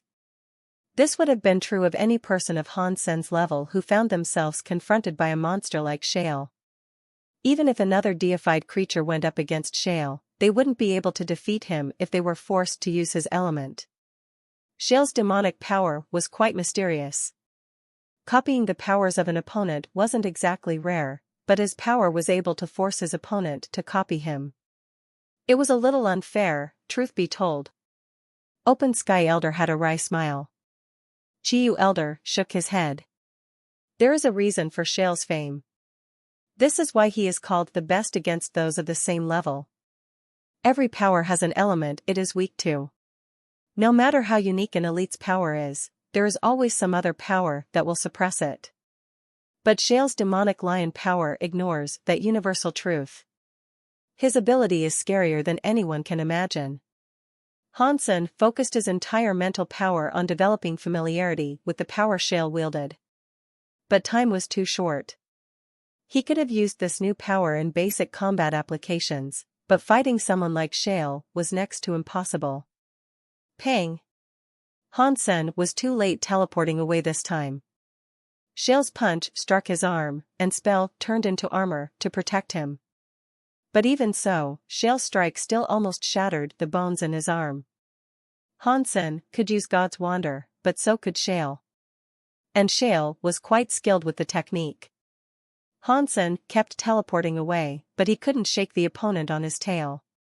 As the fight progressed, he was incurring more and more wounds. Pang! Han Sen took a punch straight to the chest. His body shot away like a cannonball and slammed into the seal. The power that bound the arena trembled for a moment. Han Sen's body hit the ground, and he couldn't help but cough up a mouthful or two of blood. His chest felt like a cinder block had fallen on it. Han Sen knew the heat was likely just the blood inside his lungs. In fact, his lungs weren't the only part of him that was suffering. Han Sen's entire body was covered in injuries. Many parts of his spell armor had been cracked. The worst place just so happened to be his chest. The right side of his chest had been dented inwards. The spell armor was practically broken, and Han Sen's body was not doing well. One of his arms was just hanging loosely beside his body. It felt as if all the bones inside him were broken. He couldn't even move. One of his legs had been shattered, too. Hansen could only kneel on the spot. Hansen couldn't remember the last time he had been in such poor condition. Even when he was sucked dry by the shield of the Medusa's gaze, he hadn't been so grievously injured. But even so, Hansen didn't feel like giving up. He was more excited than ever, actually. That excitement came from the spell armor. Although his armor appeared to be on the verge of falling to pieces, it suddenly seemed as if it was going to break through. The story of genes was the hardest geno art to develop, out of all the arts he was proficient with. Under Shale's powerful suppression, it seemed as if it was going to combine all 9 tiers into one. He was going to become half-deified. Almost there. I only need a little bit more. Hansen reviewed the sensations running through him in detail. He seemed to be on the cusp of breaking through, but it still felt as if he was missing something. It was like he was trying to scratch his feet through his socks, but he couldn't quite satisfy the itch. Let us end it here. Shale wasn't interested in continuing this fight any further than he had to. Even though he had admitted that Hansen was a worthy opponent, Hansen was just a 9th-tier king. Hansen didn't have what it took to fight him. He was hoping for another fight when Hansen became deified. Shale swung his fist again. The terrifying power of the blow was like a dark, roaring, demonic lion, which was headed straight for Hansenator, and Hansen was still half-kneeling on the ground. Shale's punch roared down toward him, but Hansen didn't plan on trying to evade it. He used the left hand that he could still move, summoned power into his fist, and threw a punch. Why even bother? Losing is better than dying. The fox woman sighed mournfully from the distance as she watched. The seal was right behind Hansenator. He could teleport away before the punch came down on him, and it seemed like the only viable choice to ensure his own survival. But he didn't. Instead, he carried on fighting with his now broken body. But considering how injured and outmatched he was, it seemed unlikely that any strength he mustered would be enough to withstand a punch delivered by Shale. He doesn't know his place. Kill him. Liu Jin clenched his fists into tight, white-knuckled balls. His eyes were red as he shouted spitefully at the video feed. Li Shuiqing was the same. This fight was about to end in exactly the way he had been hoping for all along. They were going to win the bet. There was no way that Hansen could avoid the punch that was coming down on him. And there were only 2 possible results of trying to block that blow: he could either die or be disabled. Whichever actually happened, Hansen couldn't reasonably carry on fighting. No one was going to stop Shale from reaching first place in the silkworm bout. Pang! Hansen's fist struck that scary punch. The armor that protected his fists and his arms exploded, and Hansen's entire body flew forward. As he sailed through the air, his spell armor shattered to pieces like a broken vase. Game over. Open Sky Elder was very sad to see this. He thought he had lost his Open Sky jewelry. Exquisite and Likir's faces changed. Hansen's heart never gave up hope. He kept sending them the message that he could keep on going, no matter the odds, but his self-geno armor was broken, and his body was severely injured. Hopefully, he would survive, but he couldn't keep on fighting. Now, they could only pray that Hansen didn't succumb to the remaining force of the impact. Exquisite was tempted to leap onto the battlefield to save him from doom. Many of the very high people who had believed Hansen was going to win were now all silent. Hansen had tried his best, but there was too much of a gap between the powers of a king and a deified. Shale was too strong, and so they couldn't blame Hansen for losing. However, their hearts bled when they thought about everything they had bet and were going to lose. Only Li Shuiqing and Liu Jin were excited enough to start jumping around with glee.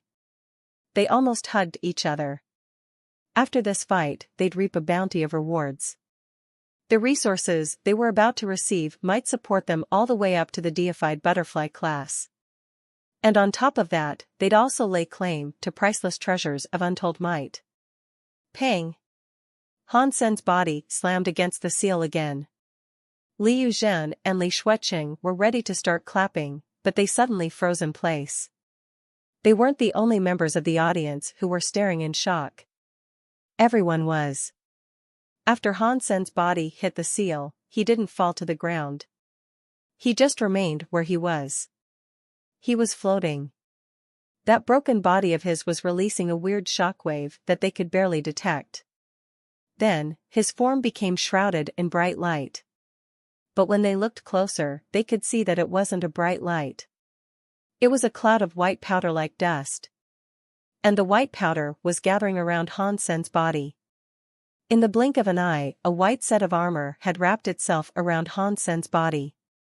The broken spell armor was back, and it looked as good as new. No. It was even more powerful than before it had been damaged. The symbol on the armor was shining brilliantly, releasing a scary presence. The holy light wrapped slowly around Han Sen's body. He was like some god spirit from a holy mountain. He is becoming half deified. Exquisite and Li Qier were the first to react to this. They could feel that Han Sen's power was exploding in the breadth of its magnitude. In the middle of all that, he became half deified.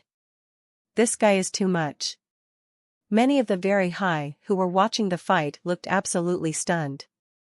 It was possible to level up during a fight, but leveling up required a lot of power to support. In Shale's case, he had already taken in the demon fruit, and he was supremely powerful already. So, it made a certain amount of sense that he was able to break through during a fight and become deified. But Han Sen's body was entirely broken. His self-armor had been wrecked. In that injured state of his, it should have been impossible for him to level up. But Han Sen had become half deified in that situation. It was a difficult thing to grasp. So what if he is half deified? Half deifieds are just another form of king class. He can't fight Shale, Li Shuiqing snarled, gnashing his teeth. He wasn't happy to see this. He only hoped Shale still had what it took to kill his opponent quickly. But Shale merely looked at Han Senator. He didn't attack him like Li Shuiqing wanted him to. You are a perplexing man. You became half deified, even in the middle of all this, Shale said while looking at Han Sen. It was just a stroke of good luck, Han Sen said with a smile. Shale shook his head with a grave sense of gravitas. There is no such thing as luck in this universe. Luck is a rigged lottery. Any winner might think that they are lucky, but no matter how lucky they are, they wouldn't have won if they never bought the ticket. Han Sen didn't say anything. He really hadn't been depending on luck. Just before Shale's last punch, Han Sen had finally come to understand the key that would allow the 9 tiers of the story of genes to combine into one. He realized how to become half deified. That was why he had taken that punch. That power was enough to make his spell armor break completely and then rebuild itself. But what a shame. If you were deified, we could really see which of us is better, Shale said with a look of regret. We can still find out, I think. Like I told you once before, our fight has not yet ended, Han Sen said expressionlessly. Shale shook his head and said nothing. He was happy to admit that Han Sen was strong, but half deified was still king class. Han Sen wasn't as strong as him. He still didn't think Han Sen had enough power to challenge him. Brother Han, let us end this here. The Apollo set can be set aside for now. When you become deified, you can fight me for it. And if you win, you can take the Apollo set, Shale said after a brief moment of thought. A good opponent was like a fine wine, it needed time to truly reach its potential. Shale wanted Han Sen to become deified before he fought him again. But Han Sen didn't have the patience to wait that long. Seeing that Shale wasn't going to attack, Han Sen decided to stop talking. Instead, he lifted his hand like a knife, then used Fong to strike at Shale. Shale frowned. He had already decided to end the fight. He gathered up demonic powers again, and his fist became a demonic lion that went straight for Han Sen's body. Just like before, Shale's fist blurred forward, and Han Sen's power transformed into the demonic mirror of Shale's own abilities. It is the same. Does Han Sen not understand that if his power is forced to match Shale's, he can never beat him? Li Shuiqing trailed off halfway through his statement. The demonic power had definitely sunk into Han Sen's body, but the powers that Han Sen was using for his attacks were not demonic like before. The teeth knife he lashed out with was still a purple knife. It was not affected by the demonic power. The power of Han Sen's spell armor had been static for a long time.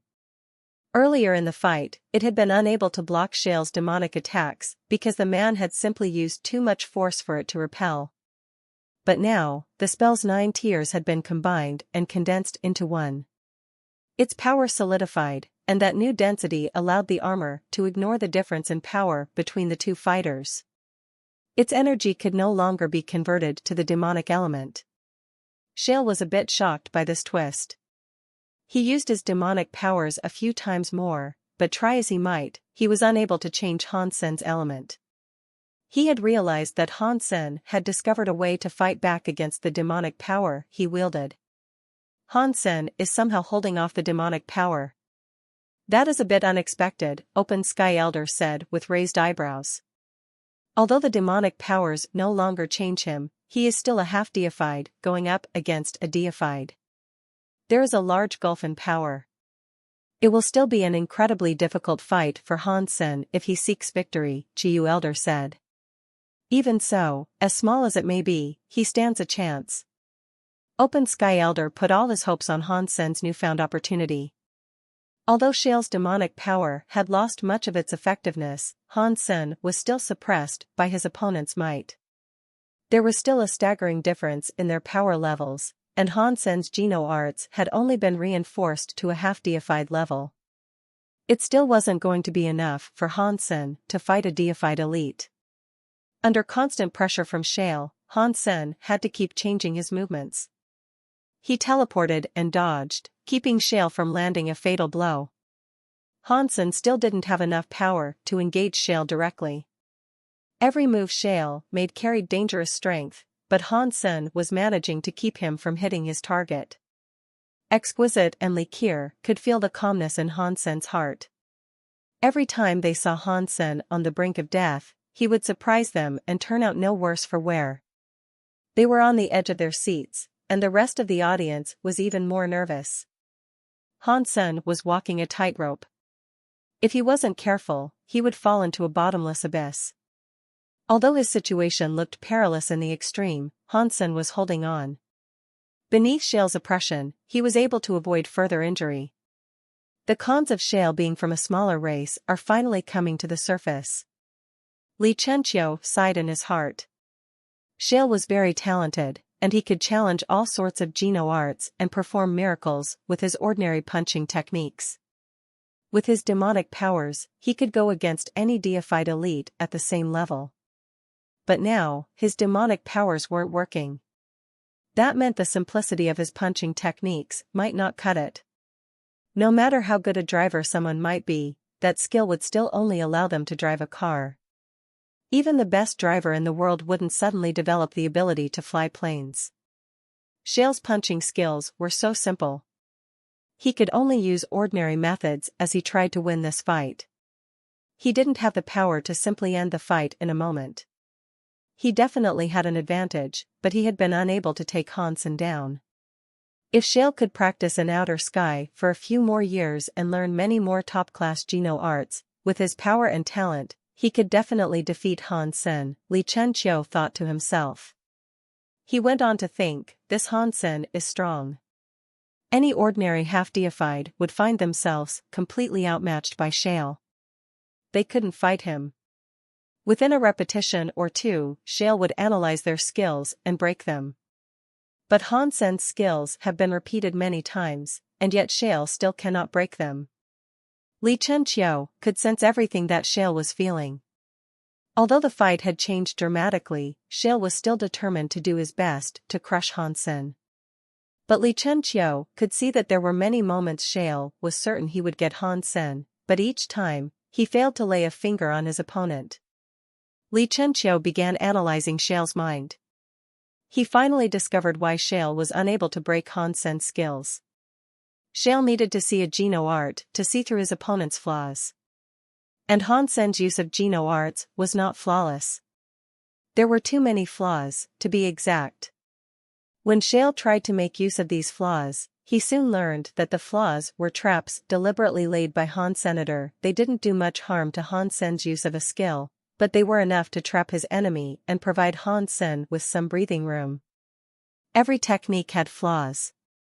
There was no such thing as an unbreakable Geno art, but Han Sen hid the true flaws of his skills within artificial flaws. For every real flaw, there were 9 ones to throw his enemy off course. He let Shale guess which flaw was the real one each time. But even after all this time, Shale had been unable to guess which flaw was the correct one. There are 50 paths to choose from, and there are 49 you can pick. Take away one, and it will become a fixed number and a variable. Imperfection is this world's true perfection. Han Sen has learned the meaning behind what it means to take away one. This guy is so scary. When he grows up, he might end up better than the kids of the very high. Open Sky Elder stared at the battle with wide eyes. I have heard his self-Geno arts have required a lot of resources. Even with 4 years in the very high, I don't know if he will make it to deified. Even if he does become a primitive deified, who in this universe could provide him with enough resources to keep him going beyond that? Chiyu Elder shook his head. He wasn't very hopeful of Han Sen's future. What a shame.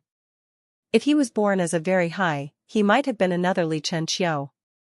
We would give him all the resources he required. He could have entered the Geno Hall, for sure, Open Sky Elder said. Don't even think about it.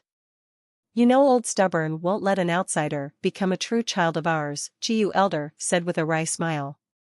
Upon hearing that, Open Sky Elder sighed and said, sometimes, I envy Zhang Xiandao of the sky. At least he can do whatever he wants. We cannot do anything. Chiyu Elder's face changed. You can only say that here. Don't let Old Stubborn hear you say something like that. You know there are harsh feelings still lingering about the sky betraying our people. Open Sky Elder shook his head and said nothing. He continued to watch the fight between Han Sen and Shale unfold. Shale's punches were like demonic lions. Every punch looked as if it could swallow the sky and eat the sun. Han Sen was like a small boat surfing the crazy waves of the sky and the ground. But no matter how scary Shale's fists were, he was still unable to defeat Han Sen. A single kernel of corn on a big sea. Han Sen was that kernel, but he could float. It didn't matter how much the sky and earth raged, they couldn't take him down into the abyss. Now, Han Sen's mind was very clear. He used Under the Sky and God's Wander. He kept casting from his hands, one after the other. Every knife seemed as if it flipped the sky and the earth. He had practiced knives for so long. He had learned from the minds of many others, but now, it was Han Sen's own will and mind that Shale was putting under pressure. The sky and the ground are the chessboard. I am one of the chess pieces, but as they move across the sky and the earth, the meaning of the chess pieces is increased. There are 1,000 ways for them to be used, and you need a chess piece to follow a path. Without a chess piece, there is no path. Han Sen's heart suddenly opened up within him, and he spoke as if he was in a trance. Under the sky, I am the path. If I live, the path lives. If I die, then the path dies. Han Sen's voice wasn't very loud, but the very high and a few of the silkworms were focusing very carefully on this fight. They heard everything Han Sen said. You are crazy. That word suits you very well, Li Yuzhen coldly grunted. He had to be insane. And Li Yuzhen wasn't the only person thinking that. Even Open Sky Elder and the people who wanted Han Sen to win believed everything he had said was way too crazy. The path was the universe. The universe was the path. When they considered Han Sen's words, he seemed to be saying that his life was the sole reason for the universe to exist. If Han Sen died, the universe would die along with him. Across history, even the true god elites wouldn't have dared to say something like that. There were not many true god elites, but there were a few in every era. How many were currently alive was unknown, though. And even when they died, the universe never died along with them. And right now, Han Sen was someone who had just become half-deified. In truth, his words didn't even qualify as crazy. They were simply ignorant. But people misunderstood what Han Sen meant. The I he was referring to did not mean himself.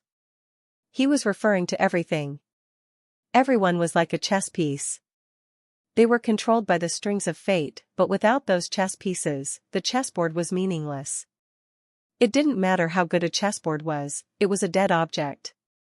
The chess pieces could lead to many events and combinations of moves, which was what led to a path. A chess piece led to a path and a road to traverse. Without a chess piece, there was no path. When Han Sen understood the meaning of this, happiness rolled through him. He was too happy. And it was that glee that prompted him to speak it out. People thought Han Sen was crazy and ignorant. Only Li Qier and Exquisite could understand the way Han Sen truly felt. Their pretty eyes fluttered strangely. Han Sen had gained understanding, which meant they understood as well. They were drowned in the will of Under the Sky. That will was so strong that they would only see something like this in a select few of the strongest, very high currently living. But on this day, under the influence of that powerful will, they had learned something new. How could they not be surprised and happy?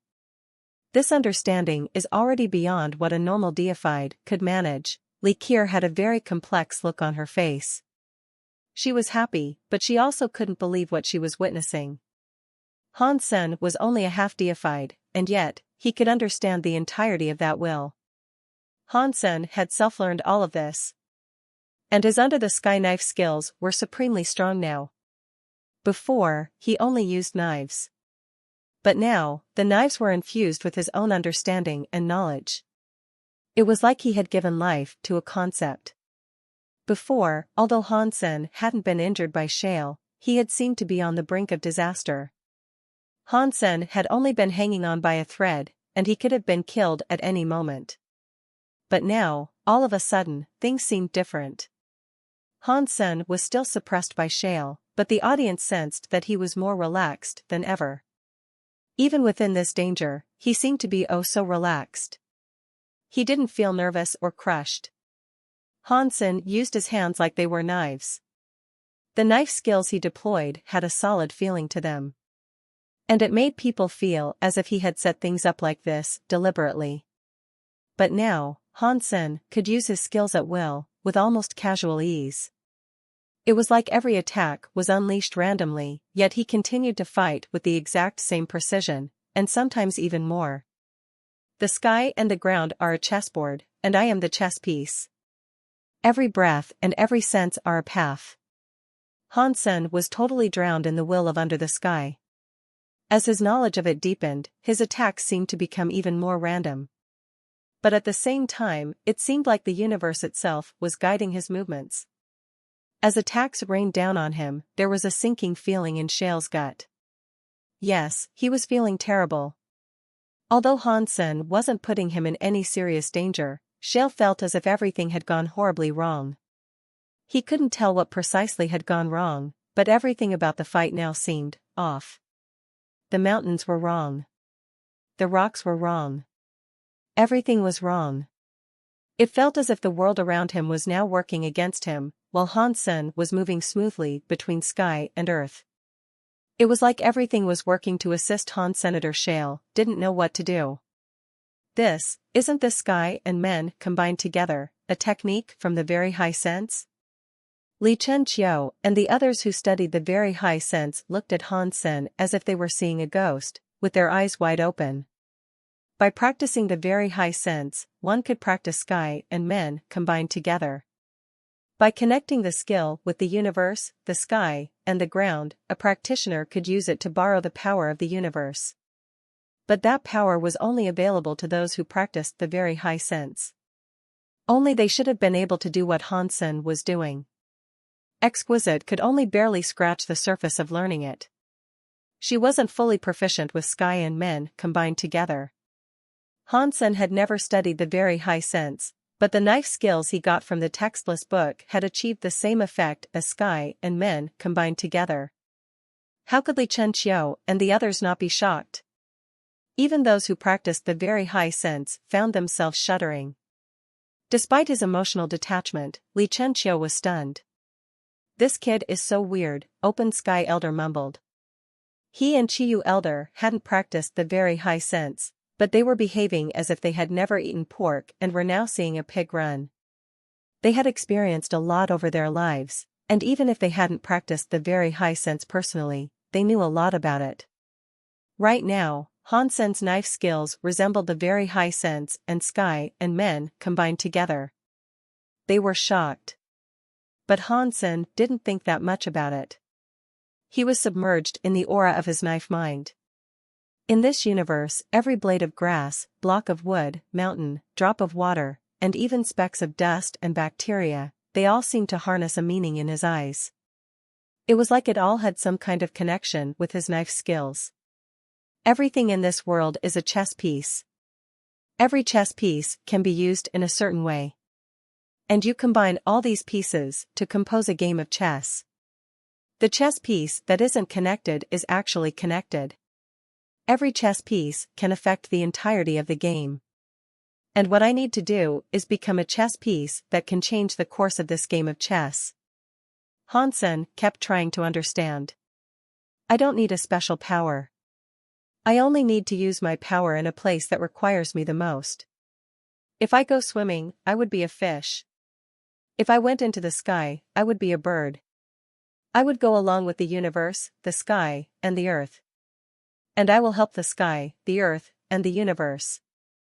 Hansen's knife skills were becoming more and more unpredictable, and those random attacks were causing Shale a lot of trouble. The very high that had previously mocked Hansen for being crazy and ignorant had now fallen silent.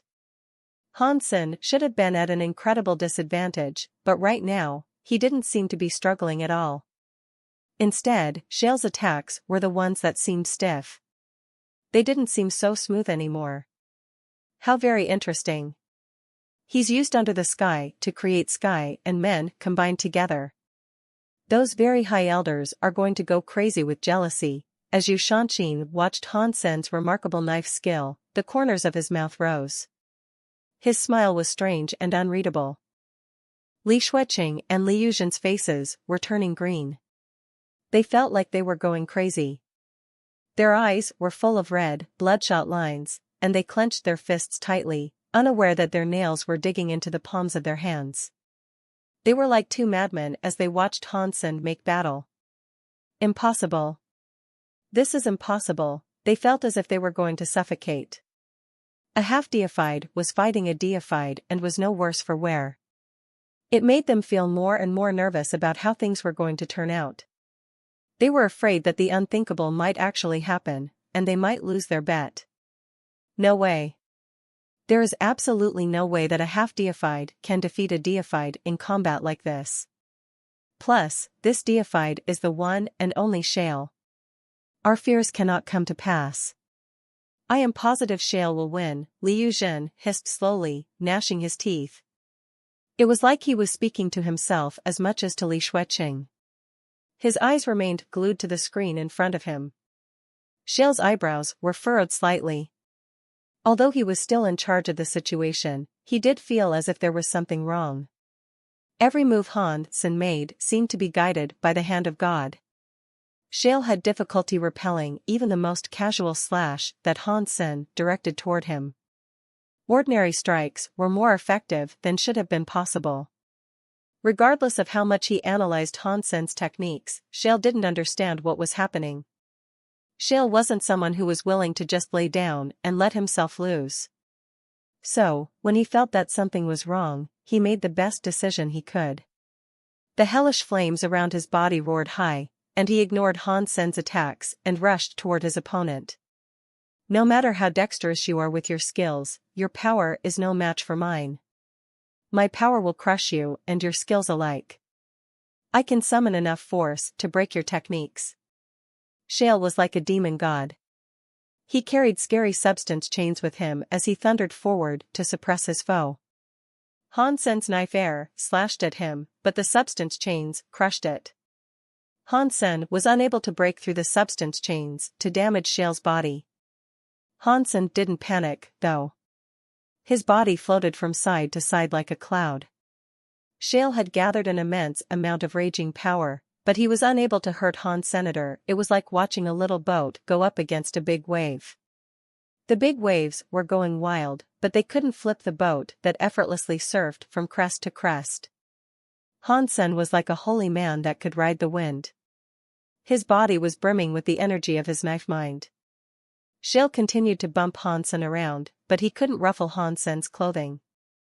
Bishi watched Hansen and Shale's fight with a gaping mouth. Well, Shale. He was wondering if Shale was going to lose, but he realized he shouldn't make such a suggestion in front of Li Chengqiu. So, he swallowed the words. I'm afraid he is going to lose. Shale is strong, but he comes from a bad place. His practice time was too short.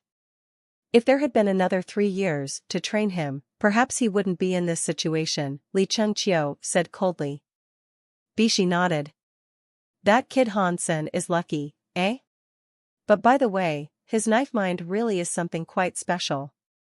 It exudes the presence of sky and men combined together. That isn't sky and men combined together. He's just following the will of the sky, Li Chengqiu said. Compared to you, big brother, he is nothing.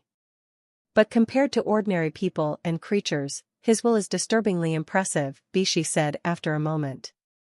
Li Chengqiu nodded and said, Exquisite and Li Qir both use Hansen as their silkworm. Outside of the very high, a genius like this is very rare. Open Sky Elder looked very relaxed right now. He smiled and said, Deified. So what, even if you are deified? You are still going to lose. My eyesight isn't too bad. Chiyu Elder looked at him with disdain. When Shale became deified, Open Sky Elder looked like he was watching his own parents die. But of course, Chiyu Elder didn't say that out loud. As the fight went on, more and more of the very high noticed that Hansen's grim situation had taken a turn for the better. Shale fought with bestial strength, but he still couldn't bring damage to Hansen. Hansen's knife skills are very good. They are more than good. They are top class. They really are knife skills that come from the sky. Of course. The sky were kicked out by our race. We should expect this from one of their knife skills. Hey! Hey! How about this? If Hansen really does achieve first place, I wonder what that asterisk shoal Li Shuecheng's face will look like. I still don't think he will win. Hansen's knife skills are strong, but his power isn't any better than Shale's. Shale cannot hurt him, but he cannot hurt Shale. This fight will end without a winner, but neither will there be a loser. If they fight long enough, maybe the stamina of the half-deified will deplete. With the deified having greater stamina, he will be able to outlast and win that way. Who knows? You're making a lot of guesses, there. Haha. If Hansen takes first place, Li Shuecheng's face will look brilliant. Li Shuecheng won't be the only person devastated. Li Yuzhen will be in the same boat. Without Li Yuzhen, Li Shuecheng would never have known treasures weren't allowed to be used in this silkworm bout. I really hope Hansen wins. And then, I want to see the faces of those 2 asterisks holes. How dare they try to trick us? Li Shuecheng and Li Yuzhen's faces already looked fairly amazing. Their eyes had almost popped out of their sockets as they watched the battle video. He won't lose. Shale will not lose this. He will win. He will win. The 2 of them were going insane. Their mouths kept repeating those sentences. The unease within them was growing with every passing second. The sky and the ground are like a game of chess that keeps changing. Everything is like a knife, and they all have a path. Shale, try to taste my under the sky knife. Han Sen's knife mind was like a volcano that could no longer keep its magma inside. It erupted in a large fountain at Shale. Han Sen used his hand like a knife and slashed towards him. Good job. Shale had power, but there had been nowhere for him to use it. Now that Han Sen wanted to fight directly, this was perfect for him. Scary substance chains gathered on his fist, and he threw his fist forward to meet Han Sen's attack. Buzz. Space rippled and shattered under the force of Shale's punch. Substance chains that looked like demon lions ripped through reality around him. Lion mouths became giant black holes in space, and they tried to swallow Han Sen. But Han Sen remained unmoving. His hand kept swinging downward, but no knife air appeared around his hand. His hand fell in a simple cutting motion. The sight filled the audience with confusion. As they watched, they saw all of the mountains and rivers of the valley, the grass, the flowers, and the woods, become consumed by a knife light. All different kinds of knife lights all across the valley lit up. Night lights suddenly seemed to make up the entire landscape around the two fighters. And all of those attacks were coming for Shale. Countless knife lights crossed each other. There were so many, it was like a flood. All of them surged toward Shale and his demonic lions. Shale summoned the power of his substance chains. He wasn't afraid of those king-class knife lights, but he realized belatedly that there were too many of them. Scary demon lion punch powers and substance chains were breaking in the middle of that knife light. At that moment, all anyone could see was the image of Han Sen thrusting a blade forward. Every object in the universe seemed to be releasing a knife light. They all followed the will of Han Sen's blade, pulling together into a barrage of knife lights that covered the sky and the ground. They were all coming together around Shale, who looked like a demonic lion. Not even an elite like Shale could block knife lights that appeared to have been generated by everything in the universe. The demonic lion surged toward Han Sen, determined to push through the tide of knife lights. He was breaking through the rush of attacks like a dam against a flood. Impossible. Shale cannot lose a fight like this. No, no, no. Liu Zhen and Li Shuecheng's jaws were clenched and their nostrils flared. And then, their mouths fell open. They were too stunned by the sight before them to even make a noise. In their hearts, however, torrential tears of sadness were coming down. But their inner cries wouldn't be able to save Shale. As the knife lights flooded into Shale, appearing relentlessly from the sky and ground, the demonic lion began to break. Shale's body couldn't take it anymore. The moment the demonic lion broke, the substance chains across Shale's body were shattered by the flood. The knife lights began to slash directly across his body, and his deified form was dealt a river of wounds. The knife lights were only half deified in level. 1 slash, 10 slashes, even 100 slashes, wouldn't have been enough to damage the deified Shale. But these knife lights were beyond counting. Their numbers appeared infinite, and as they attacked in ceaseless succession, not even Shale's deified form was able to withstand the stream. Of course, this was all because of Shale's deified body wasn't strong enough. If he had achieved true invincibility, it wouldn't have mattered how many knife lights were thrown at him. Regrettably, his body wasn't that strong yet. Seeing Shale's body inside that flood of attacks, with blood flying everywhere, Liu Zhen and Li Shuecheng almost collapsed to the floor. Open Sky Elder and the others, however, were in sheer euphoria. Exquisite and Li Qier were immeasurably happy, too. They could feel Han Sen's knife mind with Under the Sky in operation. By watching this fight, they had been able to learn Under the Sky knife skills. Ultimately, that scary flood of knife lights hadn't come directly from the sky or the ground. Not even a little. It was all a knife light Han Sen had already cast. After it broke, it melted into the sky, the earth, everything there was. He used the powers of the sky and the earth to reconstitute that energy into knife lights. This was similar to knife silks, but even better. The sky and the ground themselves had become carriers for the knife lights. After the knife lights were generated, they appeared in every element imaginable. They had become far scarier than the pure knife silks that Han Sen had used for so long. The knife lights that broke and entered water, after they regenerated to become knife lights again, would carry the water element with them. When the knife lights melted into the soil of the mountains, after they generated again, they would carry the elements of the mountains. But Under the Sky still relied on Han Sen's own powers. It had taken a long time for Han Sen to accumulate enough power in his surroundings to pull off this attack. The more Han Sen used knife lights during a fight, the stronger the knife light flood would be when he finally activated it. That meant the skill required a lot of time to prepare. Otherwise, he wouldn't have been able to unleash such a vast amount of power. Under the Sky is decent. With this skill, Han Sen can fight others of the same level or a higher level. If he can repeat this whenever he wishes, he will be an unbreakable combatant. If he can last a long time, then when Under the Sky explodes, others of the same level would never be able to block this knife light torrent that is absolutely everywhere. It was unfortunate Shale ended up going against Han Sen, Li Qier concluded with a sigh, looking at Shale. His body was out of his control. The endless flood of knife lights were tossing his body away like flotsam on the ocean. To beat Han Sen, he would have had to defeat him quickly. Han Sen's enemies will have to defeat or suppress him in a short amount of time, lest they end up losing, Exquisite said. His use of Under the Sky is excellent. It allowed him to completely dominate Shale right at the end. It looks like I will have to focus on training Shale against this power. When they fight again, Han Sen will not be able to use Under the Sky knife anymore, Li Chenqiu coldly said.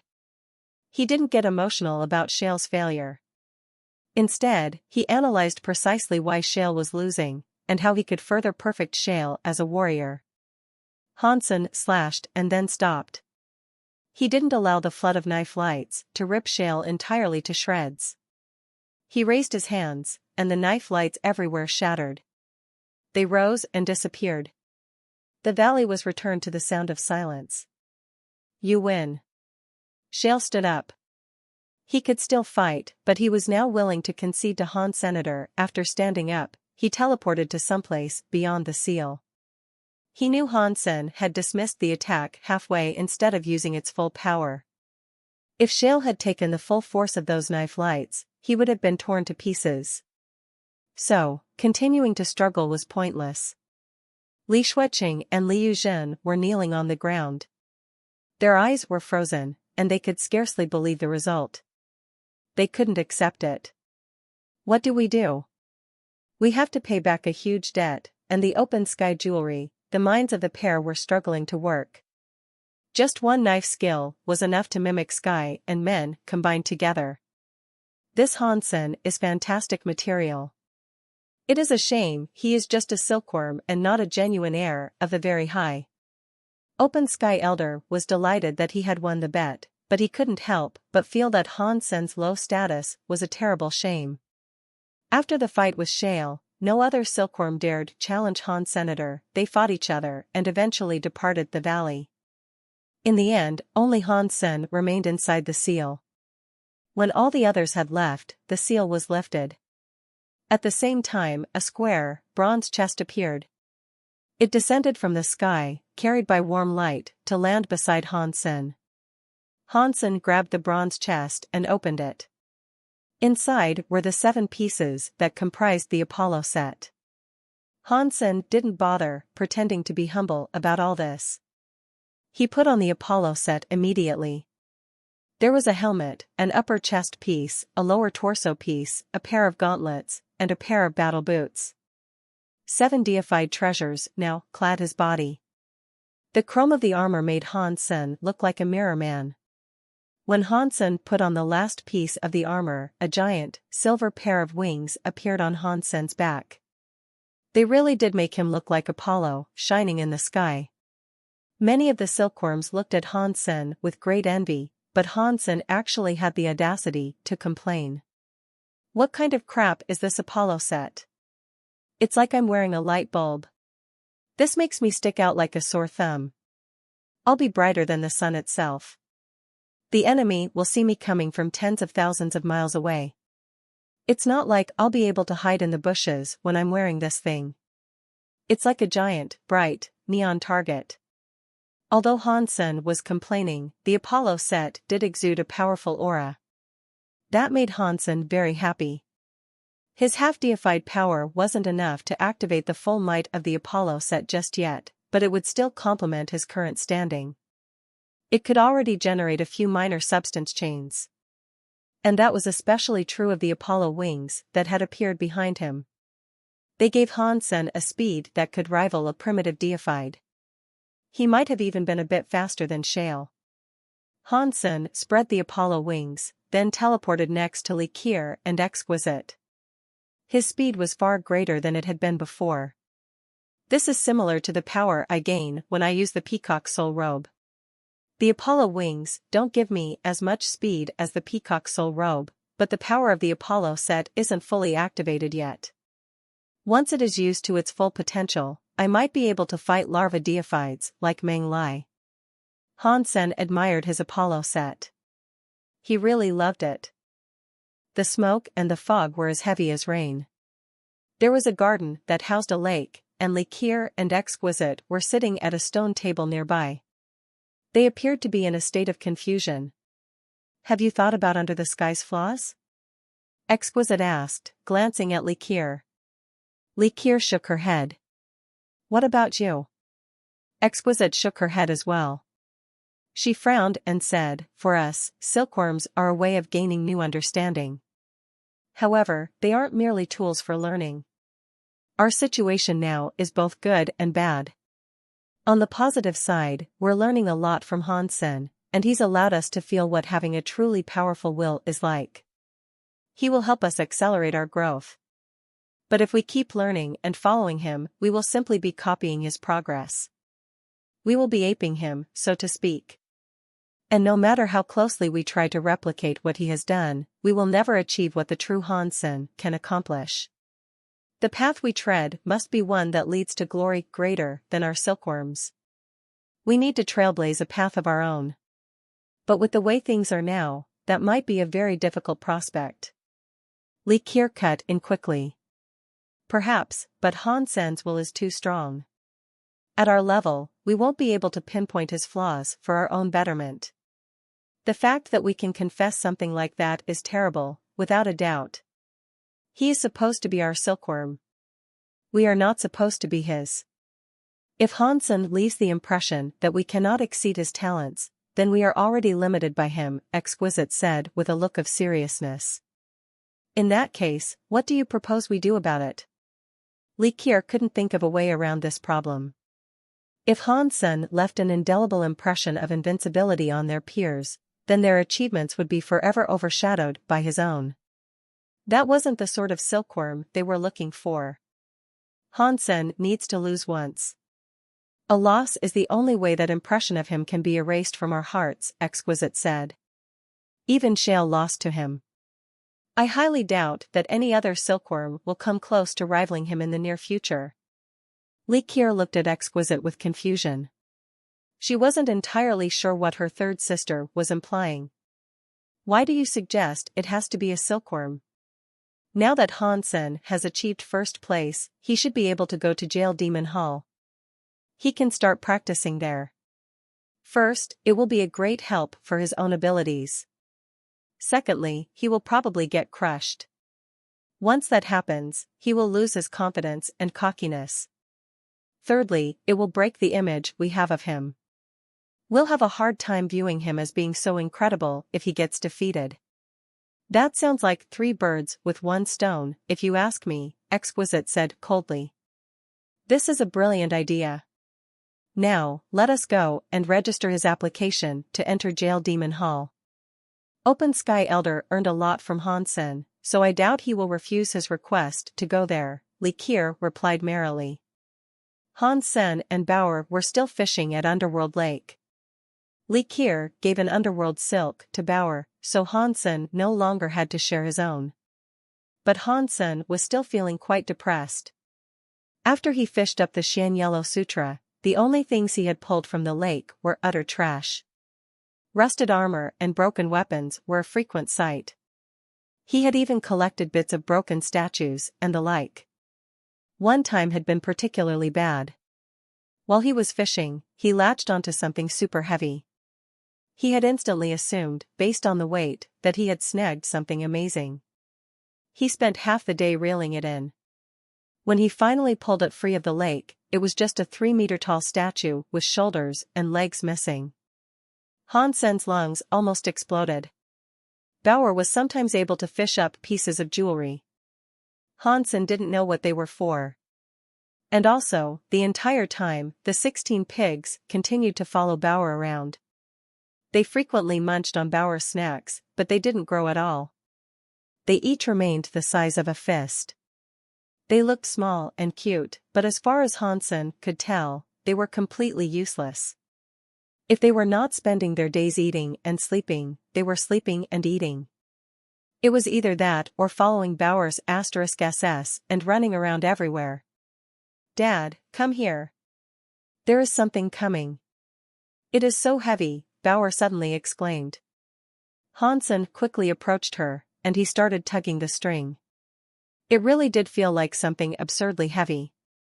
It was like the other end of the string was attached to a small mountain. Han Sen and Bauer used all their strength as they tried to reel in the underworld silk from the lake. After pulling it for a while, they finally saw something coming up from below the swirling clouds. They could see its corner as it rose from the mist. "What is this thing?" Han Sen looked shocked when he saw the item. Based on what he could see, Han Sen could tell that the item was built from bronze. It had an opening that was 1 meter wide at the top and narrowed as it went farther down. As the bronze item was slowly pulled up, more and more of it appeared above the fog. Han Sen could soon see that this bronze item's opening was 1 meter in size. It was a statue of a sheep's head. No, not a single sheep's head. Each of the object's 4 corners held a sheep's head. This thing? It looks like a 4-sheep cube, Han Sen thought to himself when the bronze item finally slid into full view. Pang! It sounded as if something had broken. Although the bronze item had almost completely been removed from the lake, its ascension came to a halt.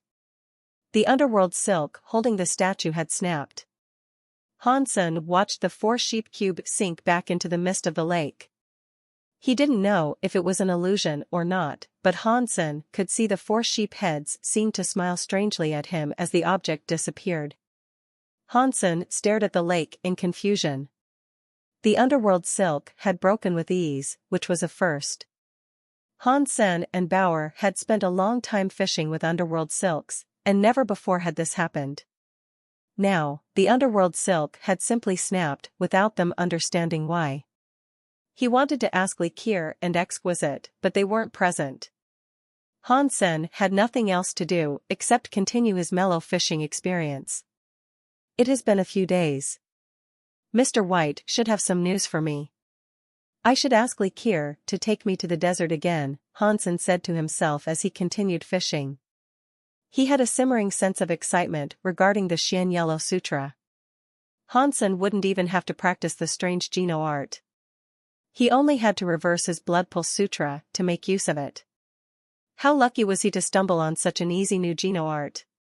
"I hope the Xian Yellow Sutra is useful," Han Sen thought to himself.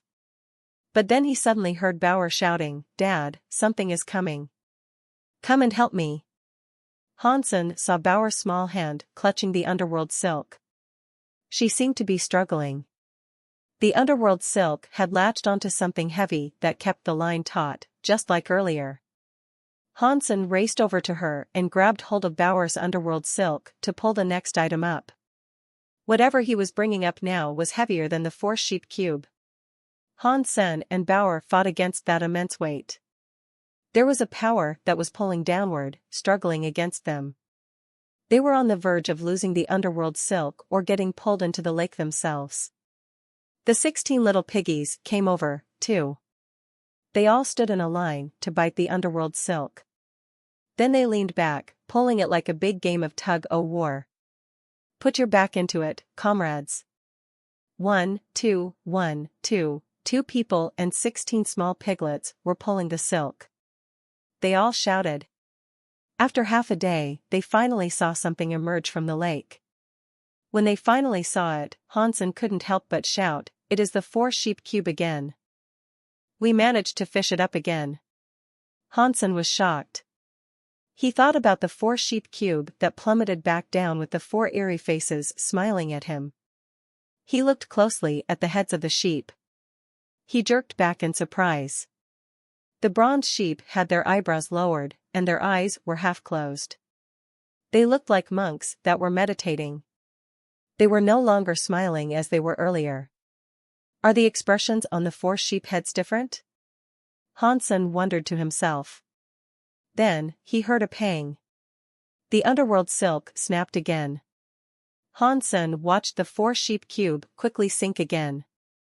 This time, he could see the bronze sheep heads clearly. Their meditative expression was gone now. The sheep smiled creepily. It looked as if they were squinting their eyes to look at them. Is that thing alive? Hansen wondered curiously. But before he could examine it any further, the 4-sheep cube was lost in the lake once more. Now this is weird. Why have we fished up the same thing twice in a row? And why does that thing seem as if it is alive? Do living creatures actually exist in the anti-material world? Hansen pondered. He didn't know much about Underworld Lake, and he would have to wait for Likir and Exquisite to return so he could ask them.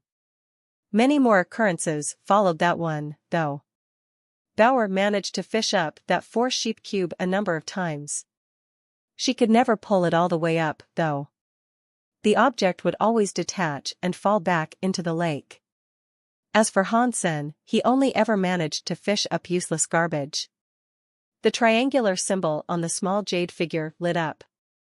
Hansen knew Likir and Exquisite were on their way back.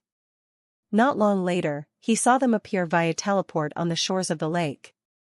Hansen, I understand you are always keen to hunt xenogeneics, yes? We have found a suitable location for you. There are primitive deified xenogeneics to kill, and it is safe. You will have the chance to take down a primitive deified xenogeneic solo, Likir said with a smile. There's such a good hunting ground out here? Why didn't you tell me sooner? Hansen asked, looking at Likir with suspicion. Before the silkworm bouts, there were places that you weren't qualified to enter. Now that you've earned first place among the silkworms, though, things are different, Likir explained. I see. Hansen's mind wandered back to the 4-sheep cube, so he told them about his experience trying to fish it out of the lake a few times. When they heard the story, Likir and Exquisite's faces both went gray. Exquisite looked at Hansen and asked, the 4-sheep cube you fished up. Would you say it was 3 or 4 meters tall? Exquisite described the 4-sheep cube she was thinking of, and it turned out to be the exact same one Hansen had seen. Yes, that is the one. Is there a problem with it? Hansen asked, glancing at the 2 women's expressions. He knew there was something dodgy about this. Likir and Exquisite looked at each other. Exquisite said, this 4-sheep cube is something the Very High have fished up before. After saying that, Exquisite stopped. And then? Hansen asked. Let me explain. Likir looked at Hansen with a strange face and said, our people have fished up the 4-sheep cube before. But that thing is not an omen of good luck. All the Very High who fished up the 4-sheep cube ended up having misfortune fall upon them. Hansen's heart jumped. He frowned and asked, what happened to them? Were they injured, or did they just end up dead? Likir shook her head. They were neither hurt nor killed. According to the histories of the Very High, there were 3 Very High that fished up the 4-sheep cube. One of them was the one who made the sky and sky palace. Isn't that a good thing? Why would you consider that unlucky? Hansen didn't understand what she was trying to say. Building a race and becoming supremely powerful was something glorious. Why would they consider that a misfortune? Well, with a wry smile, Likir went on to say, the second Very High that fished up the 4-sheep cube had something happen to him. It made him kill his parents. And then, he betrayed the very high. After pausing, Likir said, the third one that fished up the 4-sheep cube ended up stealing an important treasure from the very high. Then, he disappeared. Where he went, no one knows. So whoever fishes up the 4-sheep cube is from the very high, and they have all betrayed the very high. Now Hansen understood why the 4-sheep cube might have been deemed unlucky. Although there is no proof, there are records that confirm that the 4-sheep cube was connected to all three. Exquisite had a wry smile. Hansen coughed awkwardly. I'm not from the very high. I will leave one day. That doesn't mean I will betray you one day, does it? Exquisite went very quiet, then said, the 3 very high that I talked about only fished the 4-sheep cube once. They never saw it before or after that one time. But you seem to have fished it up 6 times. Although the whole betrayal thing is just a guess, this item is considered taboo for our race. You and Bauer should never again mention the fact that you fished up the 4-sheep cube. It is best not to stir up any trouble. Hansen nodded. He had originally thought it might be a useful item, but he'd had no clue it was actually so profoundly unlucky. He wasn't going to mention what he fished up to anyone else. That being said, he didn't know many people in the very high. Even if he wanted to tell someone else, there was no one he could tell. Let's go. You two shouldn't visit Underworld Lake for a while, Exquisite said to them. Then, she teleported Hansen and Bauer away from the lake.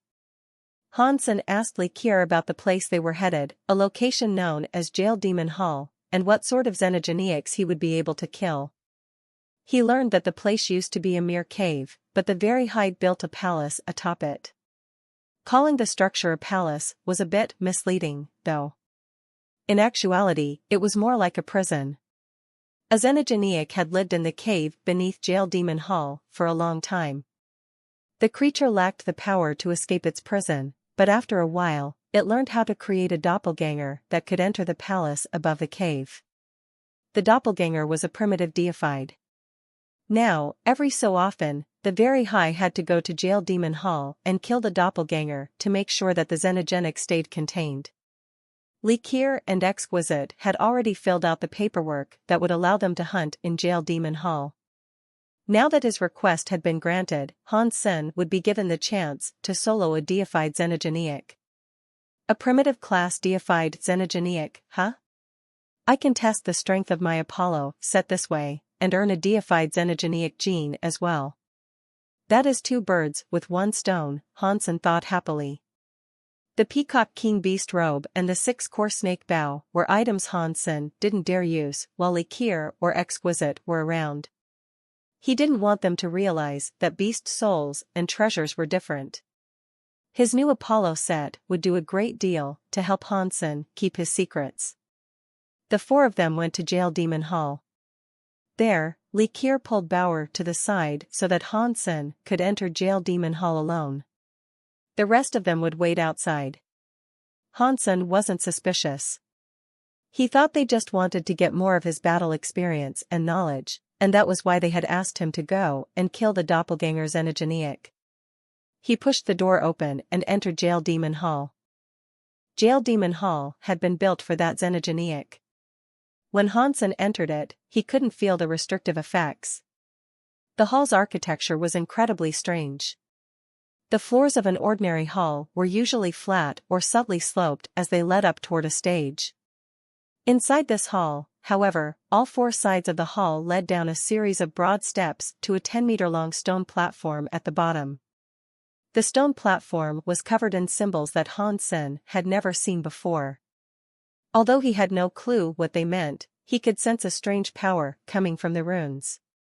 An ink-black stone pillar sat in the center of the stone platform, and it ran all the way up to connect with the hall's ceiling. The upper portion of the pillar was covered in engravings and markings, but Hansen's attention was instantly drawn to the pillar's base, and to the creature that had been bound there. That creature looked vaguely humanoid, but the body was insectal. Its shell was blood red, and a red horn rose from its head, making it look something like a unicorn. Its eyes also flashed with a bloody, crimson color. It was full of rage and murderous desires. While Han Sen observed that trapped creature, the creature stared up at Han Sen, too. It suddenly opened its mouth and revealed the jagged, saw-like teeth that adorned its maw. It let out a high-pitched scream at Han Sen.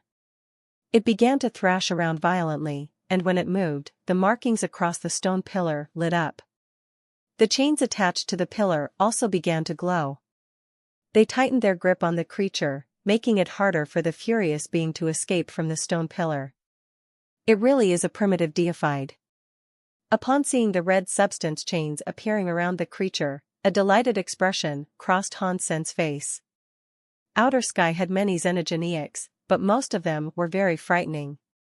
It would have been too risky for Han Sen to go out and pick a fight with some random xenogeneic. Now, a primitive deified xenogeneic had been handed to Han Sen on a platter. Han Sen was extremely pleased with the way this was turning out. Han Sen donned his Apollo set, and then, the Apollo wings fluttered slightly. They sent him zipping toward the stone platform in an instant.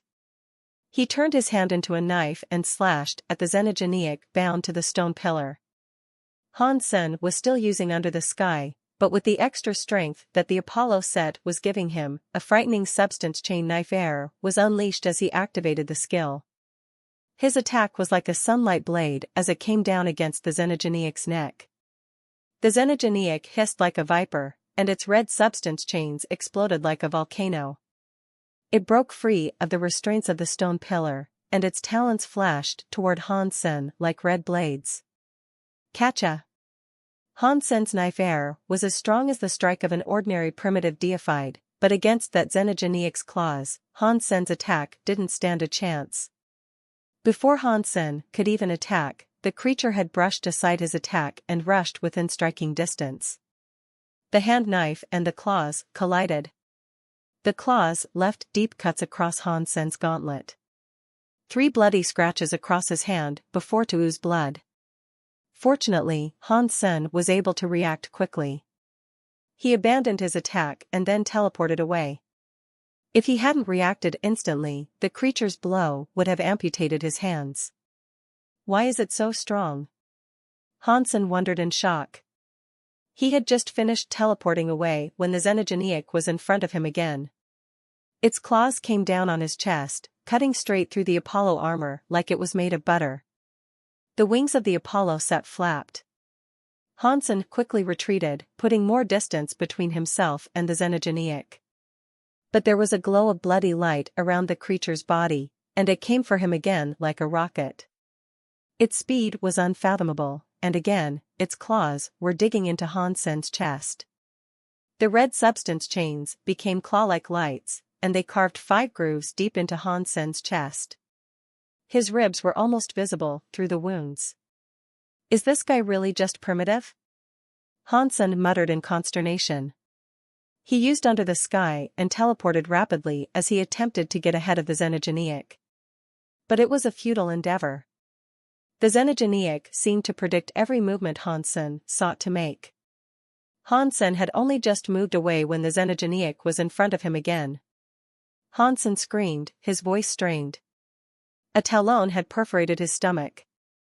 If Han Sen hadn't teleported away fast enough, his guts would have been strung across the floor. He was fortunate that the Apollo set was a deified treasure.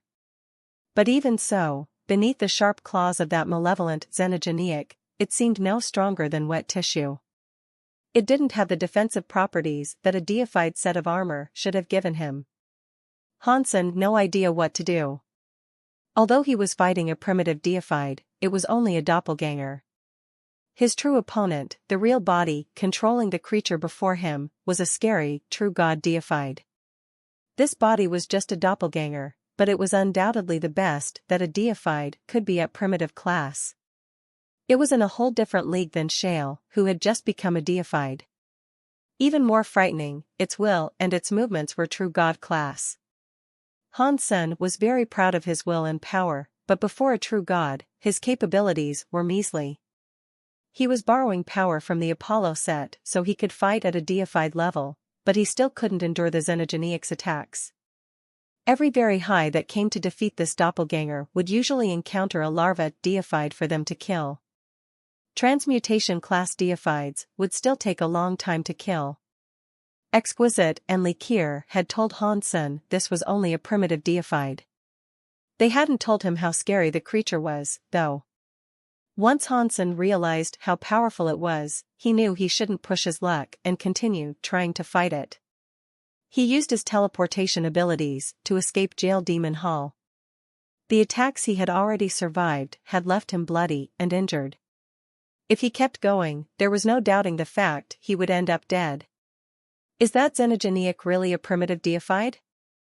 Hansen asked, still clutching the wound in his belly. He looked at Likier and Exquisite with suspicion. It is true. It really is a primitive class deified, but he is the greatest primitive deified alive. We thought that with your power and will, you could fight it.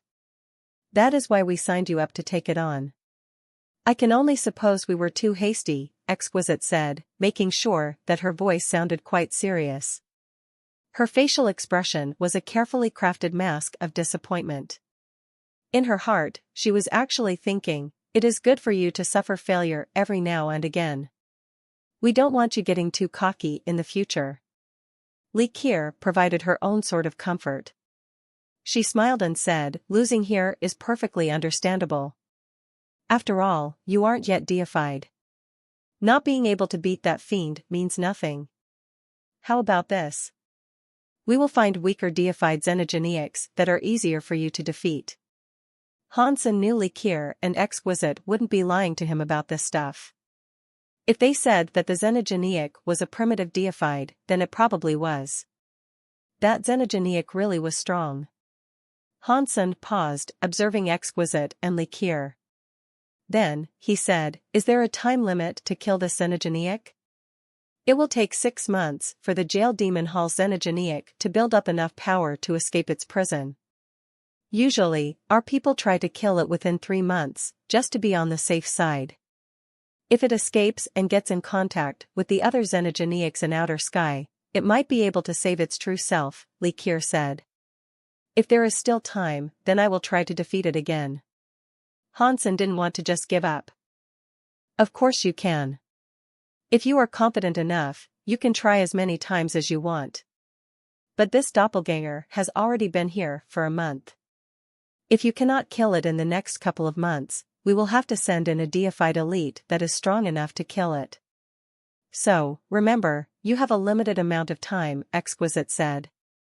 That should be more than enough, I should think, Hansen said with a nod. He was still thinking about the fight he had just endured against that Xenogeniac.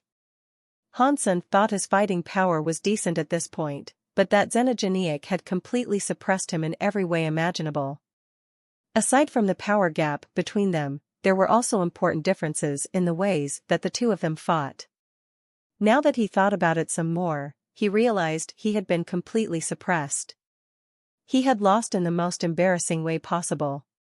It was just a doppelganger, and yet, it had such a scary amount of power. I wonder how strong its true self is, then? Hansen wondered to himself. Exquisite and Likier looked at each other. They had played Hansen perfectly, and now they could barely suppress their laughter. Hansen didn't know that the doppelganger he battled was different from most other doppelgangers. It was kind of like a child of the true god Xenogeniac. Although its power was indeed primitive class, the battle experience it possessed, and its skill and will, were top-notch. Hansen was the only person who would struggle to defeat such a beast. Even most deifieds would lose badly against this opponent. Let him lose a few more times against it. Let's wear him down a bit, Likier smiled and thought to herself. Hansen's wounds recovered quickly. To aid his self-recovery power, Likier and Exquisite provided him with a geno-fluid produced from Xenogeniac genes. It was very good for healing one's physical wounds. With the combination of those two powers, every speck of damage had disappeared within 7 or 8 hours. Over the next few days, Hansen went to the Jail Demon Hall to do battle against the Xenogeniac. He came up with many different plans to bring the creature down, but every attempt was useless. The longest Hansen was able to last inside was 2 minutes. Once he was done, he had to teleport away. If he hadn't, he would have been killed. He would only be given a sliver of time to cast his knife airs. Even when he used Under the Sky, it seemed to do nothing to the Xenogeniac. Not only did he fail to kill it, but he couldn't inflict a single wound on his foe. It really is too strong. Hansen couldn't help but compliment how frighteningly powerful his latest Xenogeniac opponent really was. But despite his repeated defeats, he never thought about giving up. As soon as his body recovered, he went back to the jail demon hall to fight. He was determined to find a way to kill it. But every time he went there, he would leave disappointed. The Xenogeniac was too strong to be predictable, and so Hansen couldn't figure out the creature's patterns and use those to manipulate it, either. The more Hansen went, the more Likir and Exquisite started to worry. They had only wanted to get rid of some of Hansen's pride. They wanted to use that Xenogeniac to wear down his resolve. But if he kept going on like this, and he eventually broke down completely, they would have a destroyed silkworm on their hands. Fortunately, they hadn't sensed any sign that Hansen was about to give up. Although he kept losing, after each failure, he would just start thinking about how he might defeat the beast the next time he did battle. His entire mind seemed devoted to coming up with ways to defeat the fiend. He never wasted brain power on thinking about anything else. That made Exquisite and Likir feel a little safer with what they were doing. They just hoped that the time limit would pass soon. Then, Hansen would have no choice but to give up. It wouldn't destroy too much of his confidence, they predicted. No, that still won't work. Hansen failed again. He dragged his body, which was riddled with slashes and puncture wounds, out of the jail demon hall. He shook his head. Exquisite and Likir weren't there. Because Hansen now spent his entire days either fighting or healing, they stopped hanging around after the first few days. It was dull. They would occasionally come back to feel how Hansen felt during the fight, but not all of the time. Also, due to the fact that Hansen kept losing, they were only learning how to deal with failure. That didn't help them much. Because there wasn't much else for them to learn, they stopped focusing on his thoughts as much. It looks like taking down that Xenogeniac won't be easy. Hey wait, it's almost time to meet up with Mr. White. I need to go to the core area. Hansen thought about the Shan Yellow Sutra, and he realized it was time for him to take a break from fighting. When he saw Likir again, Hansen mentioned his need to visit the core area again. Likir hastily agreed to his request. She and Exquisite had grown worried about Hansen's constant fighting in the jail demon hall. They were worried that being defeated endlessly might do too much damage to his confidence. Now that Hansen had expressed a desire to go to the core area, they thought it was a best-case scenario. Likir took Hansen back to the oasis so he could enter the core area. Of course, Gu Qingqing was there at the place they were supposed to meet. When he saw Gu Qingqing there, Hansen couldn't wait to ask, "Okay, what did you learn? Did you receive news from Mr. White?" "This is what Mr. White asked me to give you." Gu Qingqing passed a notebook to Hansen alongside the original version of the Shan Yellow Sutra. Hansen accepted them and put away the Shan Yellow Sutra. He opened up the notebook to have a look. The pages were filled with an elegant script, which had clearly been written by hand. The notebook had 100 pages, and almost all of them contained notes. There were only 2 or 3 pages that were empty. Clearly, Mr. White had put a lot of effort into this. Mr. White really is so nice. There weren't many people who were as kind as Mr. White, Hansen decided. He was the sort of person who did impressive things and achieved a lot. He was no common man. Instead of leaving the core area, Hansen remained there to read Mr. White's notebook. He didn't want Likir and Exquisite looking over his shoulder as he studied, metaphorically speaking. The content of the notebook was a detailed analysis of the Shan Yellow Sutra. It also had notes on the problems it might cause and the aftermath of using it. As Hansen read through the content of the notebook, he learned a great deal. And not just about the Xian Yellow Sutra, either. He began to understand the Dongxian Sutra and the Blood Pulse Sutra to a higher level. Mr. White is a real grandmaster.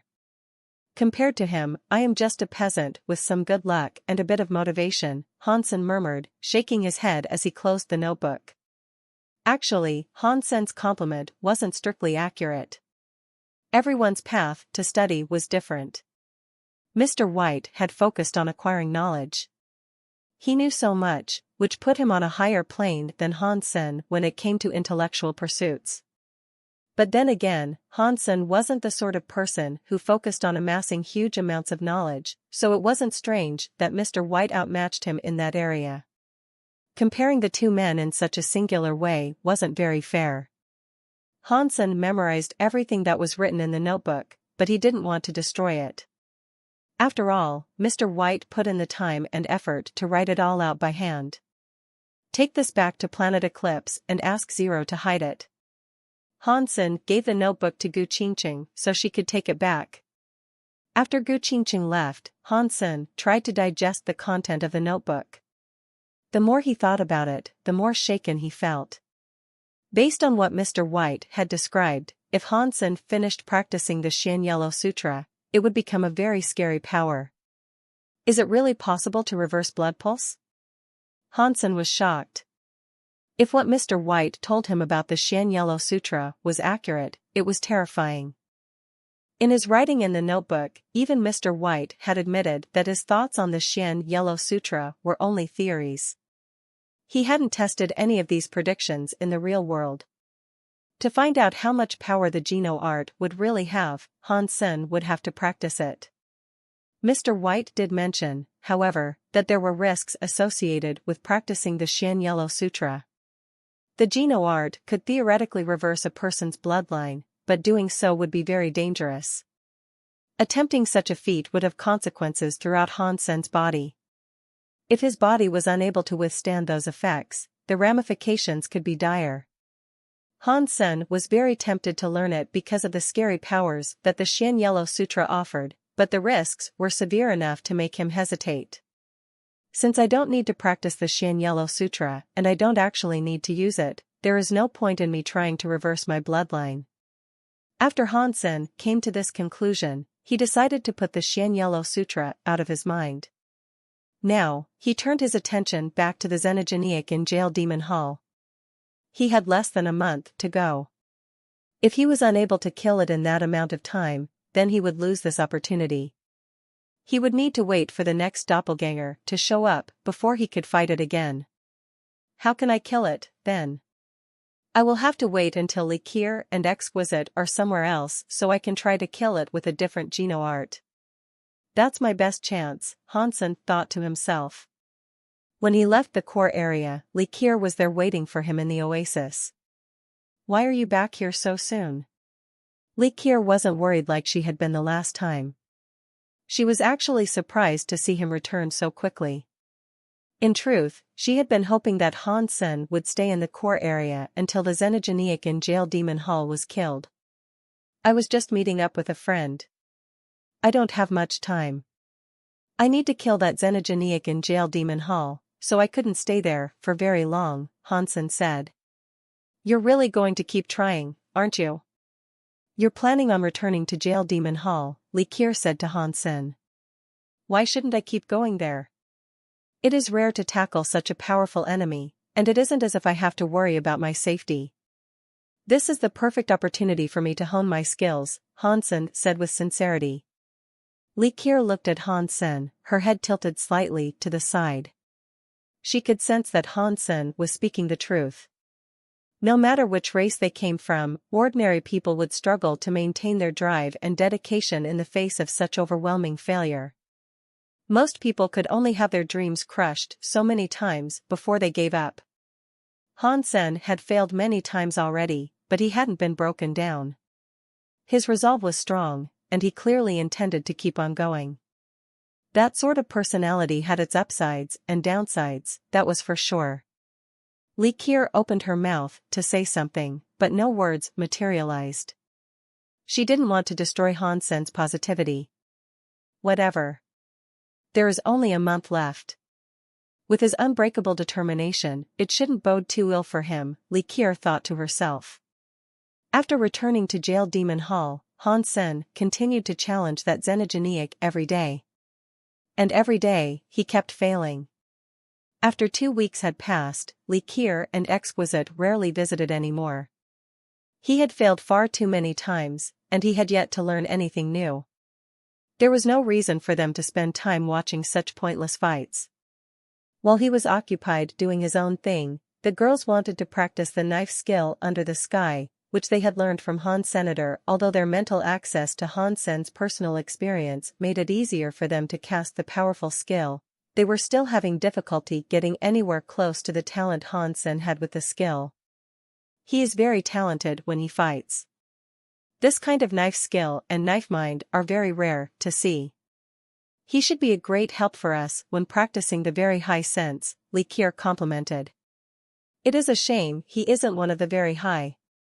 Otherwise, with his level of talent, he might be able to practice the very high sense, Exquisite said, her voice carrying a distinct note of regret. Li Qier sneered slightly. What is good about practicing the very high sense, anyway? I don't want to become one of those cold-blooded monsters. If I was given the choice, I would have never decided to practice it, at all. It is because you have a 10 armor talent. Those with an armor talent that high must practice the very high sense. That is the rule of being one of the very high, Exquisite said. But why me? I really wish my talents were below 9 armors, Li Qier grumbled. Han Sen lost his next fight. He stumbled out of Jail Demon Hall, covered with injuries. But then, he suddenly saw a very high man standing outside the hall looking at him. Han Sen didn't recognize this very high, but the man's eyes definitely looked hostile. This guy can't be Li Xueqing, can he? Han Sen thought to himself. In his time in Outer Sky, Liu Zhen and Li Xueqing were the 2 people he had offended the most. He had seen Liu Zhen before, but he had never seen what Li Xueqing looked like. Even if this man wasn't Li Xueqing, he was probably related to those 2. Han Sen, you have been using Jail Demon Hall for 2 months. If you cannot kill the red blood demon, then get out of there. Don't waste people's time, Li Xueqing said, staring at Han Sen. Li Xueqing and Liu Zhen had lost everything after the silkworm fights. All they had left were their undies. Their parents had helped them pay back most of their debts, but they still owed a lot to a lot of people. Right now, the 2 men had nothing. Literally nothing. Even the resources they needed for practice had to be used as payment for others. Li Xueqing had the idea of fighting the red blood demon. The red blood demon's xenogeniac gene was required in order to craft a particular deified treasure. If he could get his hands on that xenogeniac gene, then Li Xueqing could use it to earn more resources. Li Xueqing couldn't kill the red blood demon alone, but he had his family backing him. If his family helped, he could probably take down the red blood demon. But when Li Xueqing went to Open Sky Elder to request admittance to Jail Demon Hall, he was told that Han Sen had already registered there to be the one that killed it. He would have to wait until Han Sen failed before applying again. Li Xueqing didn't believe Han Sen had what it took to slay the red blood demon, so he came to the Jail Demon Hall to see how things were progressing. And there, he found Han Sen getting repeatedly wrecked by the red blood demon. Exquisite told me I still have a month to go from the time I was allotted when I was signed up. Is that incorrect? Han Sen asked coldly, meeting at Li Xueqing's gaze. If you don't have the required power, another month won't make any difference. Why not just give up now? Save yourself some time and stop inconveniencing others, Li Xueqing shot back. I see. You say others, but you really just want me to do something that will benefit you, Han Sen said to Li Xueqing, squinting slightly. You are correct. Rather than staying here and wasting everyone's time, just quit and save us all the trouble, Li Xueqing said flatly. You are right. Making the lives of others more convenient is a nice thing to do. I shouldn't waste someone else's time. I should have finished here sooner, Hansen said with a nod. He looked like he was agreeing with what Li Shuiqing said. That is a reasonable way of thinking. If you want to cancel your registration, you must visit Open Sky Elder. I can take you there, if you want, Li Shuiqing said, expecting Hansen to genuinely throw in the towel. No, no, no. You misunderstood me. I will kill the red blood demon. Therefore, there will be no need for you to waste more time waiting for me, Hansen said with a laugh. Kill it? What, are you going to kill it with boasting? Li Shuiqing looked at him with disdain. The red blood demon wasn't like ordinary primitive deifites. Not even Hansen's Apollo set would be enough to let him fight the creature. Hansen had already stated his intentions. He was going to kill the red blood demon. Hansen acted as if it would be the simplest thing in the world, but to any of the very high, it would have sounded like he was daydreaming. If you don't believe me, then feel free to wait around. It isn't my time that's being wasted, after all. Hansen shrugged, as if he didn't care one way or another. After that, Hansen settled himself next to the stone pavilion to rest. The damaged Apollo set would take a while to recover, as well. Fortunately, the Apollo set was good at mending damage it had sustained. If it hadn't possessed such advanced self-repair abilities, it would have been a pile of scrap metal already. Red blood demons' fighting abilities are overpowered.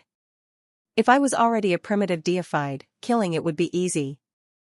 But right now, as I am, depending on the power of treasures will make it very difficult for me to bring this beast down.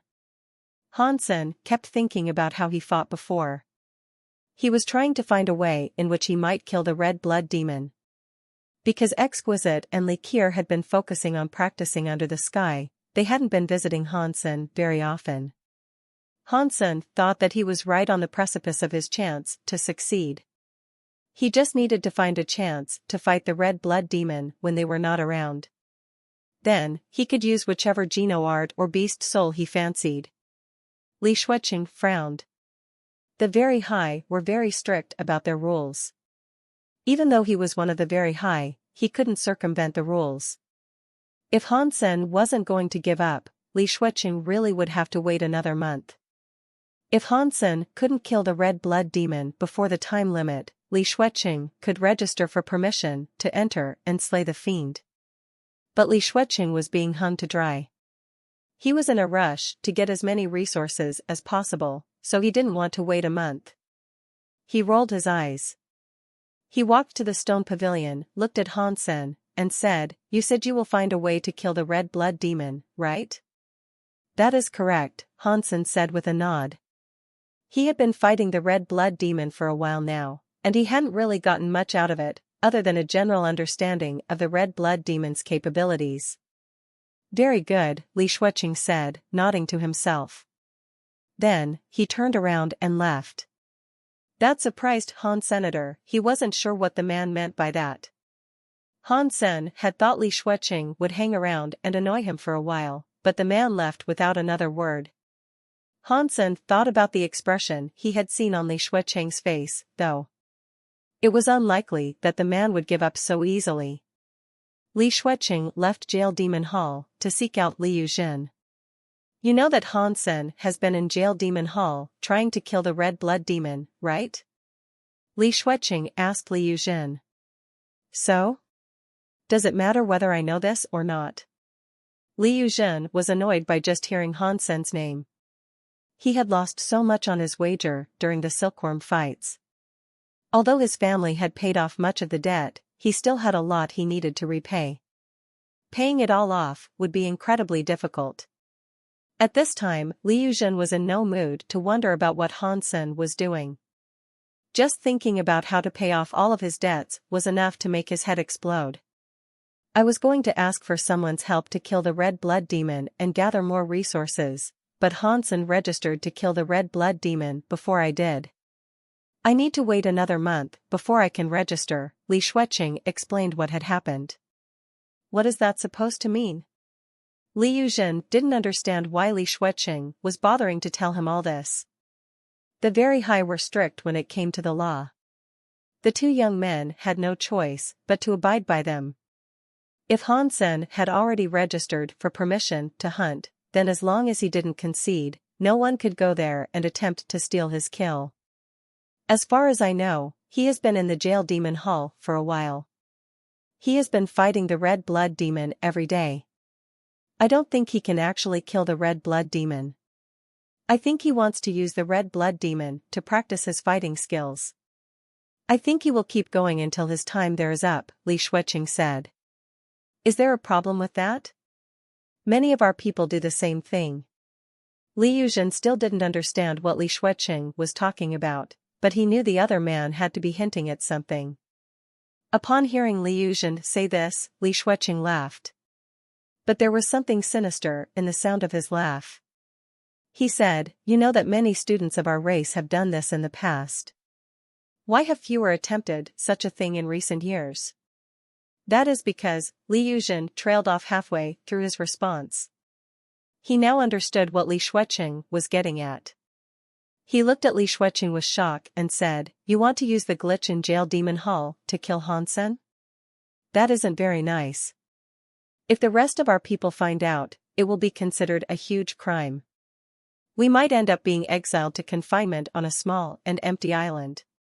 Not if Hansen activated the glitch himself. If that happened, it would have nothing to do with us." Li Shuiqing grinned darkly. He then went on to say, "He was the reason that we lost everything. Are you really going to sit back and accept that?" Jail Demon Hall's restrictions originally weren't as strong as the real body of the red blood demon. Because of that, the beast almost managed to escape. When it was realized how close the red blood demon came to escaping, our elders added another security measure to guarantee that the red blood demon could never break free. If the doppelganger gains enough power to break out of the first level of restrictions, then the extra security protocol goes into effect. Jail Demon Hall instantly goes into complete lockdown. A long time ago, one of our primitive deified warriors was battling the red blood demon. The red blood demon became enraged and activated that special restriction. When the Jail Demon Hall went into lockdown, it trapped that primitive deified inside. He was unable to teleport away. When they opened Jail Demon Hall again, they found that the red blood demon had already eaten the man. All that was left of him was a little blood on the floor. Li Yuzhen said quietly, "But when that happened, they decided to modify the restrictions. They increased the level of power needed to trigger it. Unless the red blood demon went completely nuts, I don't think it would be able to trigger that security measure again. Hansen can't really threaten the red blood demon, so there's no way he could inspire that much fury in the creature. So, how could he trigger the glitch? If he isn't able to do it, we can help him. Every time he leaves the hall, he's badly injured. He uses very high geno fluids to heal. You've met the man before, and you have a connection to the current situation that I think we can exploit. I'm sure you can give him some better geno fluid to recover, right?" Li Shuiqing said. "You mean like blood marrow geno fluid?" Li Yuzhen's eyes brightened. Now he knew what Li Shuiqing really meant. Blood marrow geno fluid was made from the red blood demon's xenogeneic genes. It was very good for recovering from injuries. Of all the healing geno fluids that existed, it was one of the priciest. It was usually used by deified elites. It worked very well for deified wounds, so its efficiency with kings went without saying. As long as a person wasn't dead, they could be healed in a short amount of time. But not many knew that because the blood marrow geno fluid was made from the red blood demon's xenogeneic genes, the red blood demon was very sensitive to it. Using a small amount wouldn't have much of an effect. But if Hansen used too much and then entered Jail Demon Hall, it might trigger the true ire of the red blood demon. Because Hansen was being injured every day, he required a lot of healing geno fluids. Exquisite came to see him every few days to resupply him. Aside from providing him with healing geno fluids, she gave him other kinds of geno fluids as well. They could help with all sorts of things involving his body and his practice. They were fluids synthesized by the very high themselves. Due to the wealth of resources available in outer sky, Han Sen was being given access to resources that few kings could ever hope to get their hands on. The Very High didn't have a large population. They didn't have many people devoted to producing healing geno fluids, but they also rarely used healing geno fluids themselves. So, most of the time, the Very High created the geno fluids quite slowly. They kept enough on hand for ordinary use, but as Han Sen stubbornly continued to fight the red blood demon, he had created a situation that the Very High were uniquely unprepared for.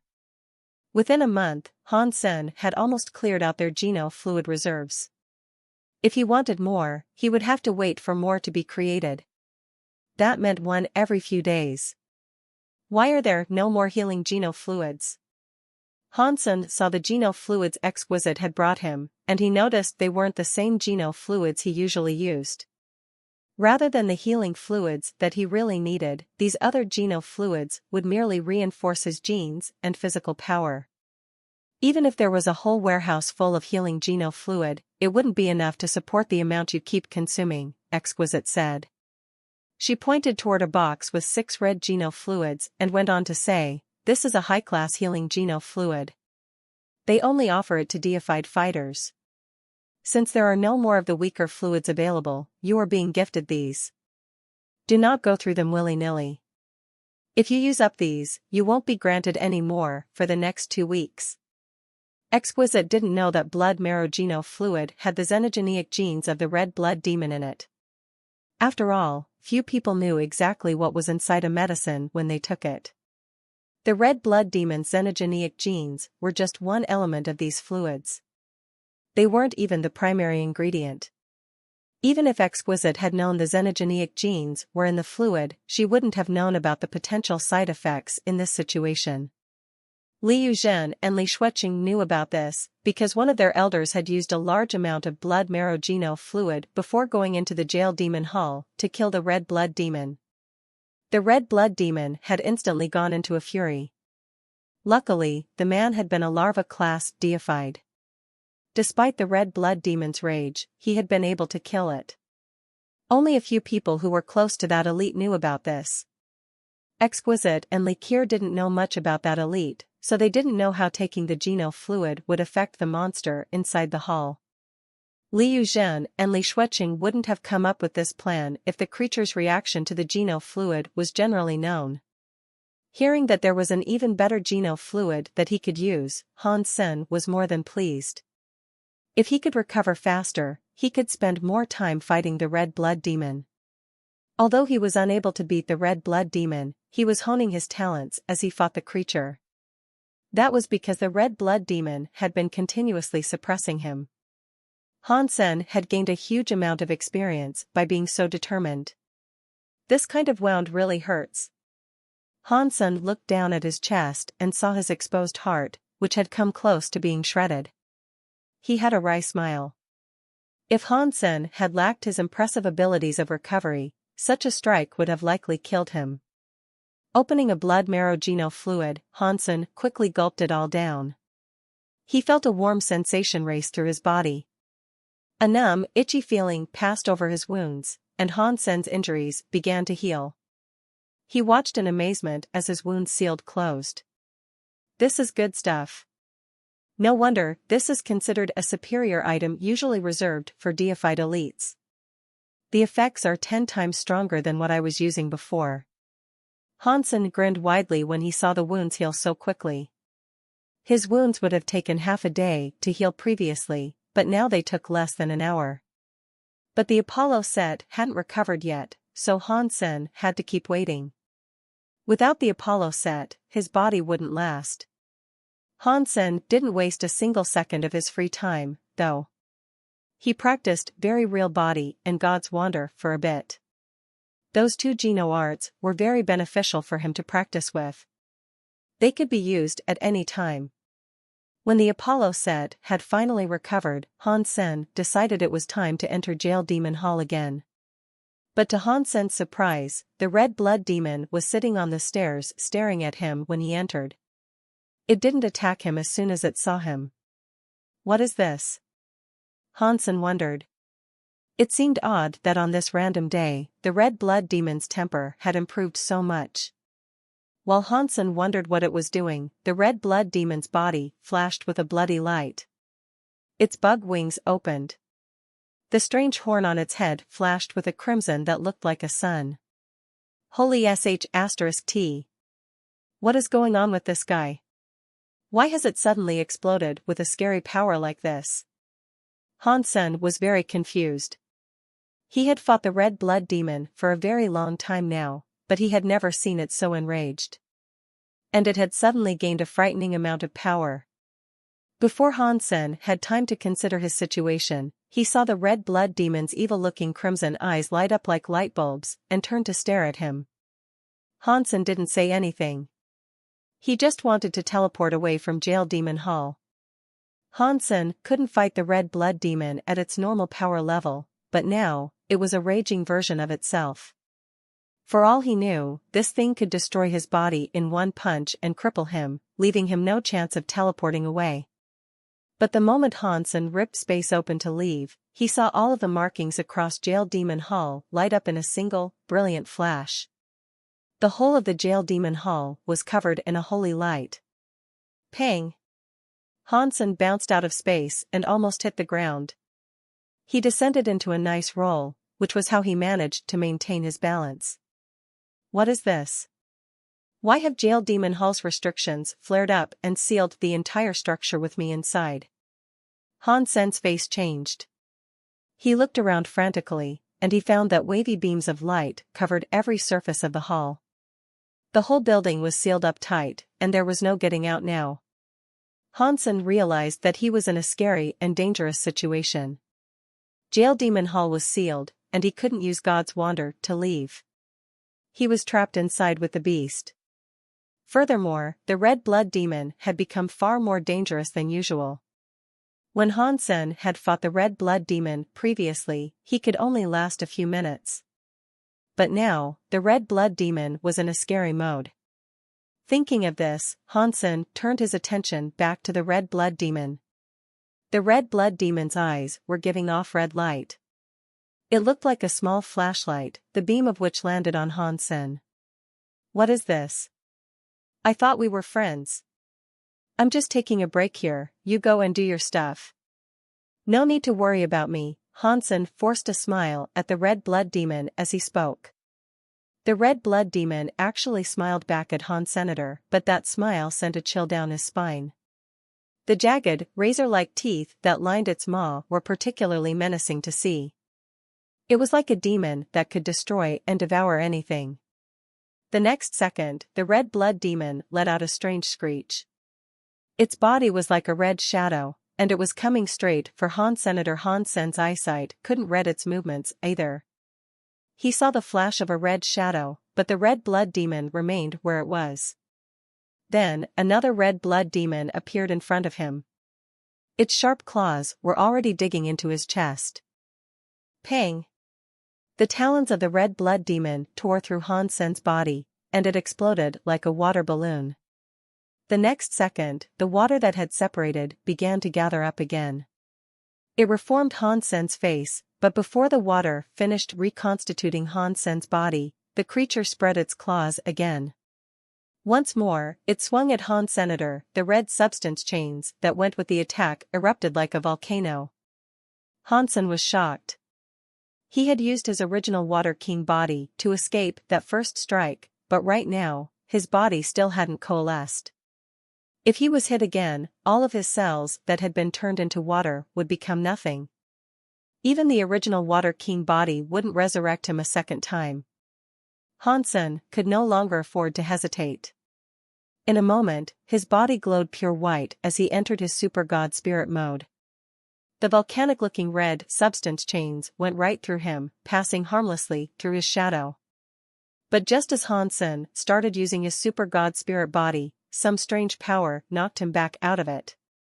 He was back to his usual self in no time at all. Hansen's stomach sank. With Wanner still inside his Destiny's Tower, his super god spirit mode had been severely downgraded. Again, it had been cancelled before he could use it to finish a fight. The red blood demon didn't give Hansen any time to think. Its body became a crimson shadow that went straight for him again. It was like a real demon, and it moved toward him too fast for his eyes to follow. Hansen teleported away, regardless. Because he wasn't trying to escape Jail Demon Hall, he didn't trigger the building's restrictions. But by the time Hansen had teleported away, an evil smile had already crossed the red blood demon's strange face. Again, it appeared directly in front of Hansenator. 5 red-clawed fingers reached forward to shred his heart. Hansen's eye flashed red. That red color spread across his body, and then he simply disappeared. He went straight into the red blood demon's eye. Hansen had been pushed far enough that he had no choice but to use his blood eye evil god's beast soul. With the eye skill, he entered the red blood demon's eye. Doing this might allow Exquisite and Likir to suss out the secrets of beast souls, but he had no choice. He couldn't let the red blood demon kill him just to keep his secrets. In the red blood demon's eyes, Hansen's surroundings were pure red. It was completely different from the eyes Hansen had entered before. Hansen felt a bit relieved, for a moment. Just as he thought he had escaped all of the danger, he saw the redness around him begin to boil. The power rose up around him like scary flames of blood. That power carried a scary presence, and it turned the whole of the eye world into a flaming red sea. Hansen could feel the power inside the bloody flames. He didn't dare stay there any longer. He teleported out of the red blood demon's eyes. This guy is too much for me to deal with. As soon as Hansen teleported out, the red blood demon was coming for him with its red substance chains lashing around. It reached Hansen in an instant. Hansen's purple eye began to spin as he used the purple-eyed butterfly beast soul to trace the movements of the red blood demon. He used the power of all the beast souls he had, without hesitation. He used Move Mountain Area's area beast soul and even his own Dongxian area. He used Jade Skin, the Bloodpulse Sutra, and more. He used everything he could to repel the monster. He pushed all of his powers to the max. Aside from the Peacock King Soul robe that couldn't be worn in tandem with the Apollo set, Hansen used every beast soul he had at his disposal. Even so, Hansen's power and speed were unable to close the gap between him and the red blood demon. He used his formation and judgment powers to their full potential, and he barely dodged the next attack. Catcha! When the red blood demon attacked for the 3rd time, it was already too late for Hansen to avoid. The red substance chain brushed right by his ribs. 3 of his rib bones snapped instantly, and his flesh was torn through. I have to fight for my life again. Hansen's mind was still calm at that moment, though. Thinking too much about things wasn't going to help him now. He needed to calm down. He used the full potential of every power he could to battle the beast. He had to stall for as much time as possible, also he could be saved. Jail Demon Hall has some kind of isolation protocol? The Very High must know about this, surely. I need to keep going until the Very High come. Then I can be saved. Hansen tried to comfort himself. But Hansen had forgotten one thing. Outer Sky was way too big, and there weren't many of the Very High. Jail Demon Hall was far away from where most of the Very High lived. It was in the middle of nowhere, and there was usually no reason for anyone to visit. If the Very High noticed there's something amiss, it would still take them half an hour to get there. It might even take them longer than that. Hansen didn't know if he could even last that long. At this time, Liu Zhen and Li Shuiqing had been focusing their attention on Jail Demon Hall. When they saw Jail Demon Hall's door suppress the red demon beast's light, they knew that their plan had succeeded. The red blood demon had already gone mad with rage and triggered the defensive properties of its prison. They had trapped Hansen inside with the infuriated red blood demon. The guy in charge of Jail Demon Hall won't be able to get here for at least half an hour. And half an hour from now, I don't think there will be anything of Hansen left to save, Liu Zhen said with a cold laugh. Li Shuiqing looked at Liu Zhen and asked, "Is the warehouse okay?" "Don't worry, Everything is fine. The healing geno fluids Hansen always used are all gone. The warehouse only has the recommended, superior healing geno fluids left. No one will know that a geno fluid can trigger the red demon blood's power. Even if they found out it was the blood marrow geno fluid that triggered the red blood demon's rage, they couldn't blame me. It would just be an unfortunate event, caused by no one but himself. That is great, Li Shuiqing said with relief. He smiled and went on to say, Exquisite just gave him some geno fluids, too. She won't be here for another 2 days, at least. He is very dead this time. He is such a genius. It is a shame he has to die. But no one asked him to be our enemy. Exquisite and Li Qier were practicing under the sky, trying to employ Hansen's experience to their advantage. All of a sudden, both of their phones rang at the same time. They saw the number, and it shocked them. Why is the inspection department calling us? Li Qier asked with confusion. She quickly answered her phone. It didn't take long for Li Qier and Exquisite's faces to change. Li Qier screamed, What? Jail Demon Hall's restrictions have been triggered? Because Jail Demon Hall's restriction powers had been activated, they had no way of learning what was going on inside, either. All of their scrying powers had been cut off due to the hall's defenses. So, right now, even the inspection department couldn't tell what was happening inside the hall. They had already sent out an agent. When they found out who was in charge of Hansen's challenge to the red blood demon, they contacted Exquisite and Li Qier. They asked if the two women knew if Hansen was inside, because the restrictions had been triggered 10 minutes before. It is over, Exquisite and Li Qier felt cold. Only Hansen had permission to hunt inside that hall, so he was the only person inside. If the red blood demon had triggered the defenses, Hansen was probably the reason that it had done so. After the two of them spoke to the inspection department, they used God's Wander to travel to Jail Demon Hall. They prayed Hansen wasn't inside. But the closer they got to Jail Demon Hall, the colder they felt. That was because they couldn't sense their connection with Han Senator. Something was smothering their ability to feel what he was feeling. There weren't many powers that could sever their connection with Han Senator. The power that bound the true god Xenogeneic within Jail Demon Hall was one of the only things that could.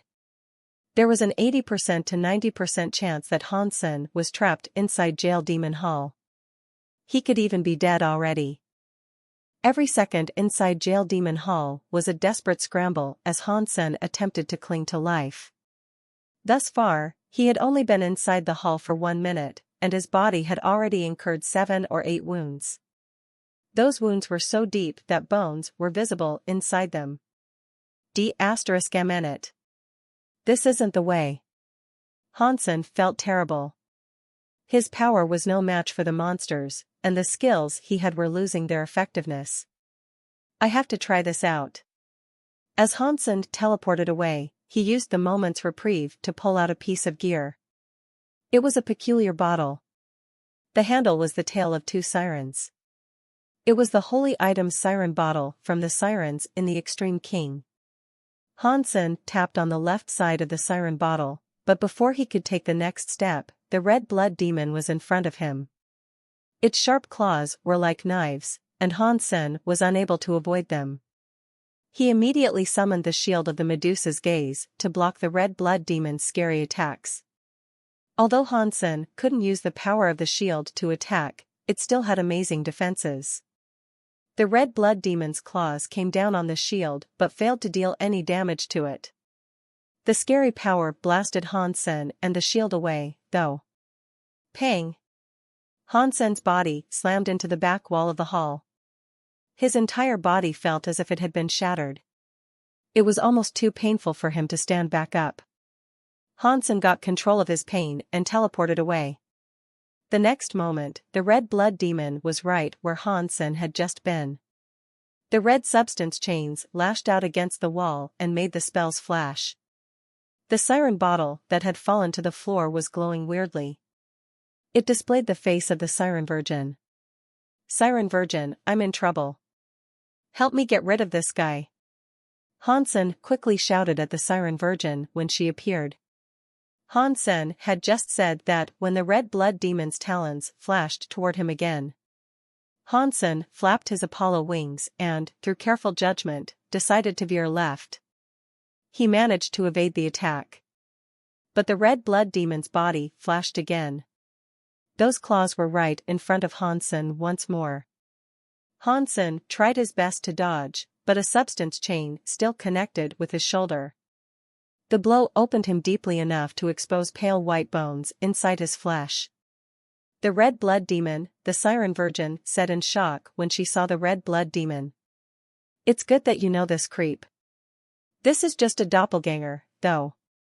It is only primitive class. Do you know how to deal with it? Hansen immediately asked as he teleported again. With a wry smile, the Siren Virgin said, if my true body was still here, perhaps I could fight it. But right now, I still don't have a body. There is no way for me to help you. Although it is just a doppelganger, the red blood demon is a doppelganger that carries the battle experience of its true self. It isn't like an ordinary primitive deified. So, I wish you luck. After that, the body of the Siren Virgin shrank. She returned to the siren bottle. Hansen didn't have any time to be angry. The red blood demon was already on him again. He had nowhere to dodge, so he had to use the shield of the Medusa's gaze to block the strike again. Although the shield protected Hansen's body from the creature's claws, it did nothing to soften the impact of the strike. It made Hansen's body feel like it had been struck by a big hammer. Hansen was unable to fight the fiend, and he knew he couldn't escape. He was at a dead end.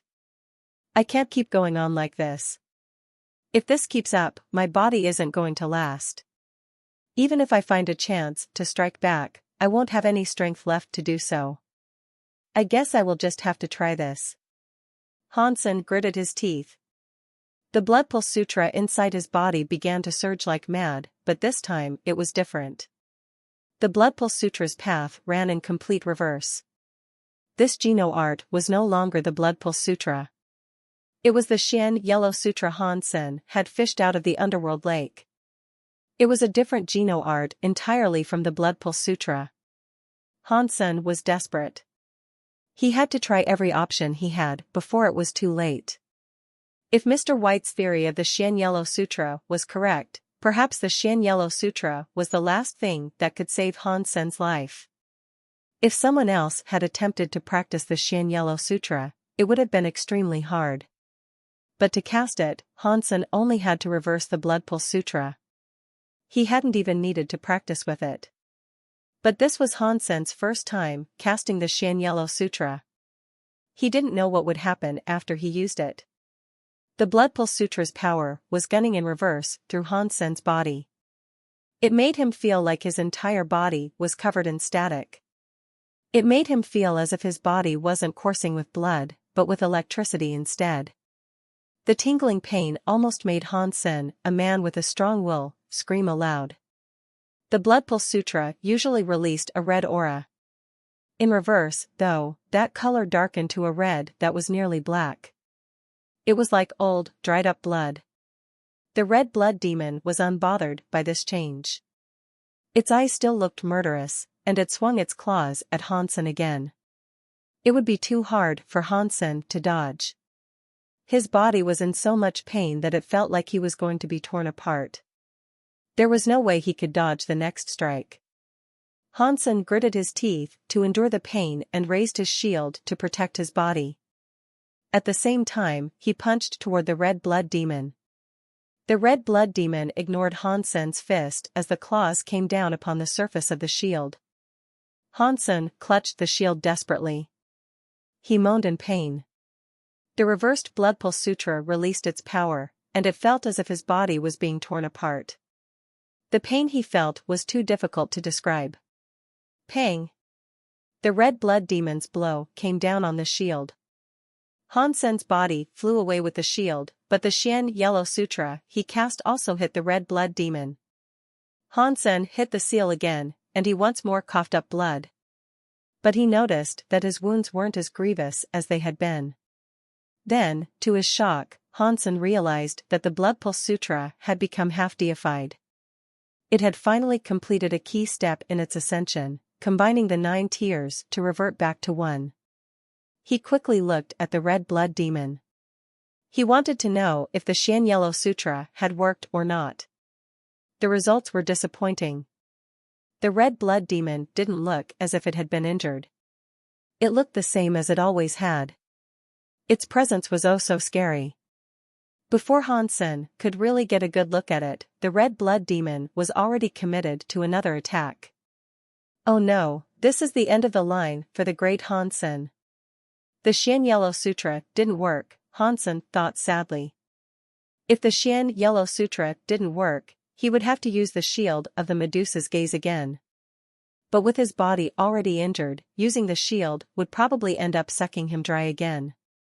This time he could die, and it was way too big of a risk. So, despite the dire nature of his situation, Hansen hesitated to use the power of the shield. But as he hesitated, something unbelievable happened. Hansen could feel the red blood demon's power and speed lessen. Hansen used a teleportation trick to avoid the red blood demon's next attack. The creature's reaction speeds were clearly much slower than they had been before. Its reduced speed gave Hansen the opportunity to slide out of range. Although Hansen was still mostly outmatched by the red blood demon, he discovered that his powerful predictive abilities, when used in concert with God's wonder, were allowing him to begin protecting himself from the creature's attacks. Has the Shan Yellow Sutra started working? But this effect is much weaker than I thought it would be.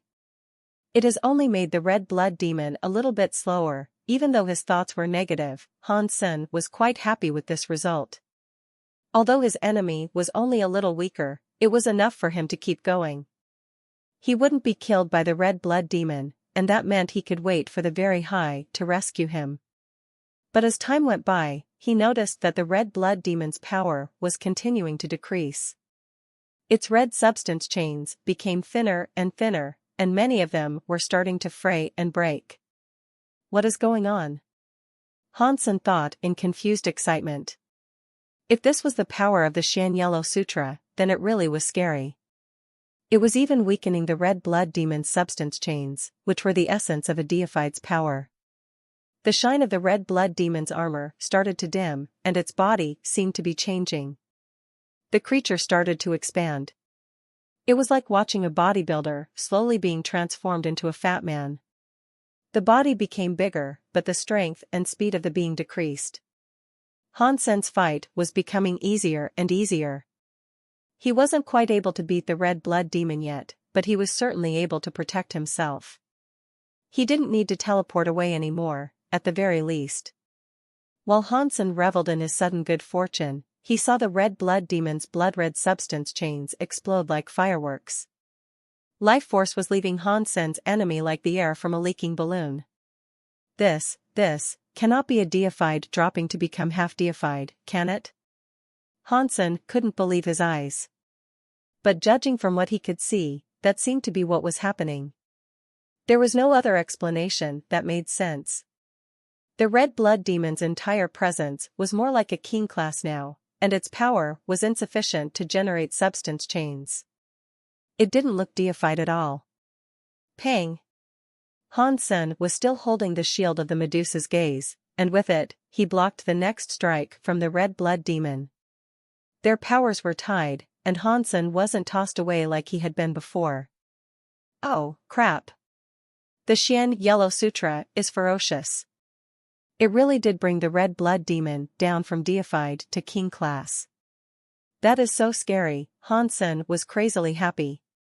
Although Mr. White had predicted that the Geno art would be very strong, Hansen hadn't expected the effect of the Shan Yellow Sutra to be that powerful. It had reversed the blood pulse of a deified creature, sending it back to king class. The red blood demon's face was covered in disbelief. It was flabbergasted about what was happening to it. Now that we are both kings, the fun can commence. Hansen's eyes started to shine. He had been suppressed by the red blood demon for so long, and he had almost been killed. Now it was time to unleash all the pent-up anger he had built up throughout the mistreatment. Die! Hansen thundered. He pounced like a tiger toward the red blood demon. The red blood demon's battle experience and will were still there, but its power had been reduced to that of a half-deified. Hansen used his Apollo set and his beast souls, and he carried deified power into battle with him. Now, the advantage had switched. Although the red blood demon's mind and skills were strong, Hansen's absolute power was still enough to turn the tables in his favor. And Hansen's battle experience and will weren't weak either. And after all the time he had spent fighting the red blood demon, his experience had grown. His knowledge about the way the red blood demon behaved probably exceeded what the very high knew. Before, Hansen lacked the power to fight the red blood demon. But now, things had taken a turn. Hansen's power had an absolute advantage, and he pressed that advantage hard, utterly suppressing the creature. His 6-core snake bow kept firing arrows. All of the arrows punched through the red blood demon's body, making it weaker and weaker. Hansen didn't know how long the Shin Yellow Sutra's power would last, but he wasn't going to wait around to find out. He focused all of his power on killing the red blood quickly. Their initial fights had only lasted a few minutes, and this one wouldn't last much longer. Within 3 minutes, the red blood demon had been punctured a dozen times, and even more marks were left across its shell. It was bleeding everywhere. The Shin Yellow Sutra didn't just weaken enemies. It made their blood pulse reverse. Their bodies would devolve. The red blood demon was a far cry from the primitive deified that it had once been. Catcha! Hansen's bowstring started cutting. When he was halfway through slicing the red blood demon's head off, the creature was reduced to squeals as it thrashed on the ground. As he continued with his work, Hansen saw the red blood demon's red light flash. It was starting to coalesce substance chains again. Oh, no! The Shin Yellow Sutra's power is waning. Hansen was shocked. He didn't dare delay these proceedings. He generated power and went right up to the red blood demon. He wanted to kill it completely before it had the opportunity to recover. Fortunately, Hansen had already injured the red blood demon badly. Now, the creature was gasping its final few breaths. Exquisite and Likir tried their hardest to get to Jail Demon Hall. When they got there, people from the inspection department were already there. They were trying to shut down the restrictions that kept Jail Demon Hall locked. What's going on in there? Is Hansen still inside? Exquisite asked in a rush. I don't know. When the restrictions of Jail Demon Hall activated, they cut off all connection to the outside. We have to wait until we have deactivated the added security before we can see what is going on inside, a member of the inspection department replied. Then what are you waiting for? Press the button and shut it down. Likir said. But the worker shook his head and said, we cannot stop it just yet. We have to wait until Open Sky Elder gets here. Why? Exquisite and Likir asked at the same time. Jail Demon Hall's security systems are active. That means the red blood demon inside is raging already. Its power is primitive class, but even so, our strength won't be enough to tame and defeat it. We need to wait for Open Sky Elder to get here before we lift the security, the very high man explained. We don't have time to worry about that right now. Hit the button. Hansen is still in there. Saving him is more important, Likir said. The very high man shook his head and said, if Hansen was in there, it has been over half an hour. He would have been killed by the red blood demon several times over by now. It is pointless for us to open it now. We should wait for Open Sky Elder to get here. Exquisite didn't respond. She teleported past the man. She was going to press the button to open the building. The two very high men gaped in surprise. They moved to stop her, but a voice halted them. Let her open it, Open Sky Elder said as he teleported beside them. When he received the news, he had come as soon as possible, but it had already been half an hour, and therefore, it was likely too late. Li Yuzhen and Li Shuiqing watched all of this unfold from afar. Their faces were gleaming with joy. Half an hour has passed. No matter how lucky Han Sen is, he will have been eaten by the red blood demon by this point. Lifting the security now is pointless, Li Shuiqing said with a chuckle. I hope Exquisite isn't too upset. I'll have to think of ways to comfort her. This will surely be an open window of opportunity for me to swoop in and work my wily charms, Li Yuzhen said, grinning widely. In that case, I hope you win the damsel at the end of this tale. Li Shuiqing was so happy. It felt like he had been waiting a long time to take out Han Senator. This was ointment to the long string of bad days he had recently suffered. Exquisite, let them do it. You don't know how to lift the restrictions, and you are wasting time, Open Sky Elder told Exquisite, eyeing her as she reached out to push the button. When Exquisite heard him, she retreated and quickly exclaimed, hurry up and lift the security keeping him in. Right now, Exquisite was feeling both numb and nauseous on the inside. Even if Hansen died, she and Likir could find another silkworm. It didn't have to be Hansen, but for some reason, she didn't want to entertain the thought of finding someone else. Merely the idea made her feel dismal. I'd never find a silkworm like Hansen again. That's why I'm feeling like this. It must be. It must be the reason. It must. Exquisite had realized that her emotions weren't very rational, and so she was desperately trying to convince herself that they were. The two inspection department men stepped forward and pushed the button. Open Sky Elder sighed and said, Han Sen was such a rare genius. It is a shame to learn he has died in a tragedy like this. Open Sky Elder was quite familiar with Jail Demon Hall and the beast it contained, and he knew that being locked inside would have been a death sentence for Han Senator no matter how strong Han Sen was. He was half deified, and that was that. Only by depending on the powers of treasures could he manage to fight a deified being. And that was only by a small margin. Against an ordinary deified, Han Sen might have stood a chance. But the red blood demon was far from ordinary. And when it was in its rage mode, even a larva deified might not be able to kill it. Kachacha. The restrictions binding the Jail Demon Hall were deactivated. Not willing to wait a second longer, Exquisite rushed inside. She pushed open the door to Jail Demon Hall. Open Sky Elder followed with haste, in case the red blood demon tried to rush through the open door and bring harm to the others. But when Exquisite pulled the door open, everyone's mouths gaped at the sight before them. Han Sen was standing in the middle of the room, one foot propped up atop the red blood demon's body. He was holding a great bow and using the taut string of the weapon like a saw blade. The string slid through the remaining flesh of the red blood demon's neck. And they watched in awe as the head of the red blood demon dropped to the ground with a wet thud. Exquisite and the others stood completely still. They were so flabbergasted that they barely knew how to react. Han Sen, he killed the raging red blood demon. Exquisite and Likir were as shocked as they were happy. Open Sky Elder and the two people from the inspection department looked at the scene with disbelief.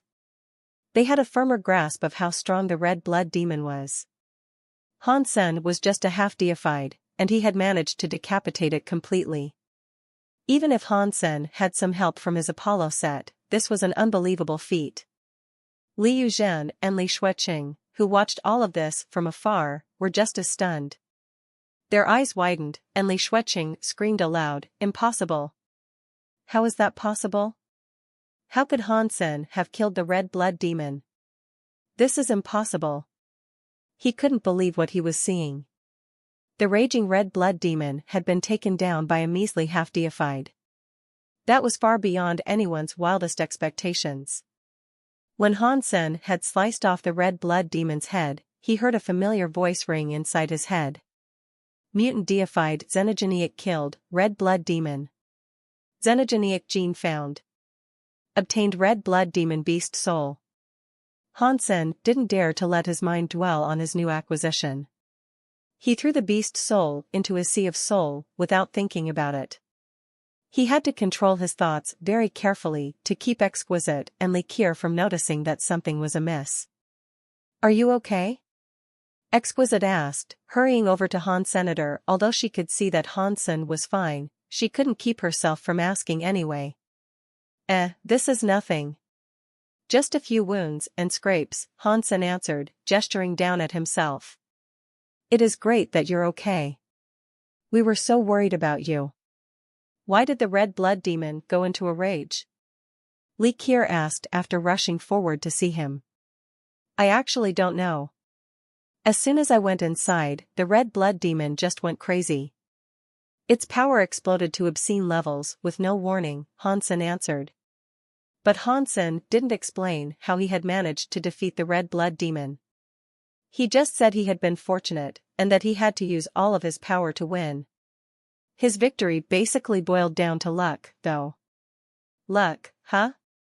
Open Sky Elder looked at Hansen with interest. He wasn't the sort of person that believed in luck. The raging red blood demon wasn't something that could be overcome through dumb luck, but Open Sky Elder didn't push the subject any further. He only asked about the raging red blood demon. He needed to figure out why the red blood demon had gone wild. After answering a few more questions, Hansen left with Exquisite and Li Kier. He finally found some time alone to check out the red blood demon beast soul. Mutant red blood demon beast soul, demonic beast soul, incomplete. Hansen's eyebrows rose. This was the first time he had seen a demonic beast soul before.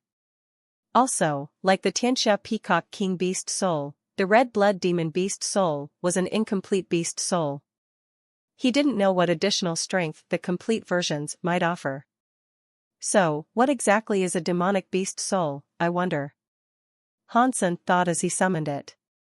The next second, Hansen felt as if some scary power was washing over him. His entire body brimmed with a blood-red power.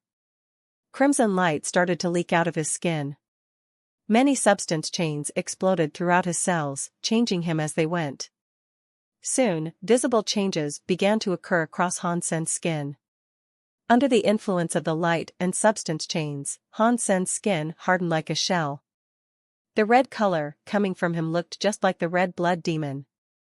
In a flash, his entire body was encased inside that protective shell. The more Hansen grew to look like the red blood demon, the more his presence increased.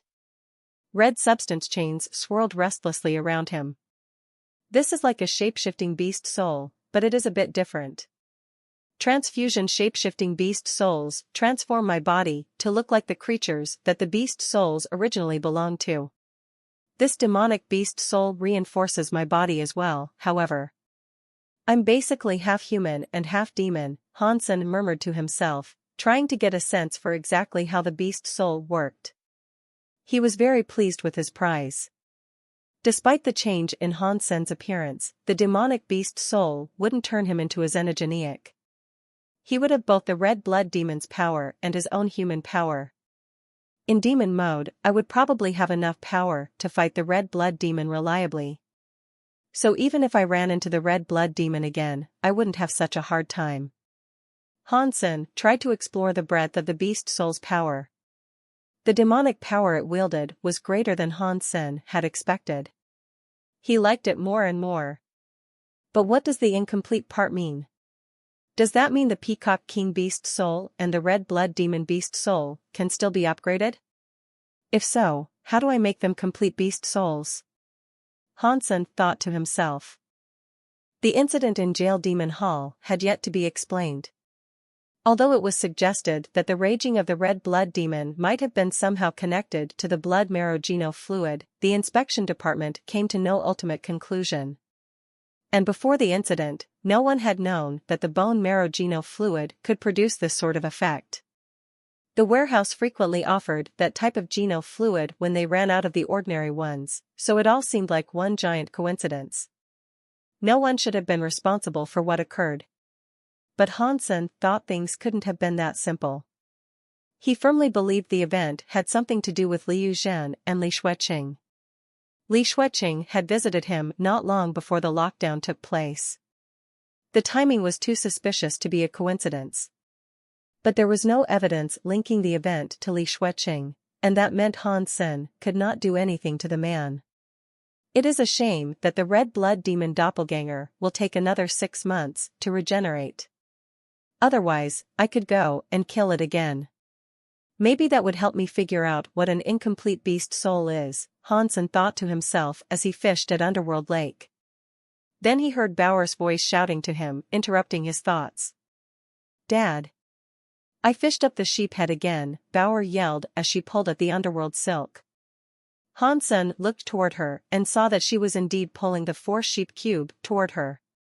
Half of it was visible through the clouds of the lake. Han Sen had gotten used to this happening. Bauer frequently caught the 4-sheep cube on the end of her line, but she was never able to bring it out of the lake. Indeed, whenever the 4-sheep cube was on the cusp of being pulled free of the lake's surface, the underworld silk tended to snap. The 4-sheep cube would sink below the white mists again. After fishing it up so many times without actually being able to catch it, Bauer was starting to get angry. As she watched the 4-sheep cube again, waiting for the moment it fell back into the lake, she decided to try something new. With her free hand, she summoned her little gourd. She aimed the gourd at the sinking 4-sheep cube. Then Bauer tapped the top of the gourd, unleashing a weird power. It was like an invisible lasso had been slung over the 4-sheep cube. It yanked the 4-sheep cube in the direction of the little gourd. Han Sen looked at Bauer with shock. The things in Underworld Lake were very special, and generally, only strings made of underworld silk could affect them. Other powers didn't really do anything in Underworld Lake. Until an item left Underworld Lake completely, no types of power should have worked on it. Han Sen had already tried using his own powers to remove the 4-sheep cube from the lake, but it hadn't worked. If his power touched the surface of Underworld Lake, the mist would disrupt and render it null.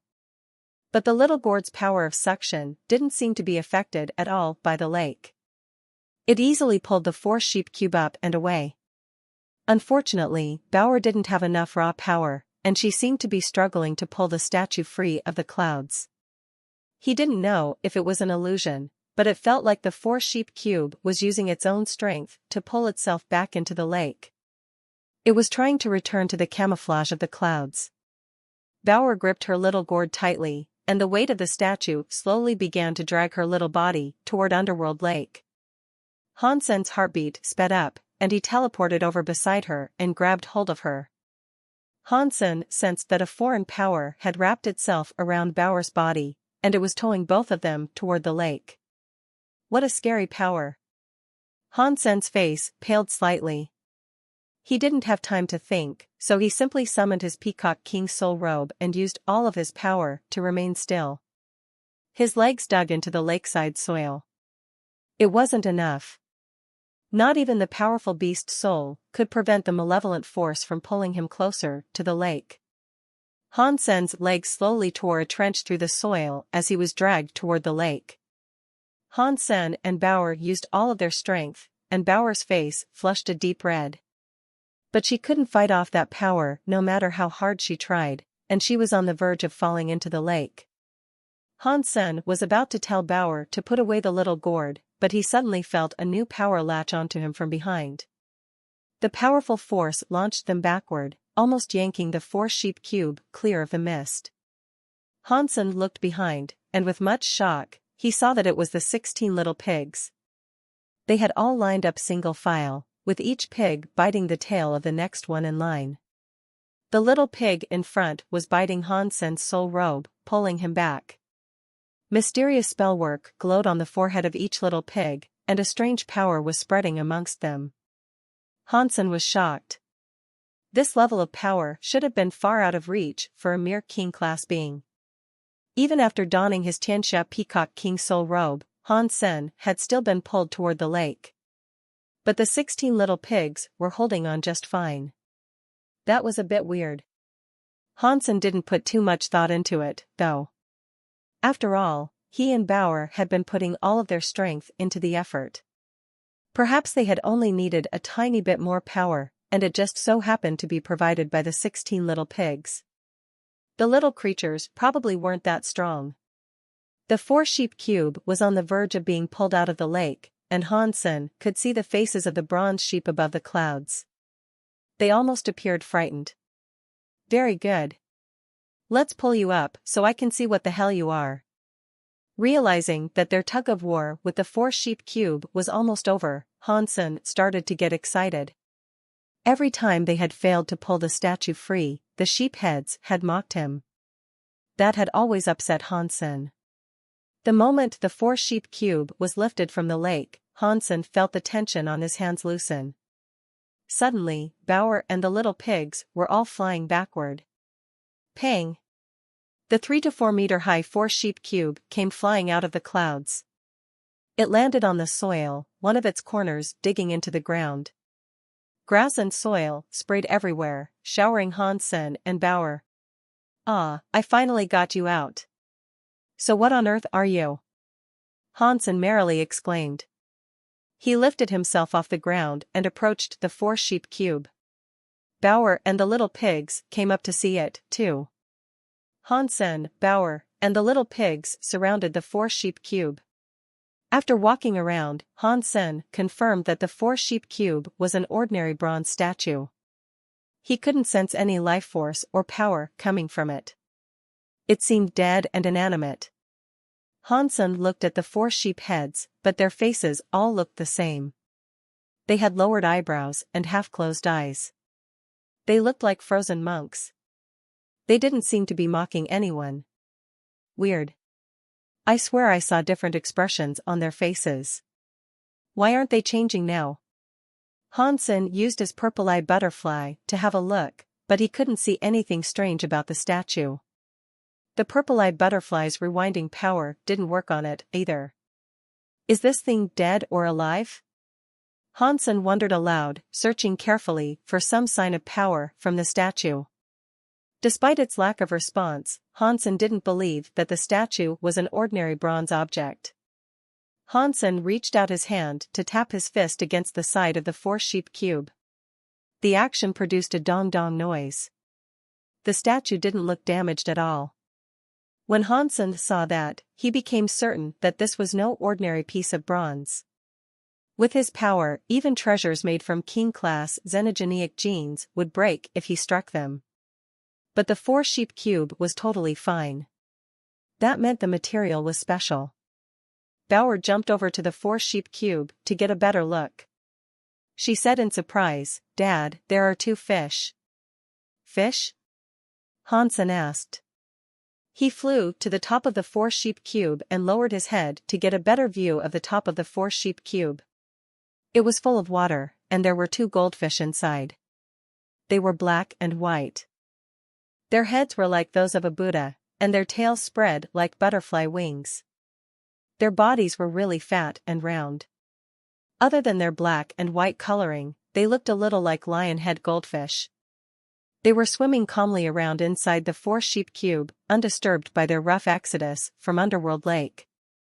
Bauer was squatting near the 4-sheep cube. She put her hand down into the water, wanting to touch the fish. The fish were only a few inches below the surface of the water. She put her arm into the water up to her shoulder, but still, she couldn't touch those 2 goldfish. Hansen frowned. He pulled out his ghost teeth knife and thrust at the white fish below the water. The white fish was so close to the surface of the water, but when Hansen thrust the knife in, the blade sank completely into the water without getting any closer to the white goldfish. The 2 fish inside didn't seem to know what was going on. They continued swimming around slowly. Hansen frowned. Ghost teeth knife generated a dangerous knife air that flew into the water once more. While that demonic-looking fang knife air was capable of tearing through the fabric of space, it was unable to touch the white goldfish. The white goldfish was still swimming around slowly. It didn't seem even remotely shaken by Hansen's attacks, and the few inches of water above it was like the length of an entire solar system. No matter how scary Hansen's knife air was, it couldn't go through the water to touch the fish inside. This 4-sheep cube is so weird, Hansen thought to himself. He reached out, grabbing the cube and toppling it onto its side. Water began pouring out of the top of the statue. Water burst out like a flooded river overrunning its banks. The water poured out so quickly that it looked like it was going to form another lake, but the water level within the cube didn't seem like it was being reduced. What is this thing? Hansen thought, disturbed. The four-sheep cube was far too strange. Not even he could see or understand what it was. If the statue was deified, it was still strange that Hansen couldn't get a power reading from it. And if it was just an ordinary object, it shouldn't have been able to hold an ocean's worth of water. Hansen was lost in thought, so he didn't immediately notice that Bauer had climbed to the top of one of the bronze sheep heads. She used her foot to stomp on it. Clearly, Bauer was more than capable of holding a grudge. She remembered each and every time the sheep had mocked her as they fell back into the lake of clouds. So, she wanted to step on the heads of the sheep to unleash the anger she had been harboring all that time. But when she started stomping the head, she heard a catch-a noise. The sheep head had been raised, but it was pushed down by Bauer's furious blows. The sheep head was lowered, as if it was about to take a bite of grass. Bauer was shocked by this, too. She hadn't thought the four-sheep cube was fragile enough to break after being stomped on. Hansen jerked his head up, immediately noticing the strange scene. The bronze sheep head had been stomped down by Bauer, but the other three heads were still raised. An ominous feeling rolled through Hansen's stomach. Before, when he struck the statue, he thought it was a very hard object. He had been unable to leave a single mark on the object. Bauer, however, had almost broken one of the heads when she stomped on it twice. If Bauer didn't use some special power to do that, then the cube, before Hansen could finish his thought, he saw the swimming goldfish suddenly accelerate. As the two goldfish swam, the water started to splosh and spin until a whirlpool formed. Hansen realized this was bad. He grabbed Bauer and turned to teleport away. He wanted to get as far away from the four-sheep cube as he could. But after picking up Bauer, he realized he was too late. A powerful force of suction reached out of the cube and grabbed him and Bauer. They fell into the whirlpool and quickly sank. The 16 pigs got pulled in, as well. They were spun around inside the whirlpool alongside Hansen and Bauer. Hansen held on to Bauer as he tried to escape, but the world around him had turned into chaos. When he finally managed to regain control of himself and pull himself out of the water, he froze. The four-sheep cube sat quietly beside him, and the two goldfish were once more swimming placidly through the water. The vortex had disappeared, and the sheep head that Bauer had stomped on looked ordinary again. Just like the other three sheep heads, it was raised. Its eyebrows were lowered and its eyes were half open. It looked as if nothing had happened. The 16 small piggies emerged from the water, too. They lay on the frame of the cube as they shook the water off of their skin. Nothing seemed to have changed, but the environment around them was completely different. Hansen and the others had been on the shore of Underworld Lake only moments before, but now they were someplace else. As he looked around, Hansen didn't even think that they were still in outer sky. They were standing near a range of palaces. Unlike the palaces that could be found in outer sky, however, these palaces hadn't been constructed atop mountains. Rather, they were built across the surface of a nearby sea. All kinds of different palaces stood across the seemingly endless sea. They were like islands spread out across an infinite ocean. This place wasn't anywhere to be found in outer sky. What is this place? Hansen looked around. Aside from the palaces, there was nothing much to see. There didn't seem to be any living beings around, either. The sea below them looked infinitely deep, but it wasn't like an ordinary sea. The sea wasn't blue, it was transparent like a crystal, and there were no waves. The water looked strangely quiet and still. Dad, the sun is weird. Bauer lifted a finger to point at the sun in the sky. She looked at it with curiosity. Hansen hadn't noticed the sun, but now that Bauer was pointing her finger at it, he looked and became just as shocked. The sun was releasing light and heat, but it was so weird. Even calling it a sun was something of a misnomer. It was more like a clock in the sky. The clock face held 3 needles, varying in length and thickness, which obviously represented seconds, minutes, and hours. Although there were no numbers on the clock, the position of the needles seemed to be showing that it was 12 o'clock. A palace on a sea of silent water, where the sun is a clock. What kind of place have we come to? Hansen thought warily. He didn't trust this place. The palaces floated calmly on the surface of the sea, although nothing seemed to be holding them aloft. Even the 4-sheep cube was floating unaided on the surface. Everything around them was so quiet. Since they had arrived, Hansen hadn't noticed a single sound or movement from their surroundings. The 2 goldfish inside the cube were swimming. They seemed to be playing in the water. As he looked around at the palaces spread across the sea, Hansen wondered what he should do next. But as he did, he suddenly heard a sound from far away. Dong. Dong. Dong. Dong. In that moment, the air was filled with the sound of tolling bells. Hansen turned his head up to the sky to get a look at the sun clock. The 3 needles on the sun were pointing to the very top. For a normal clock, that either would mean it was 12 a.m. or 12 p.m.